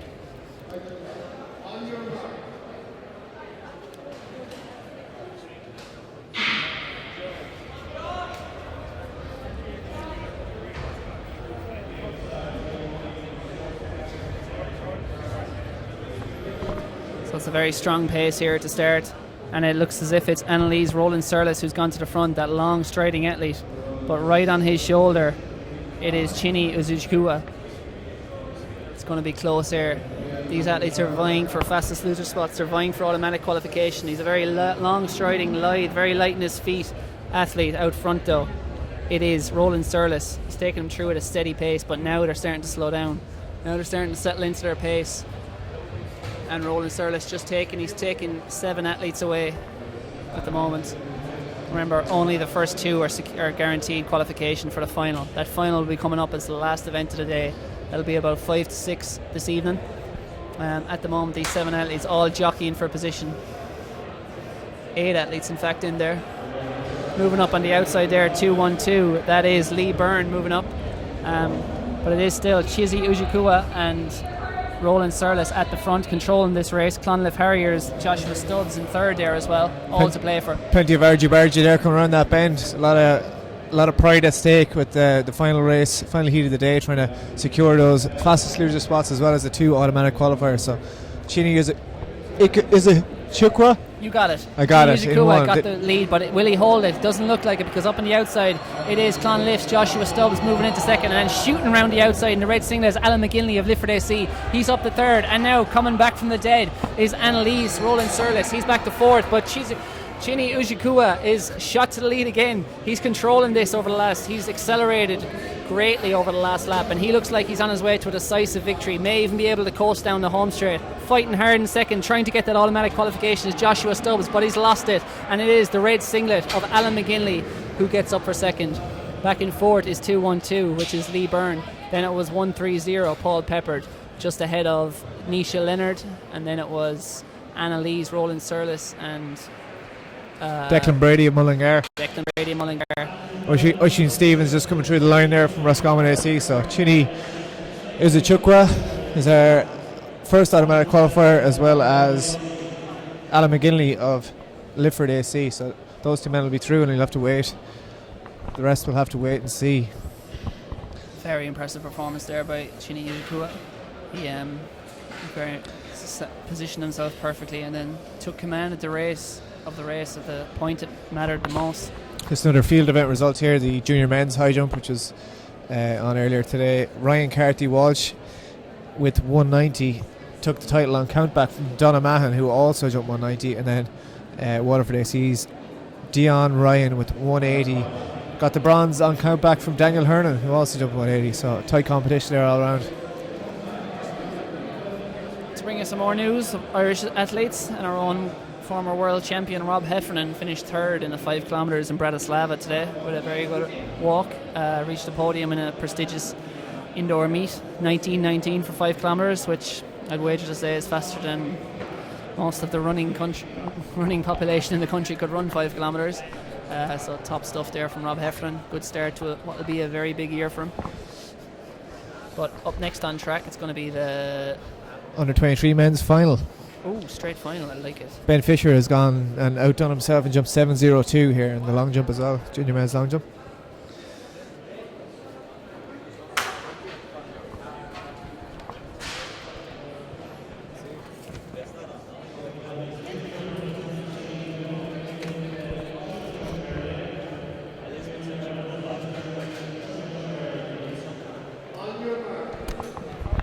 Line up here for the under 23 men's final. On the inside, Conor Duncan. Outside him, Aaron Murphy, Daniel Scully of Raheny, his clubmate Owen Strut, then Tom Hennessy of Nina Olympic, Daniel Kavanagh of Tralee, Sean McCabe of Tala, James Moore of St Albans, and from Crawwell on the outside, Gavin Cooney. At the moment, the pace looks to be kind of slowing a little as the athletes just shuffle for position. At the moment, just leading it there in the orange singlet, that is Tom Hennessy of Nina Olympic. The Raheny athletes now bunching up outside him, and 29 is Conor Duncan of Ratoath, just sitting in second there. And also St Albans, James Moore, the short athlete there, just back in third, has positioned himself well on this opening lap. Daniel Scully responding to the urges of Coach Phelim Kelly here beside us. He's back in the middle of the pack at the moment, but right now it's Nina Olympics, Tom Hennessy, who's controlling this one. He's ahead of Conor Duncan. Conor Duncan now may be vying for the lead as they come in with 2 laps to go. He is vying for lead. He moves past. Back in third, it is Raheny Shamrock's Owen Strut. He's still in the medal position at the moment, but can he hold it? Bit of a jostle for the lead there. Conor Duncan manages to come out on top of Nina Olympics' Tom Hennessy. The gold and silver medal may well be between these unless Owen Strut can raise an effort over the last 200, which he looks to be. He looks to be reeling these athletes in. But Conor Duncan is fighting hard. He's grimacing. 200 metres to run. Here we go, and he's surrendered the lead. Has he? No, he has not. Nina Olympics settles in again. Tom Hennessy settles in. Owen Strut up to third. He's now regained contact with these two. Can he get past? Can he move past? They're all fighting. They're all hurting. Conor Duncan still has the lead though. But here comes Tom Hennessy. Straight back to the front. But look at Owen Strut. He's running a very coy race, a very evenly paced race. He's coming up in the second. Can he get the gold? He's moving up on the outside now of Tom Hennessy. Owen Strut to the lead. They're staggering home. They're hurting. But Owen Strut is going to be your champion. He is the under 23 men's winner. Tom Hennessy takes second. Good effort from Conor Duncan in third. Then it was Daniel Scully in fourth. St Albans athletes coming across the line there as well. James Moore and Aaron Murphy. And what a race. What a race. We'll tee up the replay so you can enjoy that last 150 metres again. Fantastic from Owen Strut. He looked out of it at one point, but again, 800 metres can be a long way indoors, especially when you run the first 400 fast. He was sitting back in third. The two boys in front were elbowing each other and argy-bargying for that front, and he just left it late and knew he had the pace to come through and take the victory. Exactly, what a win. Tom Hennessy may have thought he had it with 50 to go, but Owen Strut had other ideas. I'm going to say it, strutting his way to gold. Absolutely. And I'm not even sorry. Coming up next, it's going to be the hurdles. Starting with the junior women's 60 metre hurdles. Elizabeth Morland, one of our multi-event stars there. Fergal Bradley, by the way, has asked, when's the final for the 800 metres junior? I think that's the men's he's asked for. That will be right at the end of the day, Fergal, 6 o'clock. 5 to 6 the junior finals are. 800 metres? Yeah, 800 metres is at 5 to 6. That'll be the last event of the day. Remember the big race, many of you may be tuning in for Éanna Madden versus Marcus Lawler. That'll be at 5:35 or just maybe a little after. There'll be some juvenile races. That'll be on sometime around 5:40, 5:45.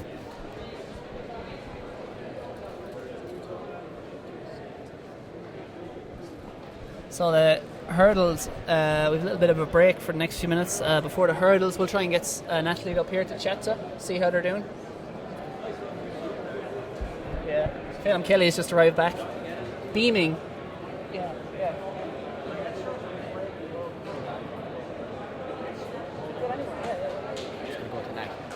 We're just going to cut to an ad. We'll be back with you in 30 seconds time. It doesn't cost much to feel amazing. A pair of running shoes and a bit of determination is all you need.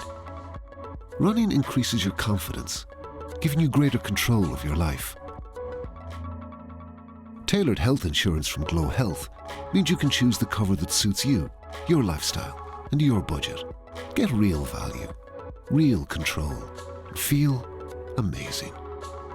GloHealth. My cover, my way.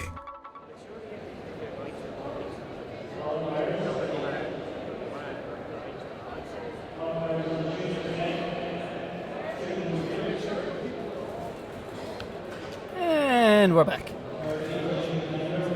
Like I said, we still have field events going on now. It'll be about 25 minutes time at 20 to 5. You have the sprint hurdle starting. We'll see Megan Mars there, Elizabeth Morland going head to head in the junior event. Other ones to look forward to, junior men's race. Ben Fisher appears to be out again. No end to his victory or gold digging here today. In the under 23 women's hurdles, another international star for Ireland, Sarah Lavin, of course, European junior silver medalist. She'll be in that. Lillian O'Hora there, hoping to put it up to her. Amy McTaggart as well. Lots of good action and good athletes in the sprint hurdles. Under 23 men's, we'll see Garvin McKenna, Owen Power, Andrew Creamer, Donald Cairns, a Spanish import, I suppose. Antonio Castilla Fernandez of Clonleaf Harriers. He'll be, I believe he's a student in UCD, I think, at the moment. He'll be taking on the best of the Irish as well. That's all coming up at 4:40, and then after that we'll be going to the 200 metre finals. It'll be Ciara Neville out in lane 6 for that 200 metre final. She'll be against Charlene Mosley, lane 5, Laura Ann Costello, lane 4, Kate O'Connor. Can she break the Niamh Whelan's national junior indoor record? We'll find out. As you can see, the athletes just warming up there. They'll have a bit to go yet before that start time, so we'll watch a bit of the long jump in the meantime. Number 99 there is Saran Mangaleshtira. So while we have a little break, we're going to chat to we're going to interview a couple of the athletes.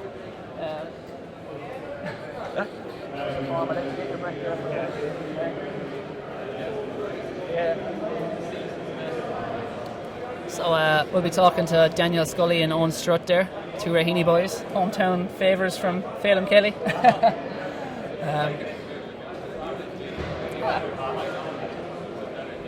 Yeah, so looking forward to a chat with them. We'll just break for a quick ad, and then we'll come back and we'll be chatting to the epic champion of that 800 metre race, Owen Strut. We'll see you in a few moments.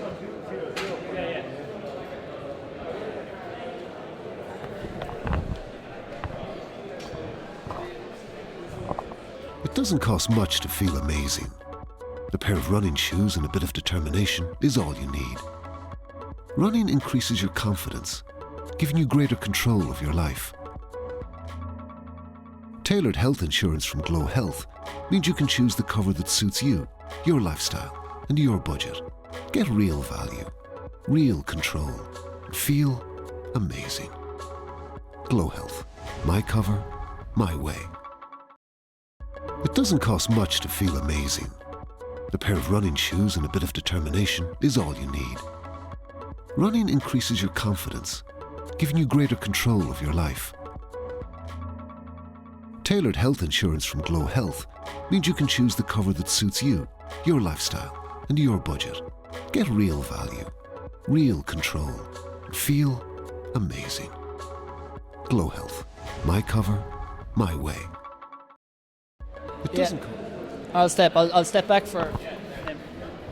So we're back here with Daniel Scully and Owen Strut, the two Raheny men, 4th place and 1st place in that 800 metres. Daniel, pleased with that performance? Yeah, I can't really complain. It was a packed race, a lot of people in it, and I haven't got much training under my belt, so happy enough to go out and hit 2 flat. Any disappointment about just missing out in the middle? Yeah, maybe tactically a bit wrong. I got boxed in, got a few shoves, so maybe if I run more tactically, get out faster and stuff. No doubt pleased for your training partner though. Nice. Yeah, very, very pleased for him. He got the result he deserved. He's been fighting a while for it, so. Thanks for chatting. Thanks for chatting and well done today. And to that champion, Owen Strut, did you think that was possible with 100 metres to go? No, I thought I'd lost it when they got away with me around the last bell, but I seen them dying, started clawing it back, and so I just had to strengthen my legs from the winter. But yeah, it's been a long time coming. Like, I've had a few bad races there in the schools and stuff, so I'm happy to start a college career, start the season off on a roll. Yeah. And where are you at college now? I'm up in DCU there. How are you enjoying it? Yeah, no, it's a great setup up there. There's a good gym, good jacuzzi, good sauna. And did you think coming into the race today, you think the win was on the cards, or are you surprised by that result? No, I haven't ran in about a week and a half now. I done my back in a few days ago, so I didn't know how it go. Could have went either way, but I'm happy the fresh legs pushed me through instead of the injury showing his head. And you seem to pace it a lot more evenly, the lads out front. Did you think they were gone, or did you think these lads are going to come back to me on the last 100? Yeah, I knew the leader at the front there. I'd raced against him a few times, and I know he does like to lead races, so I said there is a chance I do like to kick from about 200 to go. So I knew I had the speed, but it was the head, I suppose, I needed to cold, and just made it through the last 10 metres. Close race. Cool. Well, it was a perfectly timed run in one of the races of the day, so congrats on the win. Thanks a million. Much to feel amazing. A pair of running shoes and a bit of determination is all you need. Running increases your confidence, giving you greater control of your life. Tailored health insurance from GloHealth means you can choose the cover that suits you, your lifestyle, and your budget. Get real value, real control, and feel amazing. GloHealth, my cover.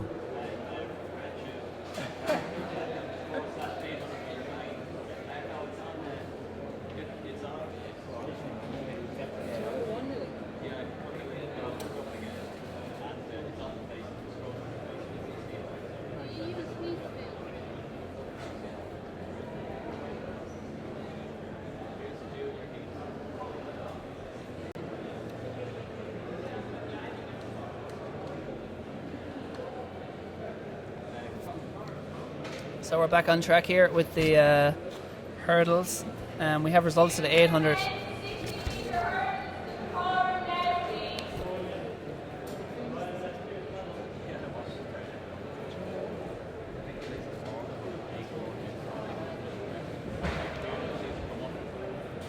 And we're just looking out for results here. I'm sorry to say, I have to apologise because they ran ahead of schedule on that last race, the junior women's 60. So while we were speaking to Owen Strut there, the junior women's 60 metres was actually run off. We were told they were sticking to the schedule as laid down, even if there was gaps in the programme, but they appeared to just go ahead and run that 60 metre hurdle, so we actually just missed that. But I can tell you that Elizabeth Morland, the multi-eventer and accomplished sprint hurdler, was the champion there. We'll try and so that was 8:45, I think, was her winning time there. We'll get official confirmation of that result. But that race had been slated for 4:40 p.m, but they actually ran it off while we were chatting to Owen Strut and Danielle Scully there. So apologies about that. But coming up next, it's going to be the under 23 women's 800 metre or 60 metre hurdles with Sarah Lavin. It's going to be the warm order favourite there. It's just in the centre of your shot there in the light blue top, or the. Yeah, she'll be running lane 4 for this.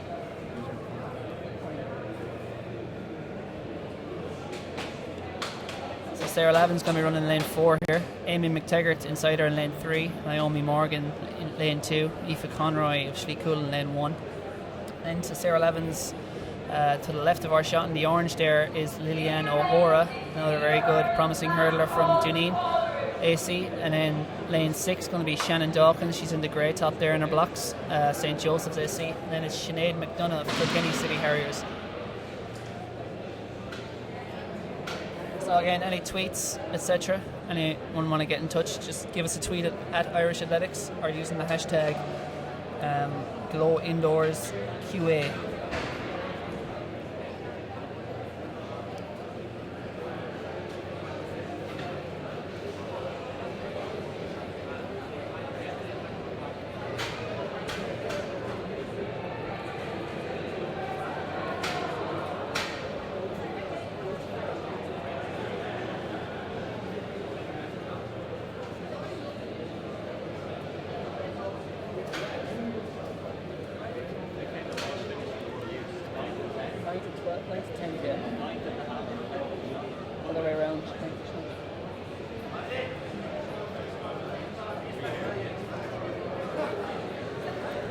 So Sarah Lavin there, just lining up in her UCD kit.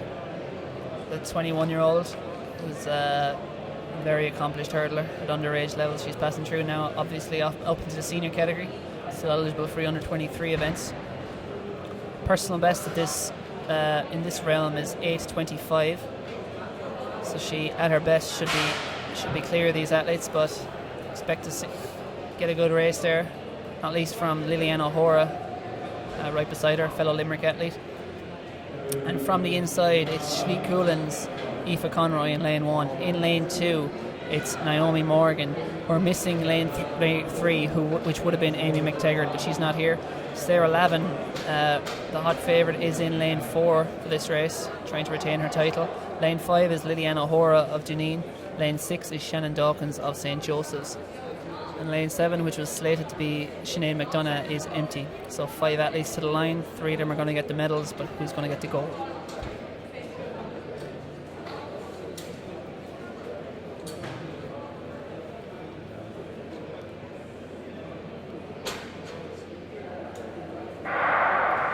Away cleanly, good start from Aoife Conroy in lane 1, but it is Sarah Lavin now emerging with Liliana O'Hora. It was the head-to-head we expected, and Sarah Lavin coming clear, beats Liliana O'Hora by about 3 metres. In third there was Shannon Dawkins of St. Joseph's, and Naomi Morgan in fourth. And back in fifth was Aoife Conroy, who just hit a hurdle, I believe. I think it was the second hurdle she hit after a very good start. We'll tee up that replay so you can enjoy that race again, but yeah, the clear win there for Sarah Lavin. 8:35 I think is the winning time.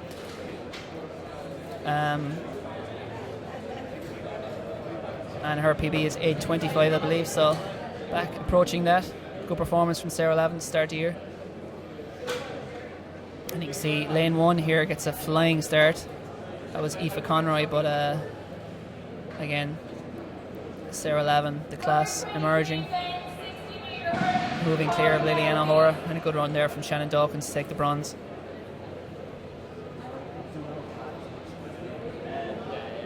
Next race on track will be the junior men's 60-metre hurdles final. It's going to be a straight final with 7 athletes. So we've results through for the junior women's 60-metre hurdles that we unfortunately that passed us by as we were interviewing. But I can tell you that Elizabeth Morland won that gold there at 8:43 from Cushenstown. Second, there's a clear winner there from Megan Mars, City Lisburn, 8:98. In third was Rachel Dunn, Dundrum South Dublin, 9:28. Fourth was Kate Doherty, 9:36. Fifth was Sarah Quinn, 9:47. Rebecca O'Connell was sixth in 9.60. Seventh was Chloe Whelan on Menapians, 10:01. And in eighth was Eva McPartlin from St. Cocos, 11:33. So a great win there, and well done to Elizabeth Morland, who was cleaning up here today.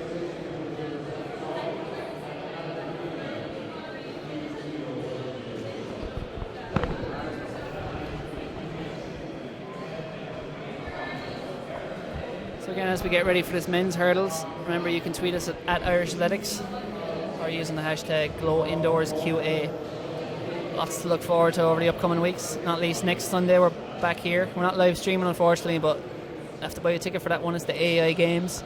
The GloHealth AAI Games will be on here next Sunday starting at 11 a.m. in Athlone, and then 4 weeks time with the GloHealth Senior Championships. So I managed to miss the 2 races that I really wanted to see today, Carl, both women's hurdles, but I was otherwise engaged unfortunately and stuck outside the building. Exactly. But I'm back. You're too popular, Joe. That's well, some would say that. Others would vastly disagree. How did it go? Talk me through it. Elizabeth Morland, 8:43. 8:43, yeah. Well, now to be perfectly honest, Ger, we missed Elizabeth Morland because they changed the schedule. So wonderful. We were basically doing a couple of interviews at the time with Daniel Scully and our 800-metre champ Owen Strut, and then they ran it off unexpectedly. So As actually I thought, failed I to had miss another. that, but Elizabeth Morland won it. That was about 20 minutes ahead of schedule, and then we caught the under 23 women's race, which Sarah Lavin. As we're now, you'll be able to watch it back on our screens as we have a little lull in the program. 8:35. 8:35, a tenth of a second off her PB, so a good run. Again, didn't come out of the blocks that fast compared to competitors, but as soon as she was up and running, I suppose the international class ability that Sarah Lavin has came to the fore. Very aggressive, very low over those hurdles. Liliana O'Hora with a similar technique. Maybe Sarah Lavin just that little bit crisper over the hurdles.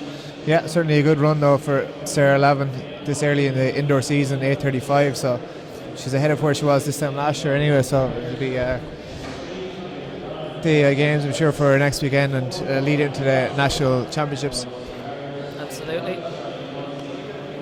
And that was Adam Dorn of UCD in the long jump. He's a best of 5:37 at the moment. I think at the moment that's been led by Ben Fisher, who's jumped 7:02. He improved on his 6:99 in the first round. So great stuff from Ben Fisher.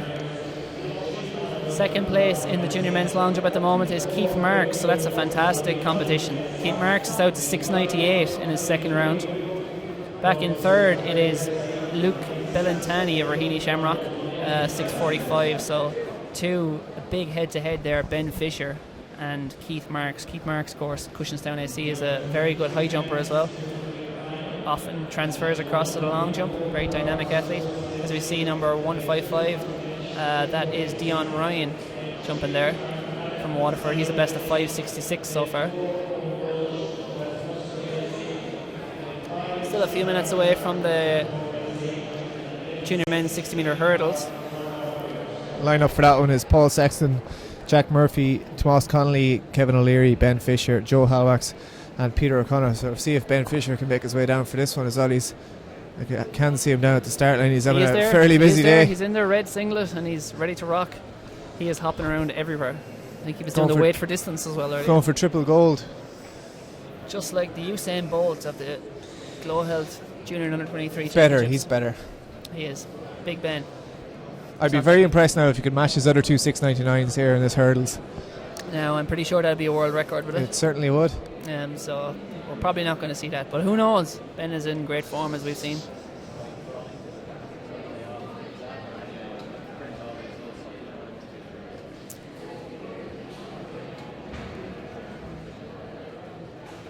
So we'll bring you a few results as we're getting them.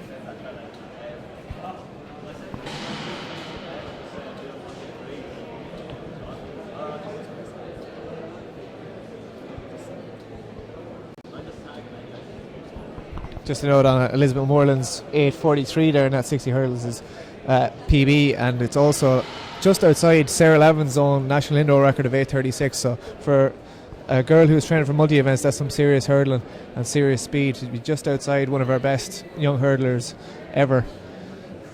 Absolutely, great running. Of course, as we talked earlier, she broke that national indoor heptathlon record, pentathlon record even. Pentathlon, I think. Pentathlon record at the multi-event championships down here a couple of weeks ago. So she's obviously in serious form. So just in the long jump there, we're seeing Claire Morris's Daniel Hernan on the runway. He currently he's in 13th position at the moment with a best of 5:52. We'll see if he can improve on that. But in the 60 metre hurdles for junior men, they're just getting ready behind their blocks.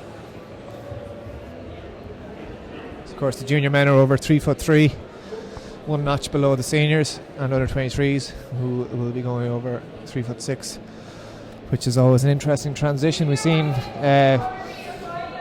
Matthew B in here last year run a serious time over the lower barriers. We've seen him impressively at the AI Games as well, but he's not entered for the under 23s today, so he might be just taking a little bit longer to transition to those higher barriers, but some do it better than others. Under 23s, we'll see other juniors who are moving up, like Garvin McKenna, Andrew Creamer, who would have been going over the lower heights in previous years. Garvin has run a 8:43 this year over the senior heights, so he is transitioning fairly well. Absolutely, and here we are for the final for the junior men's 60 metre hurdles. We have 6 athletes going to the line, 2 empty lanes. And in lane 1 from Anley, it's Paul Sexton. Lane 2 from Leevale, Jack Murphy. Lane 3, Michaela's Thomas Connolly. Lane 4 is Kevin O'Leary of Liscarroll AC. Lane 5, the multi-talented, multi-gold medal winning Ben Fisher of City of Lisburn AC. Can he make it 3? Lane 6 was to be Joe Halwax, but he is not here. And out in the outside in lane 7, it's Peter O'Connor of Enniscorthy AC. So can Ben Fisher reign supreme and put his mark on this championship?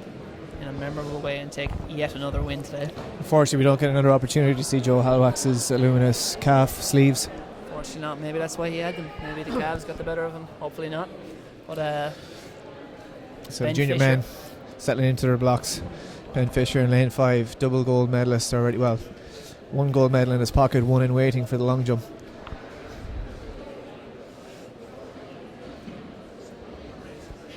5 3'3" barriers in their way.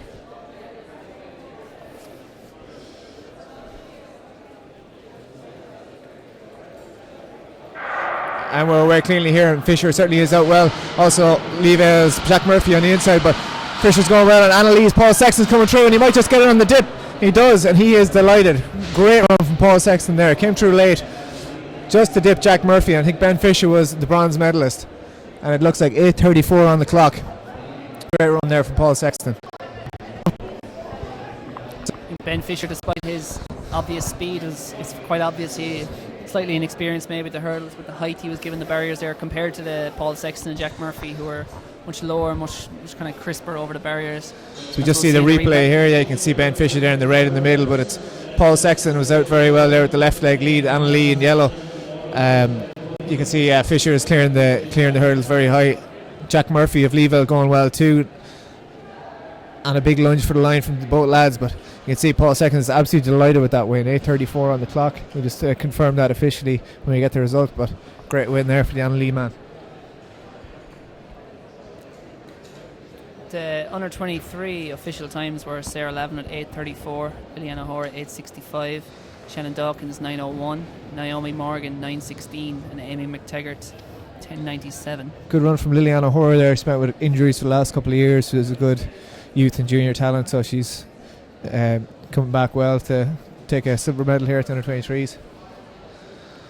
Great stuff. Just to cut back while we have a moment to the junior men's long jump, which is on the runway here in front of us, and that is number 99 is Saran Mangalashtira. Hopefully I got that right. Of Abbey Striders. He's currently in 8th place with 5:77, but he fouled his second attempt, so this will be his third attempt. Still being led by Ben Fisher, who just ran the hurdles and skipped his third attempt to do so. There we go. Looks like it may have been a foul, although the judge is taking a look. No, they're not. Oh, they are going to measure that one. Next on track will be the under 23 men's 60 metre hurdles final. Just see on Twitter here as well, we tweet in from Martin Nutty, who says Claire Mooney ran 54:28 in Boston to crack into the Irish indoor top 10 all time. Great stuff from Claire Mooney.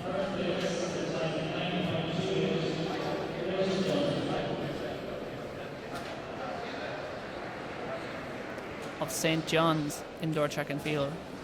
You just see the women's junior 60 metre hurdles. Girls getting their medals on the podium. Megan Mars getting her silver medal there, and Elizabeth Morland waiting to receive her gold.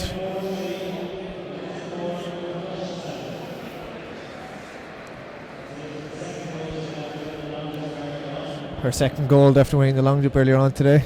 Well done to Elizabeth Morland. I think she's also jumped something like 176 in the high jump this indoor season.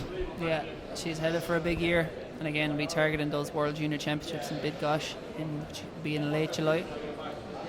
So the 60 metre hurdlers are now on track. They're just behind their blocks doing their final runouts ahead of that final. See Antonio Fernandez Garcia of Clonliffe Harriers. He's a Erasmus student at DCU over here for his second season, so he had a couple of good runs outdoors last year for DCU. He'll be trying to put his name on this indoor under 23 title. Give him the full title, Jar. Antonio Garcia Fernandez. Yeah, I got his names wrong. Antonio Fernandez Garcia, I went with, sure. Either way. Oh. Got Andrew Creamer. Great name. It is indeed. Andrew Creamer, Gareth McKenna, Antonio Garcia Fernandez, Owen Power, and Donald Kearns.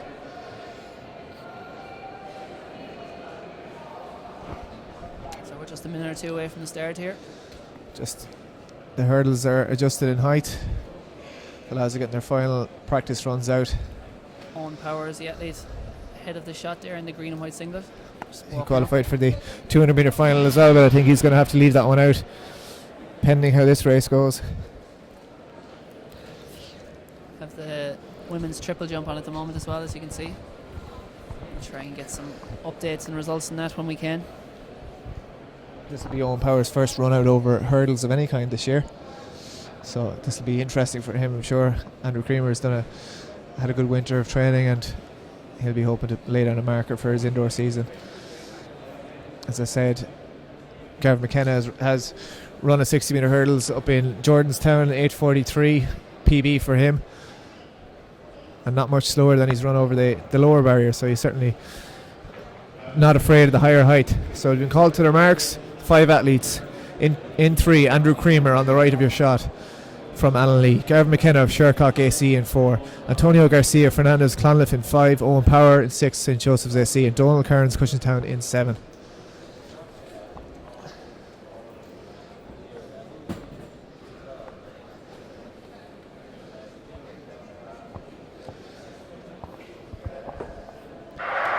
And they're away cleanly, and it's a pretty even start so far. McKenna's out well. It seems to be the lead. He's after hammering that hurdle hard. Garcia Fernandez is away, and he is clear. And it's McKenna that comes through for second. 8:27 on the clock. So I think McKenna knocked one and possibly put Andrew Creamer out of his race as well. But we'll have to just check a replay on that one. But certainly the second and third hurdle caused a bit of chaos, as the hurdles can do. But it is Antonio Garcia Fernandez who takes the lead. So impressive win there by Antonio Garcia Fernandez. Again, that's phrase about keeping your head when all around are losing theirs, and that was very much the case of the one who made the least errors. The replay here, Garvin and Antonio are out fairly well together. They're even. Garvin smashed that third hurdle, but he kept going, or second hurdle, he kept going well. Garcia didn't get phased by it, and he dips for 8:27. You can just see Owen Power dipping a little bit too early and possibly doing himself out of a medal there, but we see the replay. It's tricky to know what exactly happened to Andrew Creamer. Again, Gavin McKenna made a mistake at the second. I think he just got in a little bit close and went too high and lost his kind of stride pattern there. Andrew Creamer on the inside. Very crisp hurdling from Antonio Garcia Fernandez. And again, a big stumble off the last one there from Owen Power. Just maybe a bit of ring rustiness in this realm. Probably entertaining race. Very much so. So often the winner of a hurdles championship race comes down to just who, not so much who runs the fastest or the best races, who makes the least mistakes, and that was certainly the case there for Garcia Fernandez. Looked pretty flawless. Official result from the junior men's hurdles was Paul Sexton of Annalee in first, 8:36, Jack Murphy of Leeville 8:40 in second, and Ben Fisher in third, City of Lisburn 8:58. So up next on track we'll have the 200 metres, but we're going to first chat to Elizabeth Morland after a short break.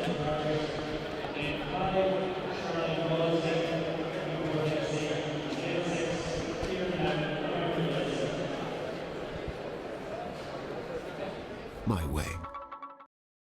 It doesn't cost much to feel amazing. A pair of running shoes and a bit of determination is all you need. Running increases your confidence, giving you greater control of your life. Tailored health insurance from GloHealth means you can choose the cover that suits you, your lifestyle, and your budget. Get real value, real control, and feel amazing. GloHealth. My cover, my way. It doesn't cost much to feel amazing. A pair of running shoes and a bit of determination is all you need. Running increases your confidence, giving you greater control of your life. Tailored health insurance from GloHealth means you can choose the cover that suits you, your lifestyle, and your budget. Get real value, real control, and feel amazing. GloHealth. My cover, my way. Okay, we're here with Elizabeth Morland just after running 8:43 for the 60 metre hurdles. He also won the long jump earlier today. Talk me through those two performances. Well, the long jump didn't really go to plan. I had a good first jump, but then the rest of them just weren't up to the standard that I wanted them to be. But luckily enough, I got the first jump in. And then the hurdles, I wasn't expecting that time whatsoever. I was luckily enough it rounded down 0.03, so it was 8:43.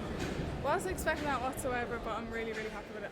Very good, and you're just 700ths outside Sarah Lavin's junior indoor record, so so I'm sure you're delighted with that, like a class act like Sarah Lavin. So you set a heptathlon indoor record a couple of weeks ago as well. How did that event go for you? Were you happy with it, or was there anywhere you feel you could have done better? Or yeah, well, I was really happy all around, like breaking the records and stuff.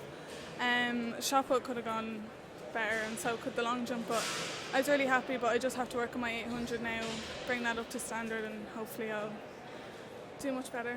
Yeah, so there's still room for improvement, you're saying. So come the outdoor season now, you've got the World Junior Championships in Bydgoszcz. Will they be your main aim, or is there something else you have in mind? Yeah, no, I'm definitely going to try and go for the heptathlon for the World Juniors. Maybe the hurdles, I don't know, depending how I am. And I also have the leaving cert to focus on as well, so that's going to be really hard to try and juggle them all. But hopefully it'll go well, and we'll see how it goes. I'm just going to work really hard. Yeah, well done on your day today, and best of luck for the season ahead. Thank you. Okay. We're just going to go to a quick ad from GloHealth. It doesn't cost much to feel amazing. A pair of running shoes and a bit of determination is all you need. Running increases your confidence, giving you greater control of your life. Tailored health insurance from GloHealth means you can choose the cover that suits you, your lifestyle, and your budget. Get real value, real control, and feel amazing. GloHealth. My cover, my way.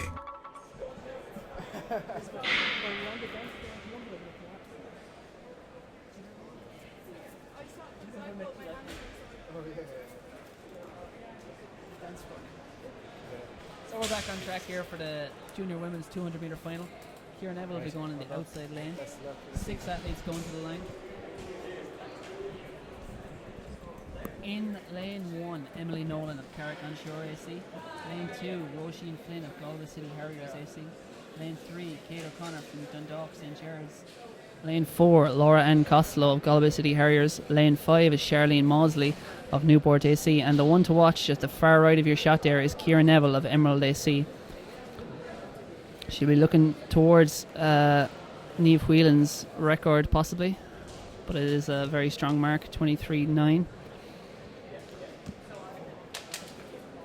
But she's run 24.01 indoors last year, Ciara Neville, so she's a very accomplished performer. She'll certainly be very hard to stop here, assuming a clean race. Charlene Mosley inside her though, certainly make it a contest. Yeah, I don't think she'll have it all her own way in the first 100 certainly, but we'll see how it goes, because it'll be lanes 5 and 6 to watch, definitely Charlene and Ciara Neville. Athletes called to their marks, hush descending, and even the starter has asked the audience to be quiet here, so all these athletes can hear the starter's orders. I've sent our runner Phelim Kelly down to have an eye on the clock for us to get an immediate time, so we'll just settle into their blocks for the final of this junior women's 200 metres. Ciara Neville on the outside, the one to watch. Can she break 24 seconds? It's distinctly possible. Very impressive earlier in her heat. She's away to a good start. Ciara Neville flies out of the blocks. Also going well in lane 4 is Laura Ann Costello up on Charlene Mosley, but at the moment Ciara Neville has flown away. About a 6 metre advantage there over Charlene Mosley, powering around that final bend, using that long stride of hers, very well balanced. Now Charlene Mosley starting to come back at her. Can she mount a challenge off this last bend? Ciara Neville, Charlene Mosley, it's the head-to-head we wanted. Charlene Mosley has it, moving clear. She takes victory ahead of Ciara Neville. Back in third, it's Laura Ann Costello. What a run from Charlene Mosley. She looked out of it after 100 metres there. We had Laura Ann Costello come up alongside her. Ciara Neville seemed to be streaking away, but she showed her strength there. We've seen her win the 300 metres outdoors last year, so it's obviously 24.41 we're being told is the winning time there for Charlene Mosley, so I'm sure she'd be delighted with that. As we see the replay here, Ciara Neville appeared to have flown. Appeared as if the race was over after 100 metres, but as we said, 200 metres can be a very long way, especially at the end of a long day. Ciara Neville just tiring off that home straight, just losing her technique a little. Charlene Mosley holding it together perfectly, smiling there even before the finish. Takes the junior women's national title, and a big scalp for her to take down Ciara Neville. So she ran 24.50 in the heat, and I think that was a PB, so another one there, 24.41, so it's all going in the right direction. As well, she might be delighted. Fantastic performance. And a big scalp in Kieran Neville. You can see there Kieran Neville just starting to rock a little bit more than as the perfectly linear Charlene Mosley holding it together, maybe just a little bit better over that last 50. What a performance from Charlene Mosley.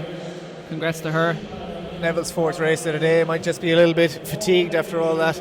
But yeah, 24.88 in second for Kieran Neville. Back in third, Laura Costello, 25.33. And Kate O'Connor, 25.54. And then in fifth, it's Roisin Flynn, 26.58.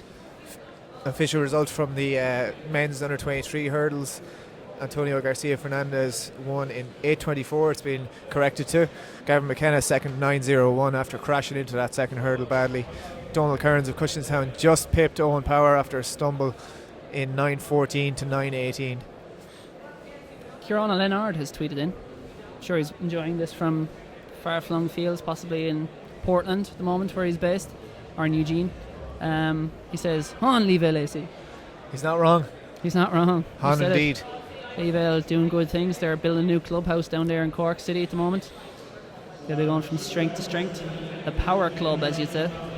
Selves and Ferrybank AC, probably the two most prolific, I suppose, clubs in Munster. Putting it up to the dubs and whatnot. But next up on track is going to be the junior men's 200 metre final. Lane 1 there is going to be Jamie Pender. Lane 2, Callan Byrne. Lane 3, Conor Duggan. Lane 4, Craig Newell. Lane 5, Keelan Green. And lane 6 is David McDonald. So we're a few minutes away from that at the moment. Long jump men, just to update you on that. And Ben Fisher has passed his third attempt and he is in the lead on 7.02.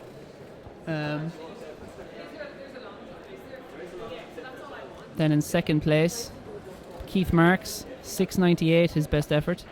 And in third, Luke Bellantani, Raheny Shamrocks with 6.45.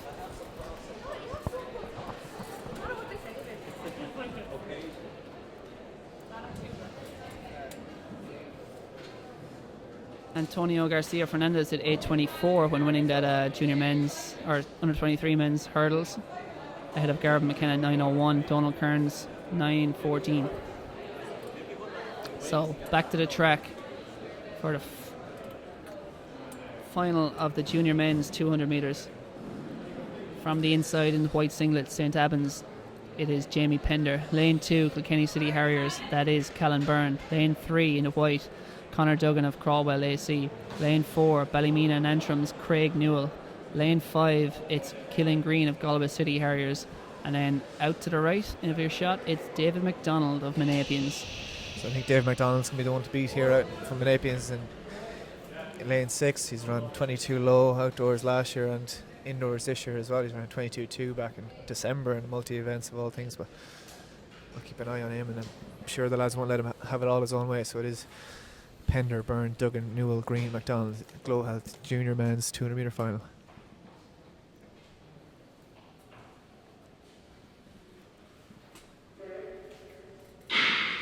And we're away cleanly, and McDonald is out well, as is Killen Green inside him.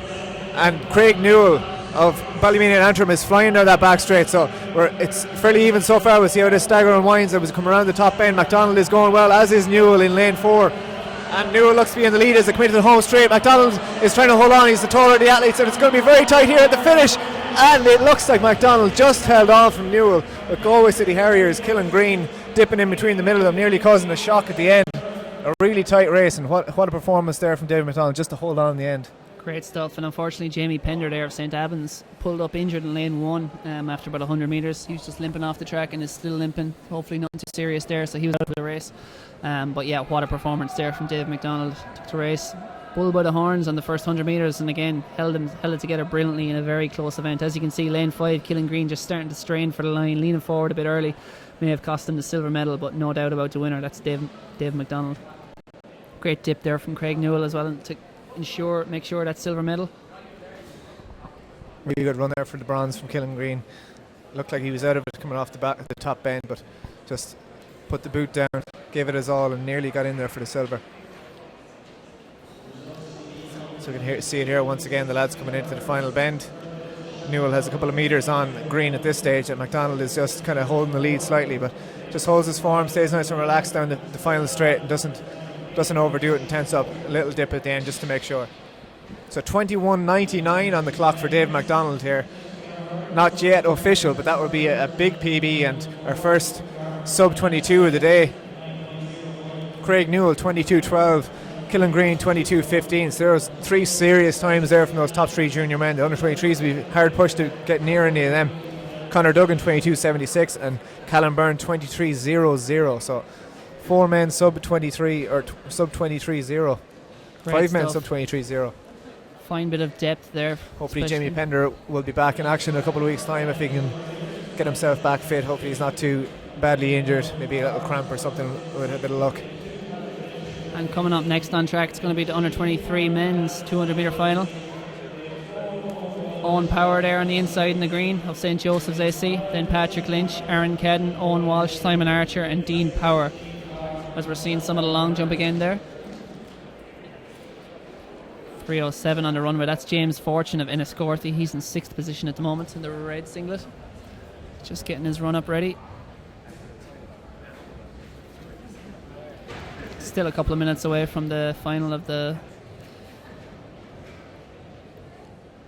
under 23 men's 200, and they're currently running ahead of schedule, so we may well be seeing the in fact I'm pretty confident we will be seeing Aina Madden versus Marcus Lawler showdown a little bit earlier than planned. So if you're waiting for that at 5:30 or after 5:30, I'd expect to see that at some point in the next 20 minutes or so. So stay tuned for that. We'll update you as we get it once we see the athletes warming up. If you've sent someone to the shop to get biscuits for the tea, make sure they get back in time for that. And don't be checking their watch to go as the timetable, because we are ahead of schedule. So thinking about going for that run, don't go, because Aina Madden and Marcus Lawler is going to be on track within the next half hour. After these 200 metre finals, we're going straight to the 400 metre finals. Should be some cracking contests there, and then it'll be round out today with the 800 metre finals.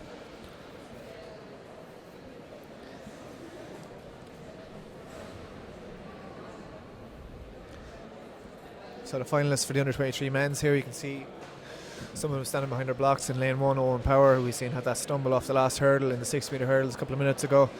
From St. Joseph's, Patrick Lynch of Newport in 2, Aaron Cadden of Sligo AC in 3, Owen Walsh of West Muskerry in 4. He was DQ'd in the 60 metres earlier, but got through his semi-final here safely, so hopefully he can put that to rest in the final.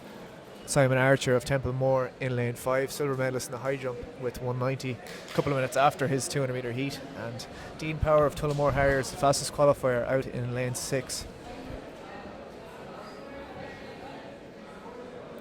Basket carriers are taking away the lads' gear, so we're almost ready to rock here.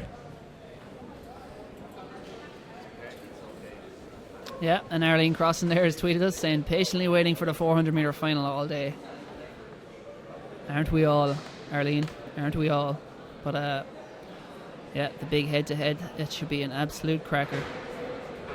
So yeah, don't have too much longer to wait. The 400 metres will be on track next as they go to the line in the under 23 men's 200 metre final. From the inside, Owen Power, lane 1. Lane 2 is Patrick Lynch. Lane 3 is Aaron Cadden. Lane 4 is Owen Walsh. Lane 5 is Simon Archer. And out on the outside, in that white singlet to the right of your shot, fastest qualifier, Dean Power. This may well come down to the outside 2 lanes. Simon Archer against Dean Power. The dreadlocks almost hitting the track there on Simon Archer. And away, very good start from Dean Power on the outside. Simon Archer though is going after him. West Muskerry's Owen Walsh going well as well. It appears to be up in second at the moment, but Dean Power has flown. Now Simon Archer starting to use that long stride of his, starting to move up in lane 5 there, but Dean Power definitely has the lead as they round the final turn. Dean Power has a couple of metres on Simon Archer. Aaron Cadden going well as well, but Dean Power is going to take the national under 23 title. Holds off Simon Archer. In third it's Owen Walsh of West Muskerry, and then fourth was Aaron Cadden. 5th, Patrick Lynch of Newport, and on the inside it was Owen Power of St. Joseph's. Pretty much finished in lane order there, I think. Your national under 23 champion is Dean Power of Tullamore Harriers. Again, ran the strongest first 100 and basically just held it together brilliantly from there. Simon Archer was trying to come back at him and he was getting there slowly, but it wasn't enough. The line came more than enough in time for Dean Power. Followed the lane draw from the heats anyway and stuck to it. Dean Power got out much better than Simon Archer inside him, and he just held on that lead the whole way, and he's delighted with his win. I see him lying on the track, happy out. As well, he might be. Dean Power is a very promising talent in Irish athletics, very accomplished. Sub 11 and sub 22 seconds for the 1 and 200 metres. I think both those personal bests though may date back about 2 or 3 years. But he's well on his way back to health, back to fitness, and looks like he'll have a big year ahead of him if that's anything to go by. The official result, 22.34 for Dean Power. So that's an encouraging performance from him. Simon Archer, 22.52. That's a really good run from him. I'd imagine that's a PB. Owen Walsh from West Musgrave, 22.90. Aaron Cadden, just 500ths outside of medals from Sligo SC, 22.95. Patrick Lynch, 23.40 in 5th. And Owen Power, 24.31 in 6th. Next up on track is going to be, you can see him setting up their blocks there. It's the junior women's 400 metres. Jenna Bromwell will be the favourite for this race in lane 6. She's a 55-second performer at her best. Emerald Lacey.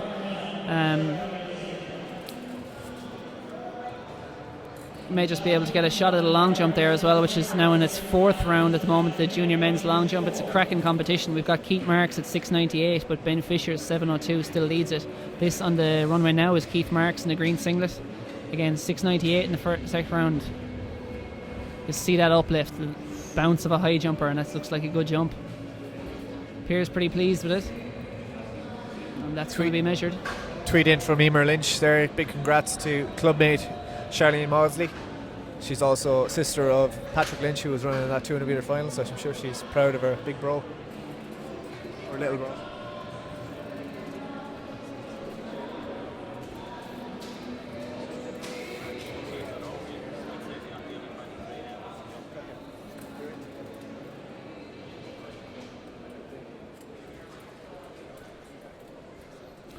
And Keith Marks is just studying the marks there with the studying his mark, I should say, with official. Just seeing if it is an eligible jump. I think it is. They measured it anyway. So up next should be Ben Fisher. But the junior women's 400 metre finalists are now lining up behind their blocks. Jenna Bromwell there in the green and white on your shot. She'll be the warm order favourite for this one. A very likely winner, barring an accident. Can Molly O'Reilly or Sophie Becker, the athletes inside her, can they trouble her?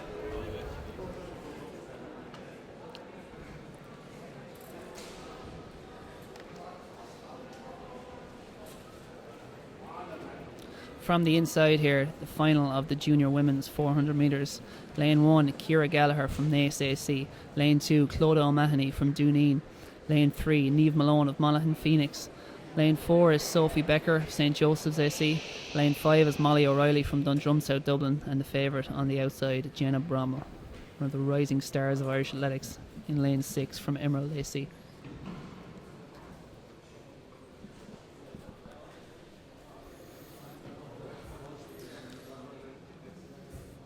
On our marks. Starter's assistant just checks fingers behind the line.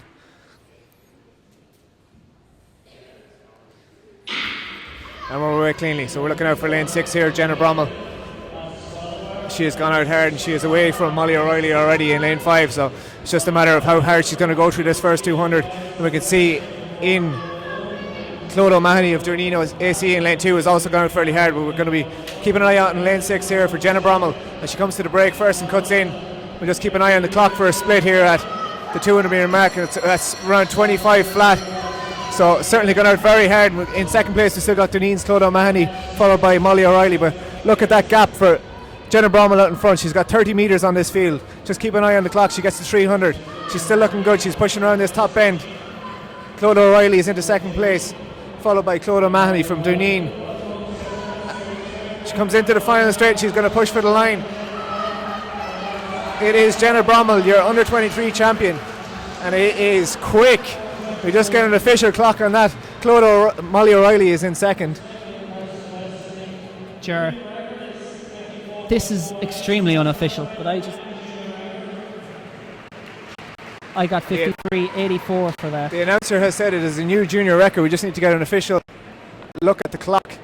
We were just listening out for the time there for a moment, but we have clocked her at sub 54, which would be a phenomenal time from Jenna Bromwell. We'll get official confirmation. That is hand time, so it's probably in the 54 point range. But you know what what? a run. It looked easy. It looked easy. What an absolutely storm run. She's such a long striding athlete that you almost wouldn't. You can just see Sophie, look back at third place battle there. Sophie Becker just gets up to nip Claude O'Mahony, which I wasn't sure of when I seen there was the final result. I was keeping an eye on the second place, but 54.19 for Jenna Bromwell. What a run! What a run! That is fantastic. So 54.49 is the old record from none other than Joanne Cuddy, who was competed at World Championships and Olympic Games. Fantastic. She's only 18 years old, Jenna Bromwell. She is still going to be junior next year, and that was an incredible performance. She's run 54.56 outdoors. She ran that at the European Junior Championships last summer in Eskilstuna, Iceland, or Sweden. But what a run. I mean, she went through, again, we're only hand timing up here, but it looked like she went through below 26 seconds, using that speed, using that long stride from that outside lane. What a performance. A national junior record from Jenna Bromwell.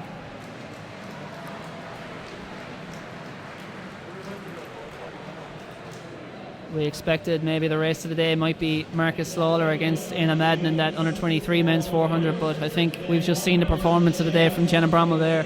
Fantastic stuff, 54.19 seconds. In second was Molly O'Reilly with 57.01. Again, nearly 3 seconds behind. What a run from Jenna Bromwell. In third was Sophie Becker, coming through late to take the bronze medal, 57.68. In fourth, just outside the medals, was Claude O'Mahony of Duneen, 57.96.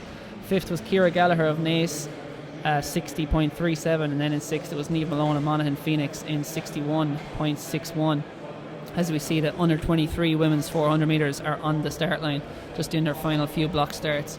The inside there in orange and blue is West Muskerry, Rachel O'Shea. Just outside her is Aoife Conroy of Slieve Coolan. In three is Kelly McRory of Tyrconnell.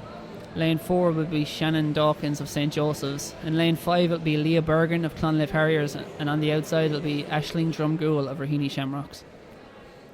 Remember, you can tweet us your predictions, abuse, congratulations, questions, answers to the questions that we failed to answer. Everything. At Irish Athletics you can get us.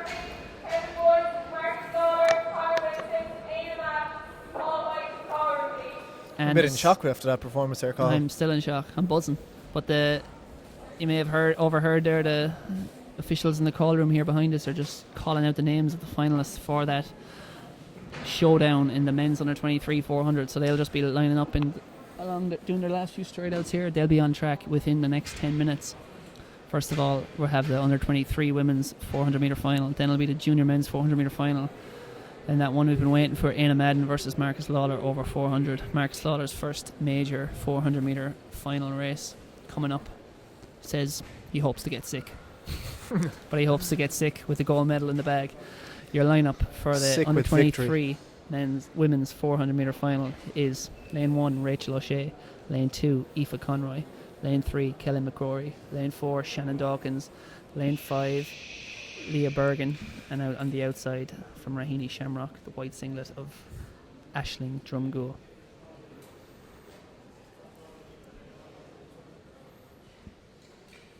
So we've seen McGrory in lane 3 go out hard in her heat, only for Drumgoole to come back and pip her to the win. What way will this final pan out?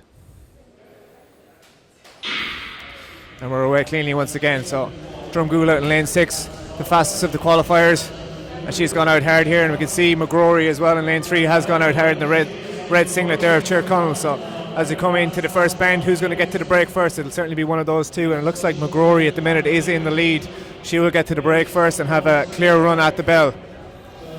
So it's McGrory from Drumgoole, from Leah Bergen, and it looks about 26-27 through 200.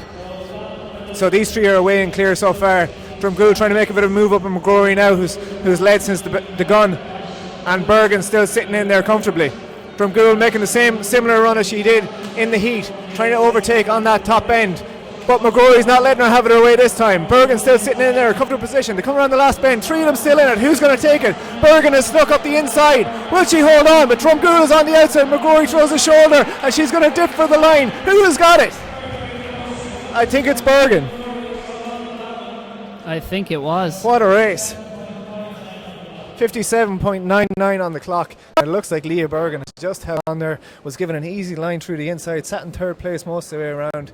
As they came around the bend, the girls moved wide and she snuck up the inside. Brilliant stuff. The one Wow. thing, the one certainly thing, out of breath after that the one. one thing coaches would always tell you is don't give up the inside lane, and that's exactly what Shannon Dawkins did there on that final run to the line. Or sorry, not Shannon Dawkins. That was, of course, Kelly McCrory. But what a run there by Leah Bergen to come through up the inside. I don't think she actually got there. I think it was, in fact, Kelly McCrory who took the win, but just. In third place then it was Aisling Drumgoole. What a race. It doesn't cost much to feel amazing. A pair of running shoes and a bit of determination is all you need. Running increases your confidence, giving you greater control of your life. Tailored health insurance from GloHealth means you can choose the cover that suits you, your lifestyle, and your budget. Get real value, real control, and feel amazing. GloHealth. My cover, my way. It doesn't cost much to feel amazing. A pair of running shoes and a bit of determination is all you need. Running increases your confidence, giving you greater control of your life. Tailored health insurance from GloHealth means you can choose the cover that suits you, your lifestyle, and your budget. Get real value, real control, and feel amazing. GloHealth. My cover, my way. So I'm joined here by Jenna Brommel. After 54.19 for the junior women's 400 metres, you must be delighted with that run. Yeah, I'm really happy with it. Like, I felt as if I was going well in the heat, and that I had that extra bit in me for the final, so I went in with a bit of confidence and was delighted with the result. Training's obviously going well over the winter, and what's the plans for the rest of the indoor season? Did you think you'd run that quick, or will you just be pushing on here for 53s now from here on? Yeah, hopefully I'll go under that again at the next race. I've been training fairly consistently, and my training is planned so that I'll get faster and faster throughout the season, so hopefully that's just the beginning. And then come the summer, we've got the World Indoors. We've been speaking to other people about that in Bydgoszcz in Poland. Is that going to be the main goal for you? Yeah, that's the ultimate goal for this season, so hopefully I can get better and compete at that. Okay, well done, and best of luck for your season ahead. It doesn't cost much to feel amazing. A pair of running shoes and a bit of determination is all you need. Running increases your confidence, giving you greater control of your life. Tailored health insurance from GloHealth means you can choose the cover that suits you, your lifestyle, and your budget. Get real value, real control, and feel amazing. GloHealth. My cover, my way.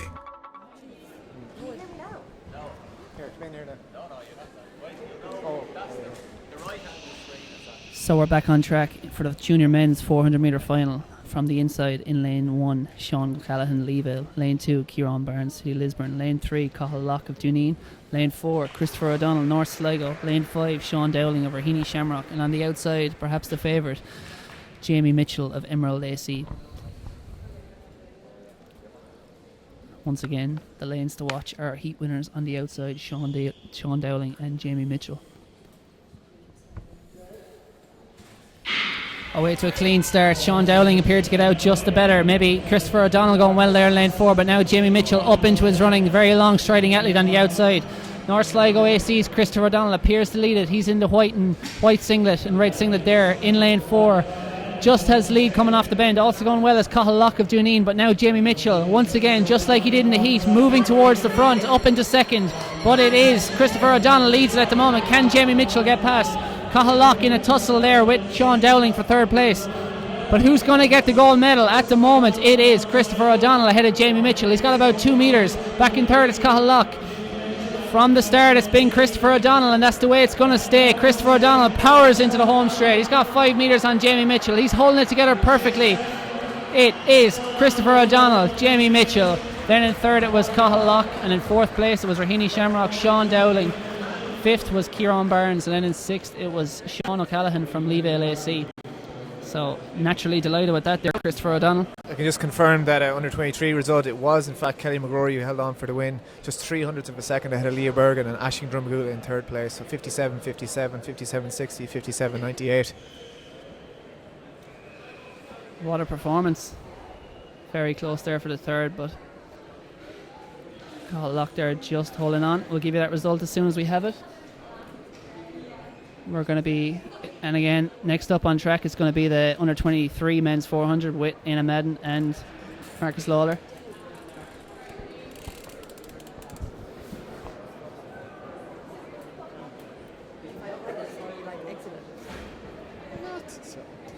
It's still on our book. Yeah, absolutely. There you are now.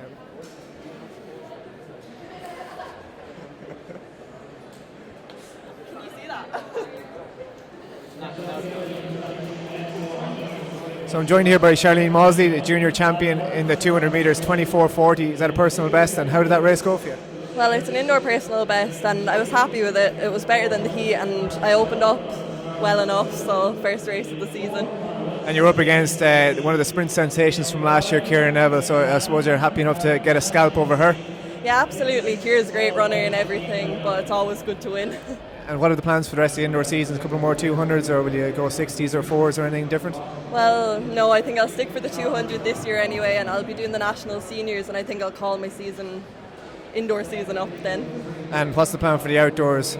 Well, World Juniors is this year, so hopefully that's the aim anyway, so anything between that is a bonus. Okay, congrats on today and best of luck for the summer. Thank you. Did you hear me at the start? I was like, indoor season. My indoor season. I said that twice. Oh yeah, it's my indoor season. Then I was like,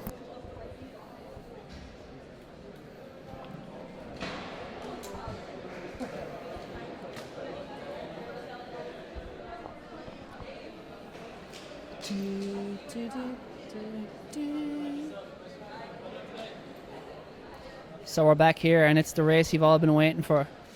Well, most of you have been waiting for. It's the under 23 men's 400 metre final. It's the head-to-head, the showdown, the tete-a-tete between Anna Madden in lane 5 and Marcus Lawler in lane 3. This will be Marcus Lawler's first major 400 metre race, first championship race. It's certainly the race we've told you you're looking forward to all day anyway. Absolutely, so you better be. In lane 1 from St. Lawrence O'Toole's, it's Adam Murphy in the blue and white singlet. Beside him is Kevin Woods, Crusaders AC. Lane 3, possibly the one to watch, especially over the first 200, will be Marcus Lawler, hands in the air, bows down on his marks from St. Lawrence O'Toole. Lane 4, Connor Wilson of Monapians. Lane 5, Anna Madden, Carrick on Shannon. Lane 6, Paul White, Nino Olympic. Look for lanes 3 and 5, the blue and white singlets, Marcus Lawler and Anna Madden. It's going to be a major scrap to get to the lead over the first 200.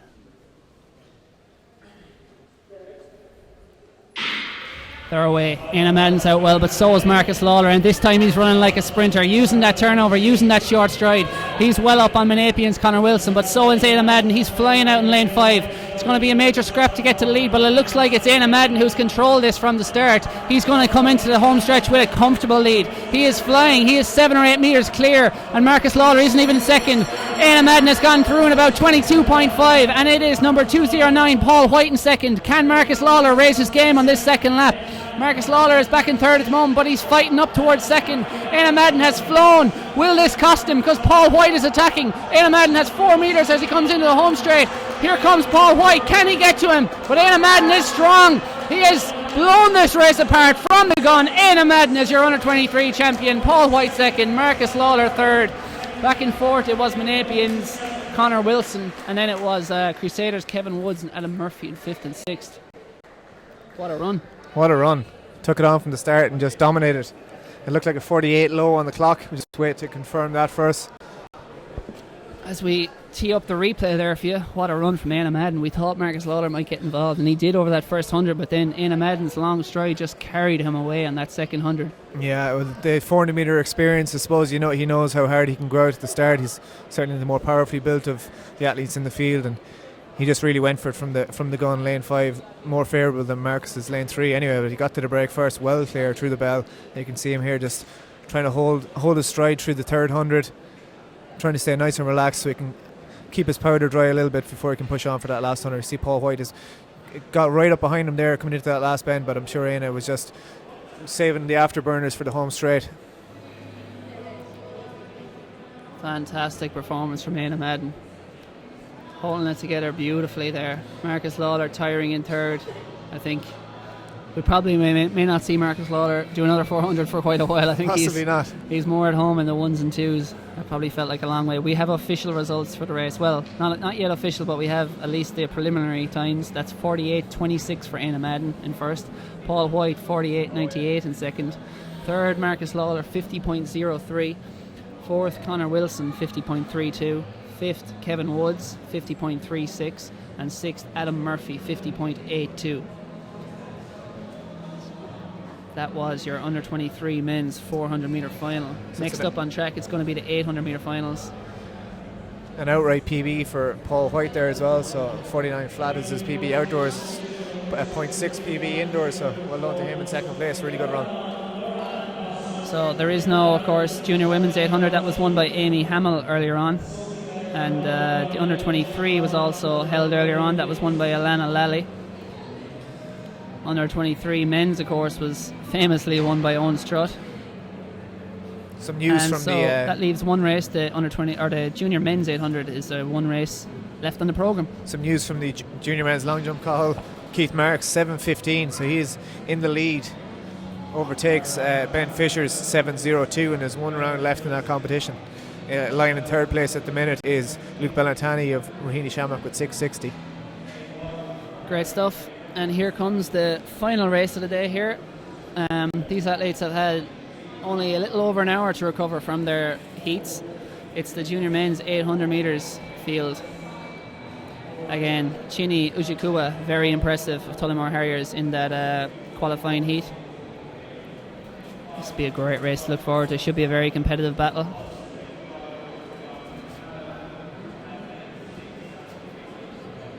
Aaron McGlynn, of course, another should be in contention.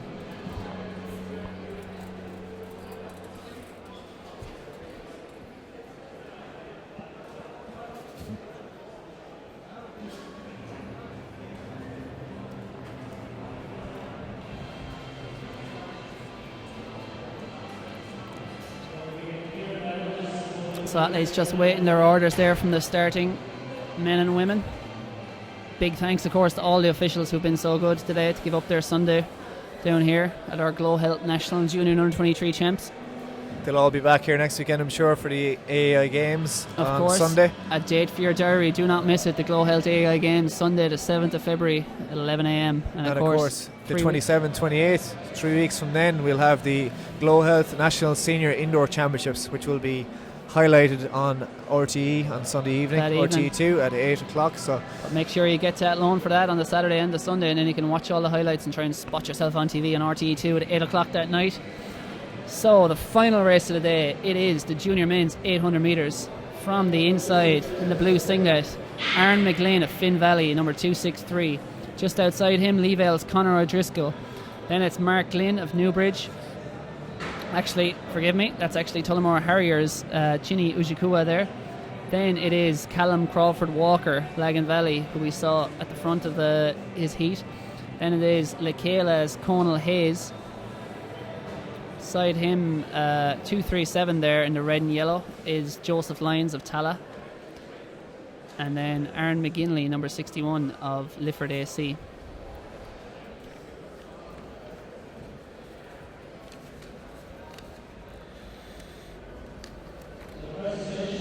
Again, athletes just been given a minute, so they're going through their final few stride outs. Aaron McGlynn, who is of course still 15 years of age, he ran 157 in his heat, as did Conal Hayes, Mark Glynn, Conor O'Driscoll and Joseph Lyons. But he is the youngest in the field anyway by a year. As I was saying, he ran sub 50 seconds as a 15-year-old for 400 metres last year a couple of times, so he's a serious talent over the 4.8. Incredible. Aaron McGlynn there.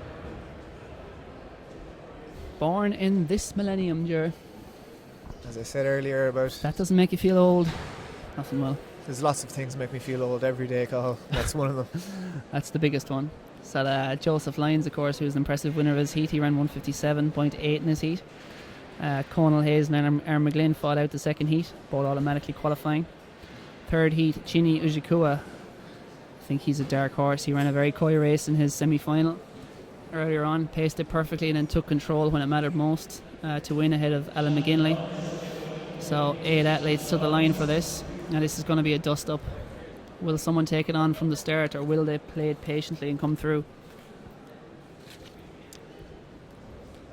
Number 237 there in your picture is Joseph Lyons, who was the winner of the Heat 1, 157. Tala athlete.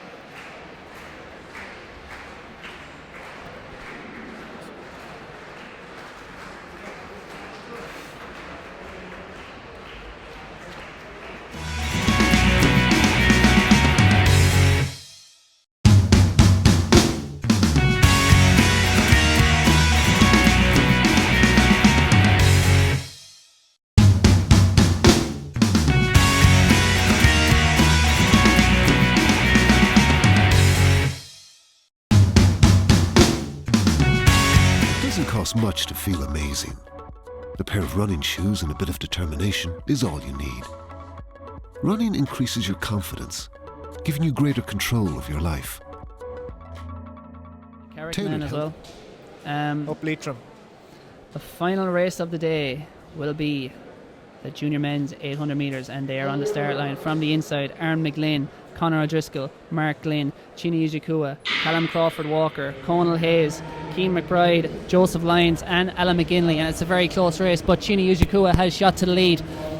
It's not decisive though. Moving up there on his outside, that looks like Lagan Valley's Callum Crawford-Walker is in there at the moment as well with him. Again, they're tightly bunched though. It's not too fast a pace. Looks to be pretty steady. I think that is Conal Hayes of Michaela. It is. It's Conal Hayes of Michaela. He comes through the first lap now. It's just outside 28 seconds. Chini Ujikua sitting on him. Joseph Lyons nestled in there in third, and then it's Callum Crawford-Walker all to play for here. Pace is steady. Lee Vale's Conor O'Driscoll has just sat just off the pace at the moment. May be able to come through for a minor medal if some of the athletes up front, because it's a decent pace. They're on for about a 57 second 400 metre here if they keep this up. And once again, running a smart race is Chini Ujikua on the shoulder of the leader. And that leader at the moment is Conal Hayes, trying to control this. They hit 400 metres just outside 58 seconds. Joseph Lyons taking closer order in third. Callum Crawford-Walker up to fourth. North Sligo's Keane McBride is in there as well. It's a very close race. Any one of 6-7 men could win this. And as it's been from the start, it is Conal Hayes controlling this. And with 200 metres to go in the last race, or in the heat, we saw Chini Ujikua shooting to the front. Will he do so again? Now he moves out to lane 2, but sweeping up on the outside there, it's Keane McBride of Sligo. Can he win it? Colin Hayes at the front. Callum Crawford-Walker gets a nice run through on the inside. Keane McBride still there. Chini Ujikua tries to kick now, moves out into lane 2. Can he get past? But up the inside, Callum Crawford-Walker goes for the gap but doesn't get it. Conal Hayes shuts him off. That hands the advantage to Chini Ujikua, who has raced clear. He's 5 metres clear. Conal Hayes gets clipped from behind. Bit of collision. Joseph Lyons sweeps around for second.